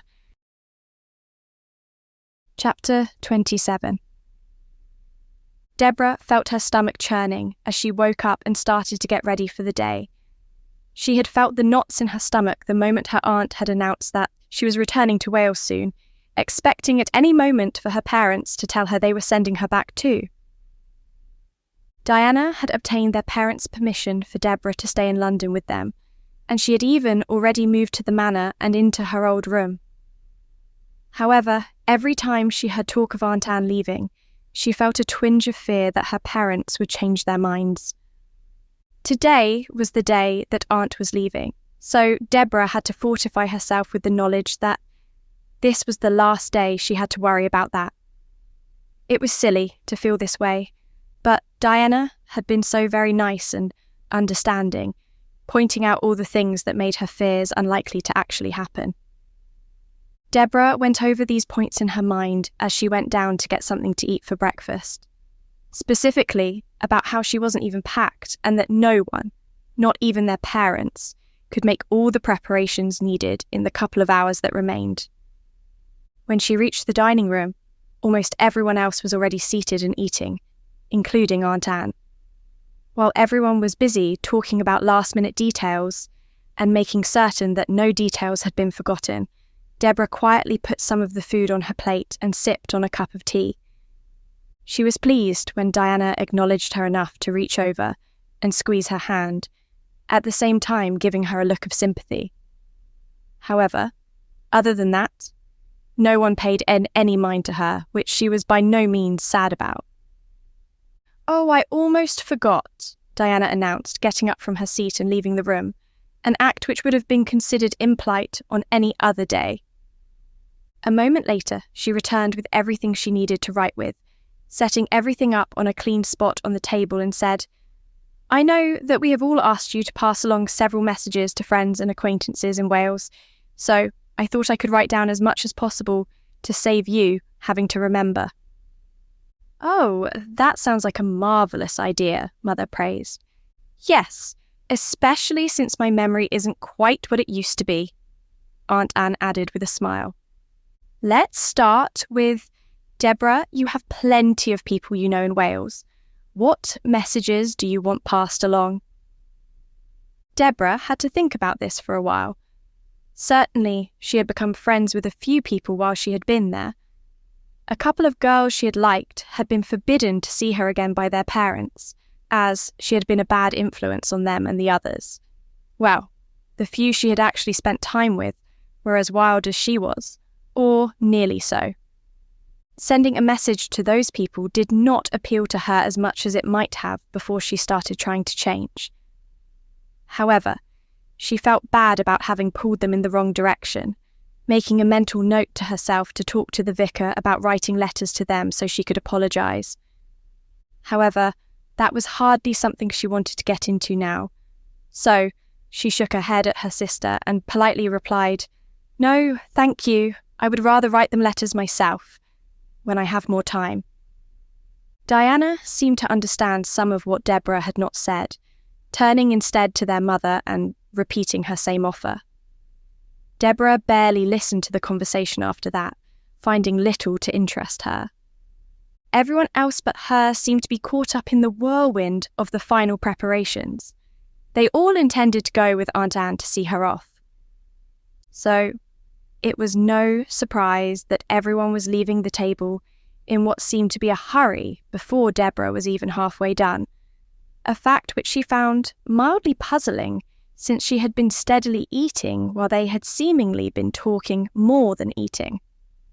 Once she was through, she tried to find a place that was as out of the way of the bustle as possible, though it would have been fun to have mixed up some of the luggage as a prank instead. Somehow, in the midst of all of that, she ended up being alone with her aunt as everyone else was accompanying the luggage out of the house. Aunt Anne was trying to pack a few more last-minute trinkets, in this case a few delicate handkerchiefs, as gifts for her friends back in Wales. But she took the time to look at Debora and smile. "Are you glad to be staying here, Debora? I have noticed that you seem a little out of sorts." "Oh, I am very glad to be staying," Debora quickly assured her. "If I seem off at all, it is probably because I have been afraid that my parents would change their mind," she admitted. "Ah, I see," Aunt Anne said sympathetically. "Perhaps you could come for a visit sometime. You and Diana, of course." "Well, I don't know about that. I wouldn't want them to decide I should stay there after all." She had tried to make her words playful, but too much pain and fear came out in spite of her intentions. Her aunt, though not always the most observant person, was able to catch this. Stopping what she was doing, she gave Debora her full attention and said, "Oh, sweetheart, I'm sure they won't do that again." "Even if I mess up again?" Debora asked uncertainly. Aunt Anne grabbed both of her hands, sitting them both down, and said, "I really don't think they will, even then. You have made so much progress since you came to London, apart from when you first arrived here. I know that I haven't told you this, but I am quite proud of the improvement you have made." "Really?" she asked, feeling her eyes water a little at this huge compliment. "Yes, and I think your parents are proud of you as well, even if they haven't admitted it yet," came the quick reply. "So, you really think I am ready for this? To stay here in London with the rest of my family, I mean." "You know something, Debora? Seeing how you've grown recently, I think you were always ready to be a part of society. You just didn't accept yourself, or that you were different from Diana. But now that you seem to have done so, I have no doubt that you will do well." Debora couldn't have explained it. She had certainly never cared for her aunt's opinion before, but now, getting Aunt Anne's approval felt like a monumental thing to her. They embraced, Debora squeezing tightly. However, their moment was interrupted when Diana came into the room announcing, "Oh, there you are. Hurry up, the carriage is waiting for us. Have you picked out which handkerchiefs you wanted and packed them yet, Aunt?" "Yes, dear, I am sorry for keeping you waiting," Aunt Anne replied as the three of them headed for the door. Debora could tell that her sister was a little curious as to what they had been talking about, and she knew that she would be asked about it later, but right now they were in too much of a hurry. In a matter of minutes, they were all in the carriage, and Diana was helping their aunt go over the list of things, which she had carefully written out one last time. Mother was, for whatever reason, simultaneously trying to talk to Aunt Anne about an embroidery project and arguing with Father, who was trying to tell his wife that now was not really the time to be talking about that. Still, it was entertaining to watch, and soon enough all of their conversations were cut off as they arrived. While Aunt Anne's luggage was being taken, they all said their final goodbyes.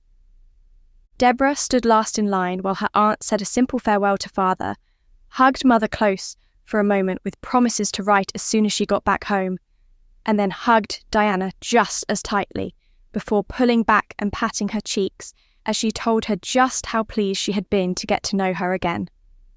Then it was her turn, and Debora quite enjoyed the tight hug she was pulled into, as her aunt told her once more, "I really did mean what I said earlier, you know. I am quite proud of you, my dear." "Thank you. Thank you for everything, Aunt Anne." I know you did your best to look out for me while I was living with you, and I don't think that I ever properly thanked you for that," she said, feeling far more emotional than she was comfortable with.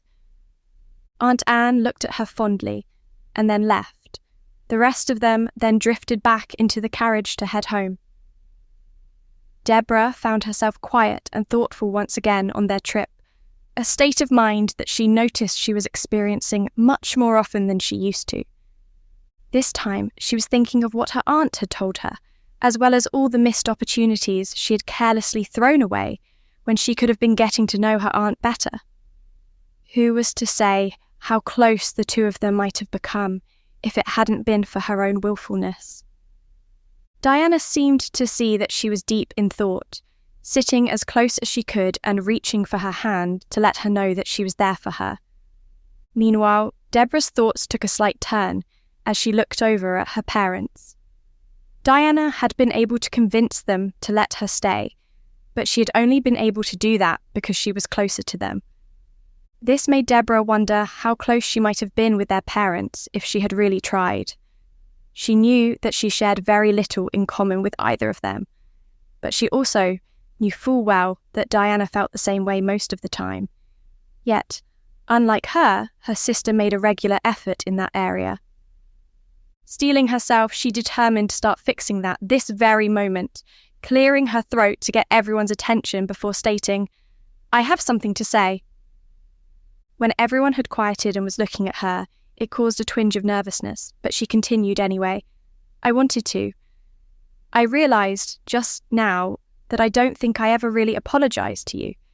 Oh, I know that I told Diana how sorry I was, but I can't say that I genuinely apologised to both of you for how horrible I was growing up sometimes."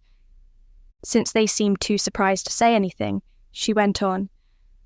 "As you have hopefully noticed, I am trying really hard to be a better daughter and a better sister," she added, glancing at Diana, who was looking proud of her. "And I have every intention of continuing to do better."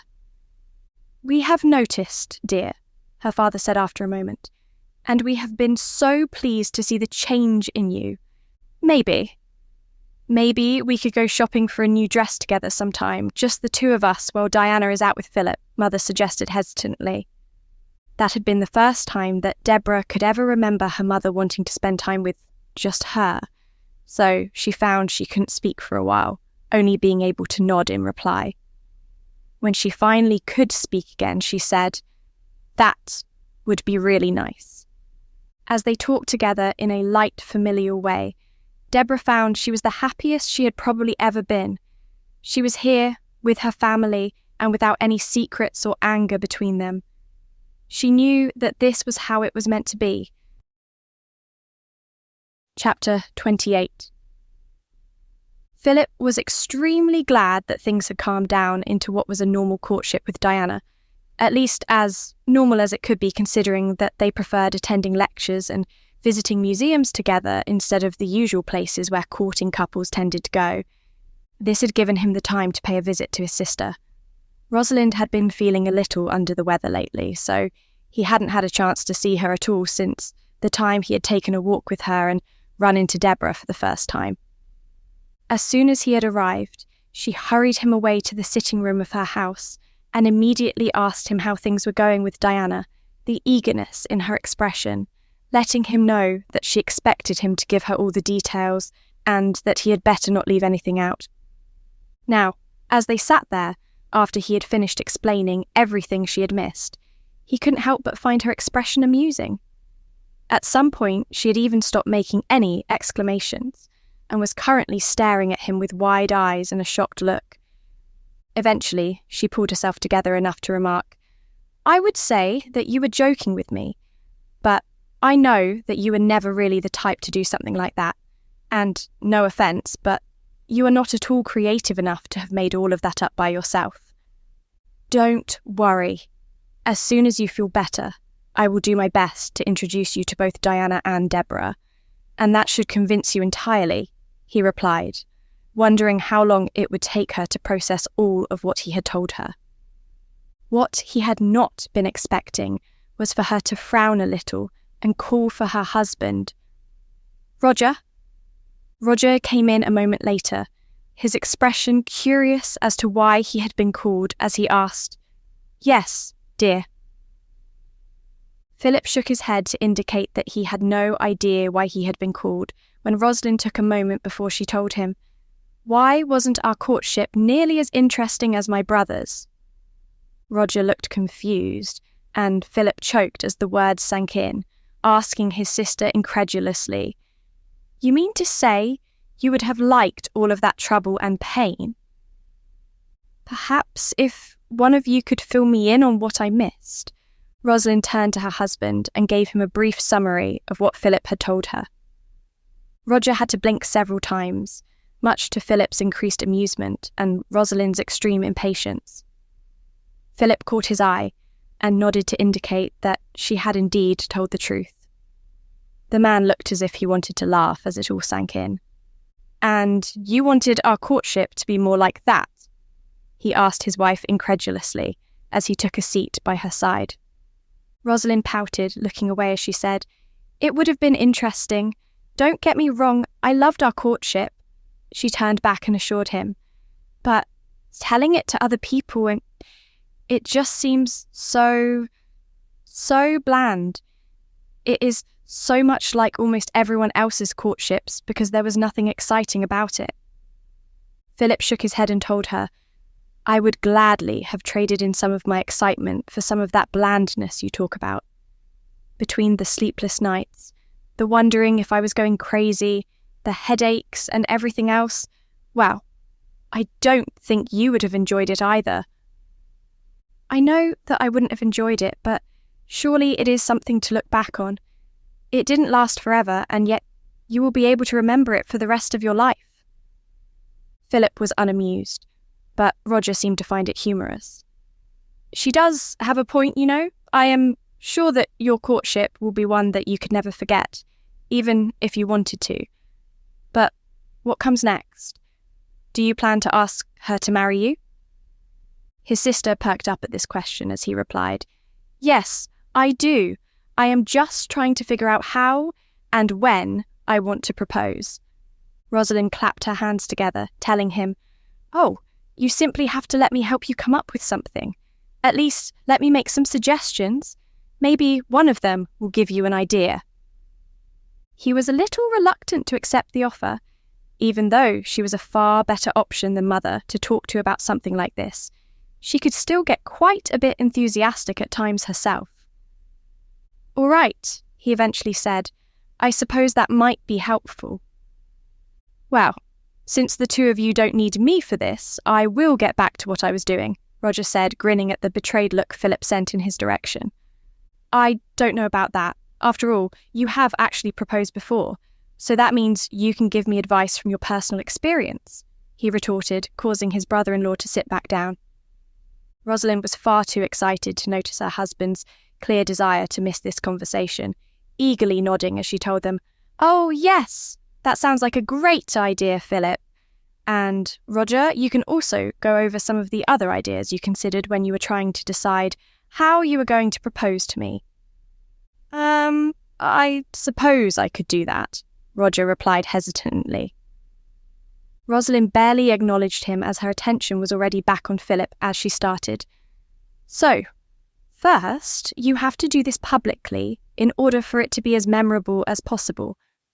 Perhaps you could do something like, at the next ball you go to, you could ask the musicians to play a really romantic dance. Ask her to dance with you, and then, at the end of the dance, you would get down on one knee and ask her to marry you in the middle of the dance floor." Philip made a face at that. "That sounds a bit over the top. Besides, neither of us cares much for dancing, so I don't think it will mean as much as you seem to think it will." "All right, not dancing then. But you want it to be over the top a little?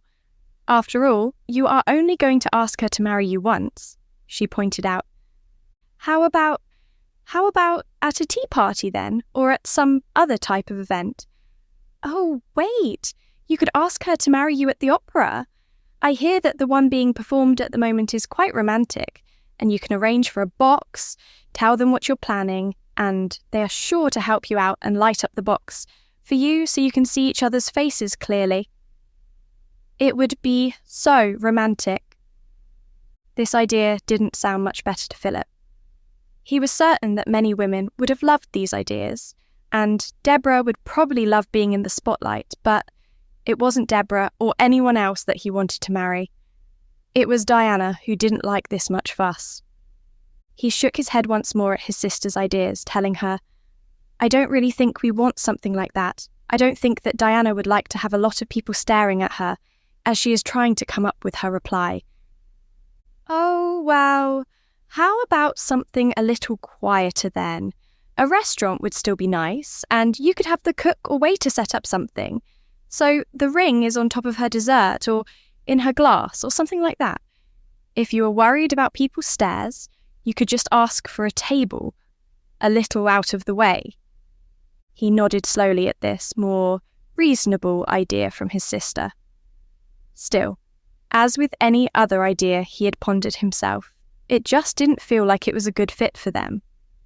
Rosalind apparently saw this, giving an exasperated sigh as she asked, "All right, since my ideas don't seem like they're going to cut it, how about you tell me what your ideas are?" "Well, I thought about asking her to marry me in the park or at a museum, since those are places that we both like. However, I want there to be more to it than that. I want the way I ask her to be as unique as we are, if that makes sense. But any idea I can come up with either doesn't seem to fit us or is not workable or something. And what is it that draws the two of you together? From what I can tell, the favourite thing you talk about is your books and things like that. So I know that romantic books are not your forte, but if there was a romantic scene in a book you both like, then maybe you could try to recreate it for her?" Philip had to think about this, shaking his head after a moment. "Neither of us is fond of romantic novels, so I'm afraid that idea is a lost cause, though it was a good one," he said encouragingly. Well, it's too bad that those lecture notes aren't at all romantic then. Or you might be able to do something with those logical things you like to talk about," Rosalind replied. He started to nod, for once in his life wishing that he had a little more knowledge about romantic things, when something in what his sister said sparked an idea in his mind. It wasn't a full plan yet, but it was the seed of one, and with a little bit of thought. Philip quickly rose to his feet.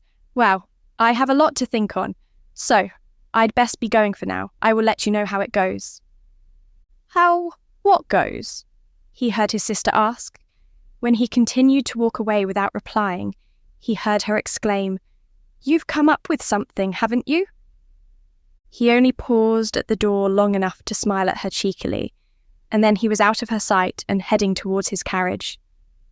First, he went to the church so he could settle on the details with Jonah, his friend helpfully writing everything down and giving him the list of things he needed to do, as well as efficiently helping him plan out a rough schedule of sorts.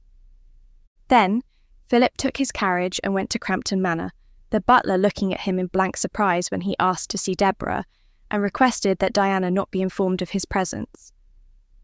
"I am planning a surprise for Diana, and I need her sister's help to pull it off," he explained, a little sheepishly, knowing that it sounded like a strange request and fairly bouncing up and down on his heels with the desire to see his plan come to fruition.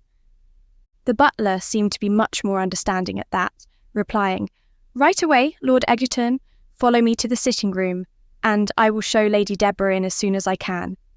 She is with Lady Diana right now, so it may take a moment." "Of course," he said, "and you will try to make sure that Diana doesn't suspect." "I will do my best," the butler agreed, and he left Philip alone. Philip knew that he hadn't really talked to Debora much since he started courting Diana again, but he hoped she would help him with his plan. He paced the room until she entered, looking understandably surprised that he had asked specifically to see her and not her sister. Her steps were hesitant, but she seemed inclined to at least pretend that she was confident as she joked, "You do still know which of us you're officially courting, don't you? I would hate for you to mix up something like that again." He was about to give some sort of awkward reply when he saw her wince at her own words and quickly interject, "I am sorry, that was way too callous, wasn't it?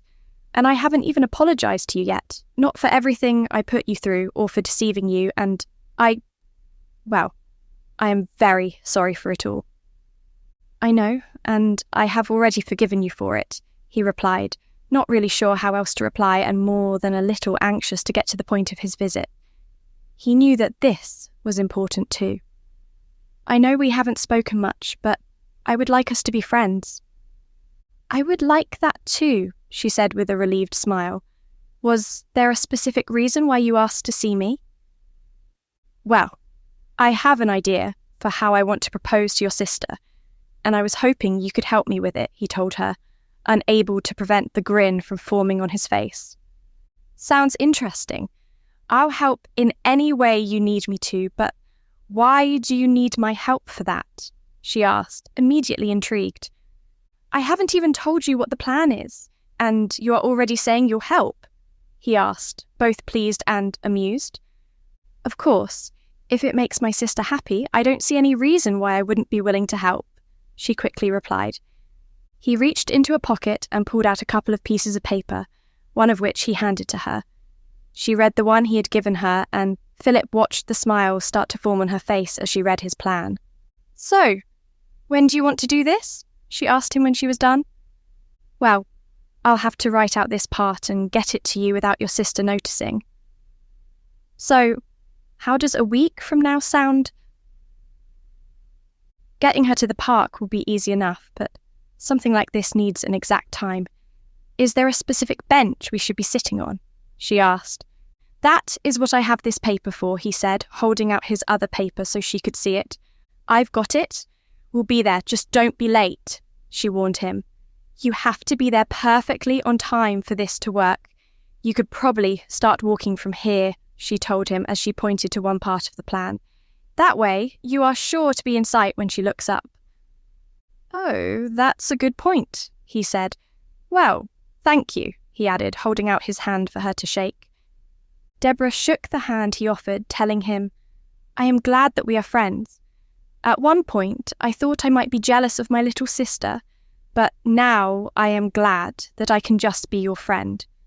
"Thank you," he said, and then they parted ways. Philip had a very important piece of paper that he needed to write, and he felt butterflies in his stomach just from thinking about it.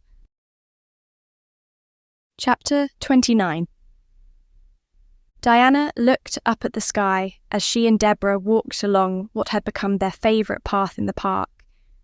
Everything was going perfectly. Her relationship with Philip, building her trust with Debora, and she had even met Philip's mother and hoped to soon meet his sister as well. The only thing that wasn't quite perfect was the weather right now. "The breeze feels nice," she told her sister, "but I think that it might start to rain at some point. Maybe we should keep the books we brought in our bag so that they don't get wet and just walk around a little today." "Nonsense," Debora quickly replied. "There are only a few clouds, and they are nice, white and fluffy. Besides, the bench we usually sit at is under a tree anyway, so we will notice any raindrops falling and should have enough time to put the books back in our bag before they get a single drop on them." "I suppose," Diana agreed reluctantly. "But even if it only lasts a moment and then stops raining, we won't be taking them back out to start reading them again." "Fine," her sister immediately acquiesced, though her tone suggested that if that really happened, she might argue about it. Diana smiled at Debora, shaking her head at her for a moment. There had been once or twice in the last couple of days when she had felt a nagging suspicion that her sister was up to something, but she did not have any evidence, and she could not quite figure out what her sister might be plotting either. However, she wasn't worried about it either way, since she knew that anything Debora might be planning was no doubt a good sort of surprise. The openness of her sister's expression would be clouded if she was up to something mean. It struck her that perhaps her sister planned to introduce her to the vicar today. Debora had met him in this park, and she had not had a chance to meet him since she was going out with Philip whenever her sister was seeing Reverend Mitchell. It would be nice if that was the plan, and she would do her best to play along and look surprised. As they sat on their bench, Diana pulled out of the bag she carried both the book for herself and the one for her sister, which she handed over and said, "I'm sure you'll love it. Eventually. I am pleased that you decided to read one of my favourites, and that you actually plan to finish it this time." "Yes, well, I know you warned me that it starts off slow, but this time I am determined to make it through to the interesting part to see just what it is that you like about it." Diana giggled a little. "If you find it to be too tiresome, let me know. I don't mind reading it out loud to you. I packed a book that is more to your taste just in case, so don't try so hard that you make yourself hate it," she told her sister. "I won't," Debora promised as she settled herself back on the bench and opened the book. Diana looked at her sister fondly for a moment, and then she opened her own book and started reading, glancing up at the sky on occasion to keep an eye out for rain. It couldn't have been more than 10 minutes later that she heard her sister sigh, not an uncommon occurrence whenever she found something tedious, and therefore no cause for concern. Diana did not even bother to look up. However, when this sigh was repeated twice more over the next few minutes, Diana glanced over at her sister, who had her brows furrowed as though she was deeply puzzling over something. She shifted herself closer to her sister on the bench, so they were touching, hoping that her closeness would be encouraging, and then resumed her own book once more. This seemed to help for perhaps all of 1 minute before Debora sighed once again, even more deeply than she had before, and she laid her head on Diana's shoulder despondently. Diana sighed herself now, closing her own book in order to ask her sister with some slight amusement, "What is wrong? Come on, you are not even trying to hide it, so tell me what it is." "This book of yours is incomprehensible," her sister replied decidedly. "Incomprehensible?" Diana scoffed. "There is no way you're having that much of a hard time with it. If you think that book is hard to comprehend, you should try to read some of the other books I like. Here, let me take out your other book for you, and I will go over that one and explain what you need me to when we get home." "Oh, you don't need to do that," Debora hastily proclaimed.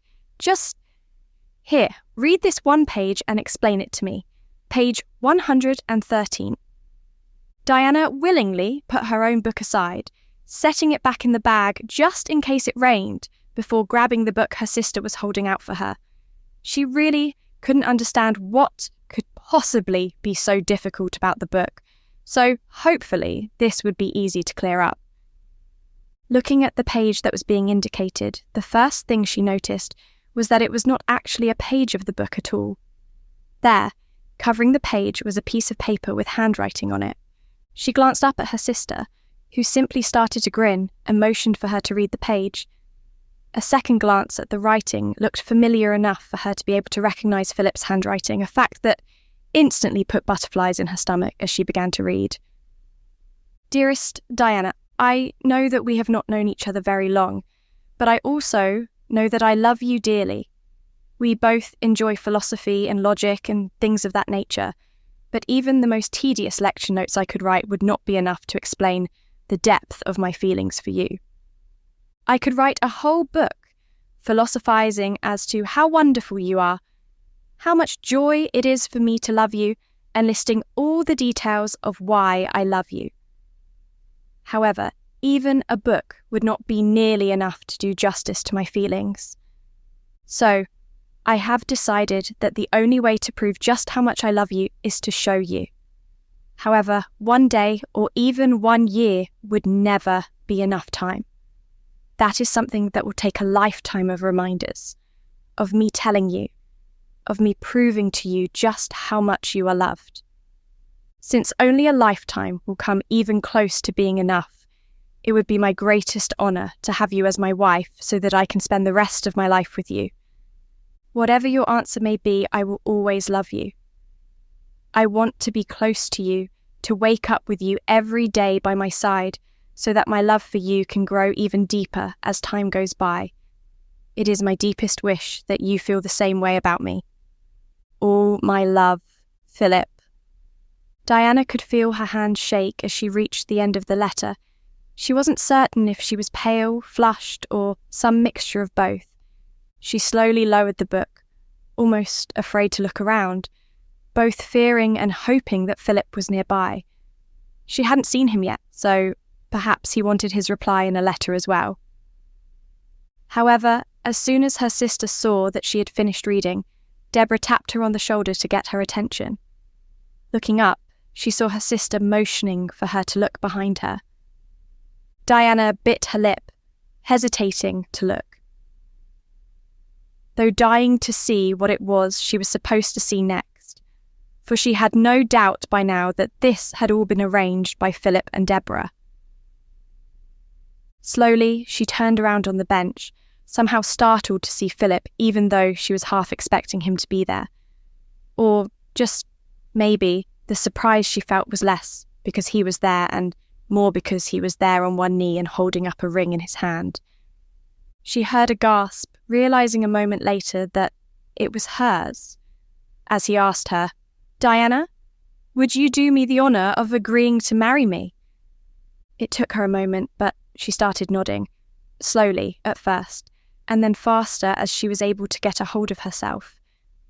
Eventually, she was able to say, "Yes, I would love to marry you, Philip, and I look forward to spending the rest of my life trying to prove to you that I am every bit as much in love with you as you are with me." She felt Debora take the book, which she had forgotten she had still been holding. Then, Philip took her left hand and slipped the ring onto her finger, as he told her with a mixture of love and teasing, "You can try all you like, but I feel quite sure that I love you more." Diana arched her eyebrows as she replied with a smile forming on her face, "In that case, it is a good thing that I am getting this chance to prove you wrong." His warm, brown eyes seemed to sparkle in acceptance of the challenge she had issued to him as his grin grew to match her own. He then kissed the back of her hand before rising to his feet, and Debora took the opportunity to get behind Diana and nudge her up to her feet as well. "Oh, enough with staring into each other's eyes already.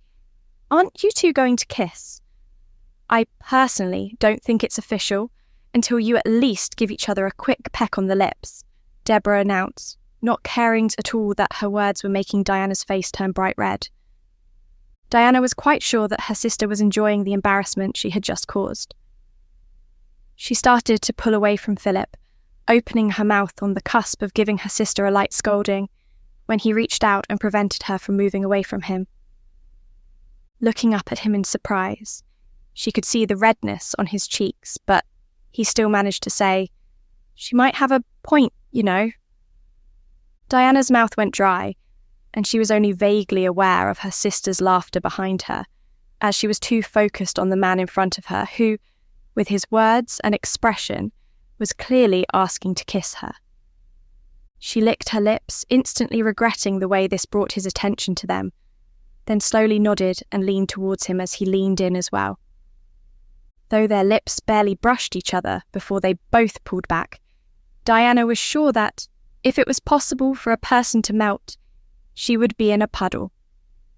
Sitting back down on the bench next to her sister, because she didn't really trust her legs, she turned and asked, "So, Debora, just how long did it take for the two of you to set up this plot against me?" As she listened to her sister delightedly tell her every single detail, Philip filling in the ones she didn't know, she didn't care at all that it had started to drizzle a little. Chapter 30. Philip tried to quell his nervousness as he looked at himself in the mirror once again to make sure that nothing was out of place. Part of him wished once more that he could have found some way of having Jonah as both his best man and as the officiant at his wedding. He knew that such a hope was impossible, so he had insisted that his friend be the one to marry him. Now, however, he felt he could have used Jonah's calming presence. At that moment, there was a knock on the door, and he knew it was time for him to take his place at the front of the church. Upon opening it, he was surprised to see that it was Jonah who had knocked. "Oh, I wasn't expecting—" "Shouldn't you be at the front of the church already?" "We should both be heading that way now, but I thought I would be the one to come and get you, just in case you needed me for something." "And what could I possibly need you for on a day like today?" Philip retorted with a scoff as they both walked at a brisk pace. "Nothing at all," Jonah replied with a knowing smile, seeming to pick up on the nervousness that Philip was trying to hide under a layer of false confidence. "Everything looks perfect, and I am certain that Diana will look gorgeous as she comes down the aisle towards you." It felt like only a moment later that he was standing at the front of the church, and then it seemed to take forever as the congregation found their seats, ready for the ceremony to begin. As might be expected for an earl, it was a large wedding, but his attention was only on the people he cared about the most. He was proud to see that his mother was there, sitting right beside his sister and her husband, with Roger's family also making up part of the guests. On the other side, there was Diana's family, including her aunt, who had made the trip back just for this occasion. Then the music started, and Philip had eyes only for the doors, ignoring everyone and everything else until he saw Diana. The light blush on her cheeks and the shine in her eyes as he saw her walk up the aisle was almost enough to make him forget why he was there. Still, he managed to repeat his vows at the right time, doing his best to put every ounce of feeling he could into them. And then he was nearly in tears when Diana said her vows with just as much feeling for him, which was something that he had not expected at all. He wasted not a single second when Jonah announced that he could kiss her, only vaguely aware of the applause when he took her in his arms and kissed her passionately. Then they all went towards where the reception was ready for them, and everyone seemed to be trying to get at them to offer their congratulations. "Oh, Philip," Diana began when they had a moment. "Have you introduced Debora to your friend Jonah yet?" "What do you mean?" he asked incredulously, looking into the eyes of his bride and seeing a twinkle of mischief there that made him pause. "They already know each other. Jonah even talks about her sometimes." "But I realized recently that they were never formally introduced to each other," she retorted with a smile. He could tell that she was up to something, but what? He didn't know. "Are you sure that you are my wife and not her sister right now?" He teased, not truly afraid of that since he had learned how to tell them apart. She laughed at his question, reminding him why he loved that sound, and then she said, "Just trust me on this. Now is as good of an opportunity as any," she added as she pointed to where Jonah was walking towards them. He looked at her for a moment longer and then nodded, albeit with some reluctance. "I will do just that as soon as your sister gets back over here." "Thank you. I just have to catch her eye, and I know she will come over, and then you can make the introduction." "Catch whose eye? Who am I being introduced to?" Jonah asked as he reached them, only catching the end of her statement. "My sister," she replied without looking at him, smiling just a moment later as she succeeded with her mission, and only then turning her gaze back to her husband and his friend. "Oh, we have already met." "I know," was her cryptic reply. Philip saw Jonah raise an eyebrow and look at him, but he was forced to shake his head to let his friend know that he had no idea what his wife was up to either. "All right," Jonah replied hesitantly after a moment, and Philip noticed that he wasn't completely comfortable either. "Just tell me if I will or won't like this surprise, please?" the vicar asked her imploringly. I don't know. Maybe you'll find it amusing," she replied thoughtfully. Then Debora was approaching, and Diana reminded Philip with her eyes that he was supposed to introduce the two of them. So, when she was close enough, he cleared his throat and said, "Dear sister-in-law, my new bride has brought it to my attention that the two of you haven't been formally introduced." He paused, noting that everyone but Diana seemed puzzled by that statement, and she seemed suspiciously close to laughing as he continued. "So, Lady Debora Brisbane, May I introduce you to my best friend, the Reverend Jonah Mitchell?" What he had been expecting, he didn't know, but it certainly wasn't for Debora to get a shocked look on her face as she exclaimed, "Wait, Jonah? The friend I have heard you talk so much about.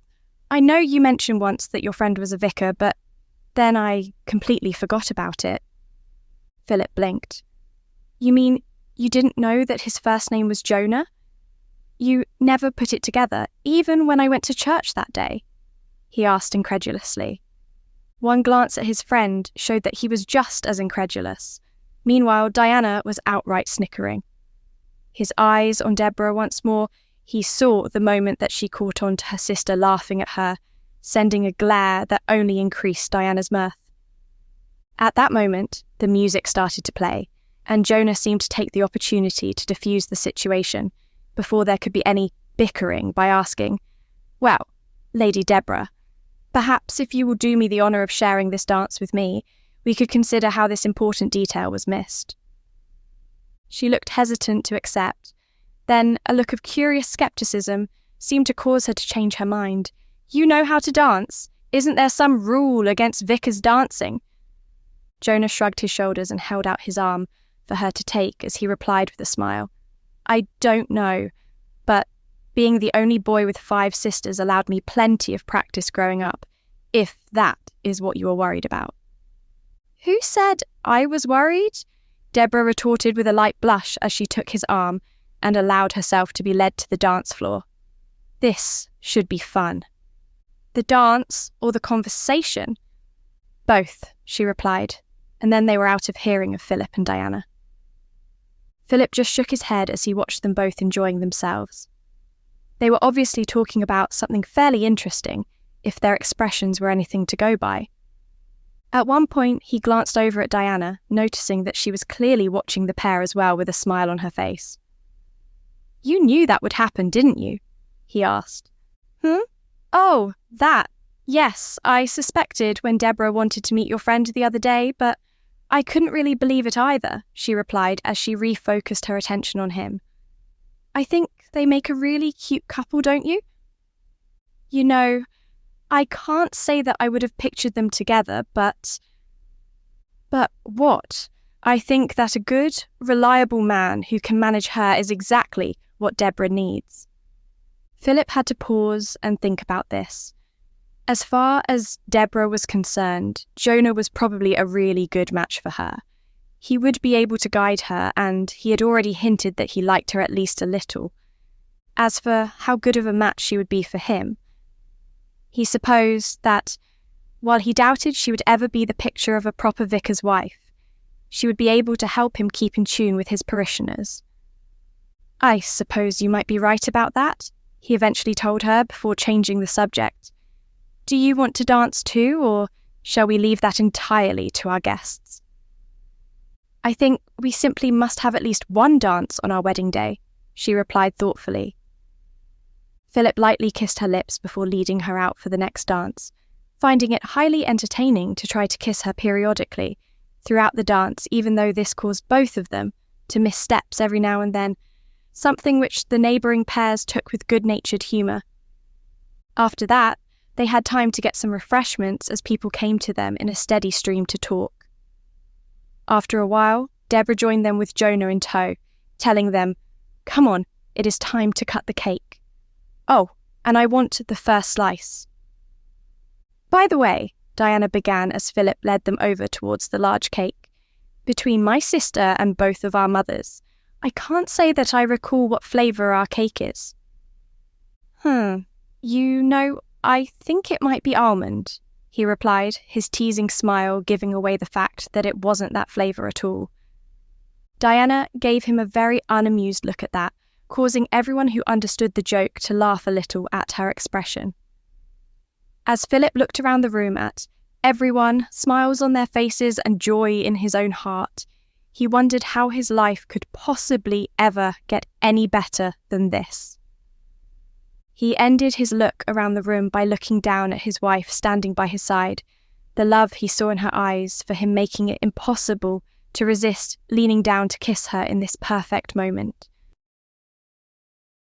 Epilogue.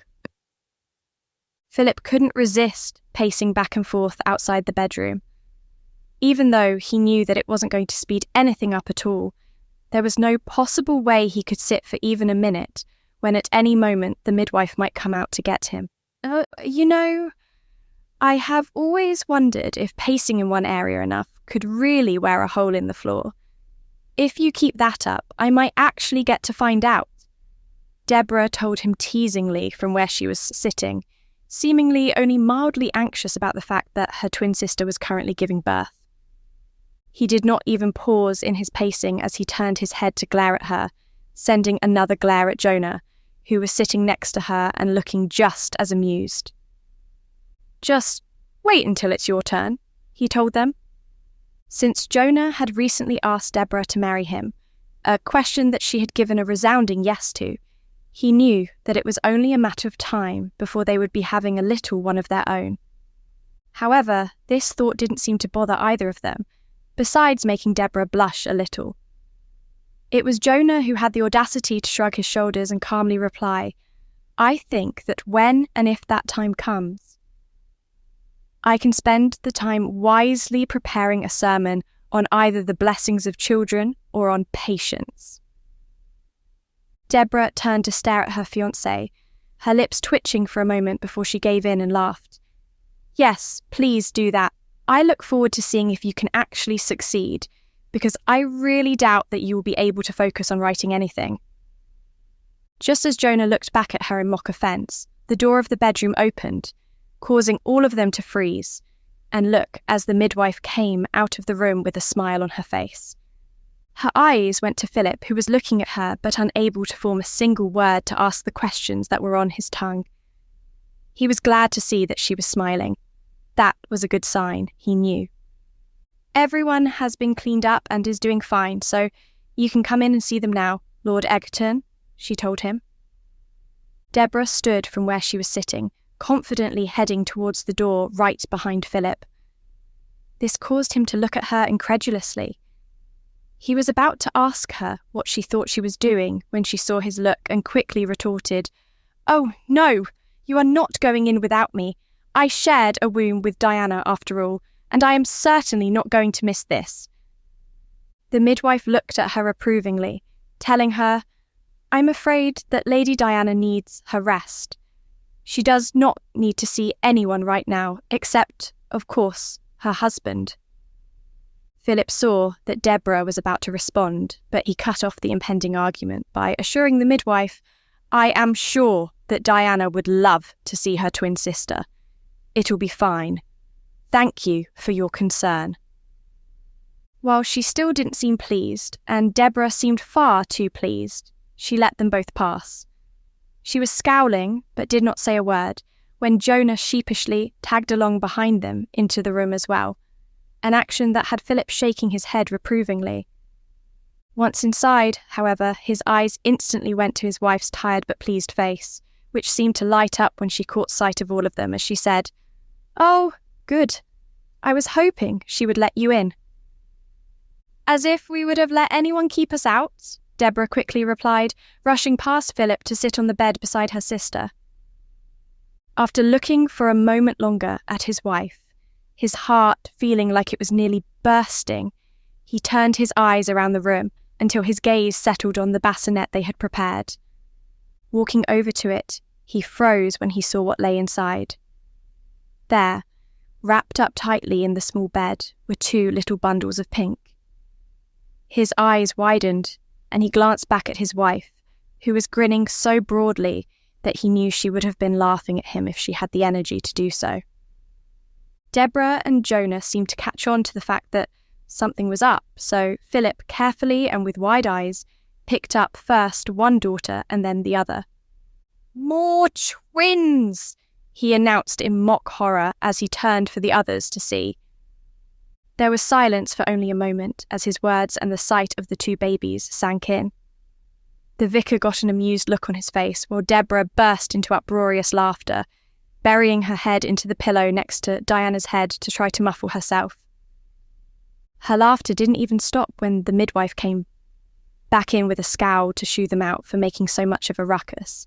In fact, She was laughing so hard that he simply had to ask her, "So, what, may I ask, is so funny about this?" He watched as she lifted her head to try to reply, only to burst out again and then bury her head once more. Eventually, she managed to gulp a few breaths of air and then reply, "I'm sorry. I just..." Jonah walked over to her and sat near enough to start rubbing her back in the clear hope that it would help calm her. Finally, she was able to sit up, announcing to them, "Now, I want to get married as soon as possible so that I can hopefully have a set of twin girls too. Think about it. If I have twins that look like Diana's twins, and if there isn't too much difference in age, then there will be 4 of them." 4? While she seemed hysterically pleased with the idea, the others in the room groaned at the thought. Diana grabbing a pillow and hitting her sister with it, and even Jonah telling her, "Absolutely not." "Oh, but it would be so much fun," Debora retorted as she finally got up and left the room with her fiancé. Philip lingered a moment longer, with his wife and daughters having to promise the midwife that he would behave. "So, which names are we going to go with?" "Well, I still like Philippa for one of them. And I was thinking, I have always liked the fact that both Deborah's name and my own start with the same letter. So, how about Penelope for the younger one?" she told him thoughtfully, and he could see that her eyes wanted to close in sleep. "Philippa and Penelope sound perfect," he told her, kissing her lightly on her forehead. "Now get some rest." As he rejoined the others in the hallway, who were still talking about twins, he couldn't help but hope that he would be able to love both of his daughters the way they deserved to be loved. However, as full as his heart was right now, he knew that he had all the love to give. He would just need to find ways of showing it to them as they grew up. Scan the QR code or click on the link in the description to read the next book in the series. Share this video with your friend or watch on of the following videos. Subscribe to our channel, like this video, and hit the notification bell to not miss any new audiobooks. Thank you for watching.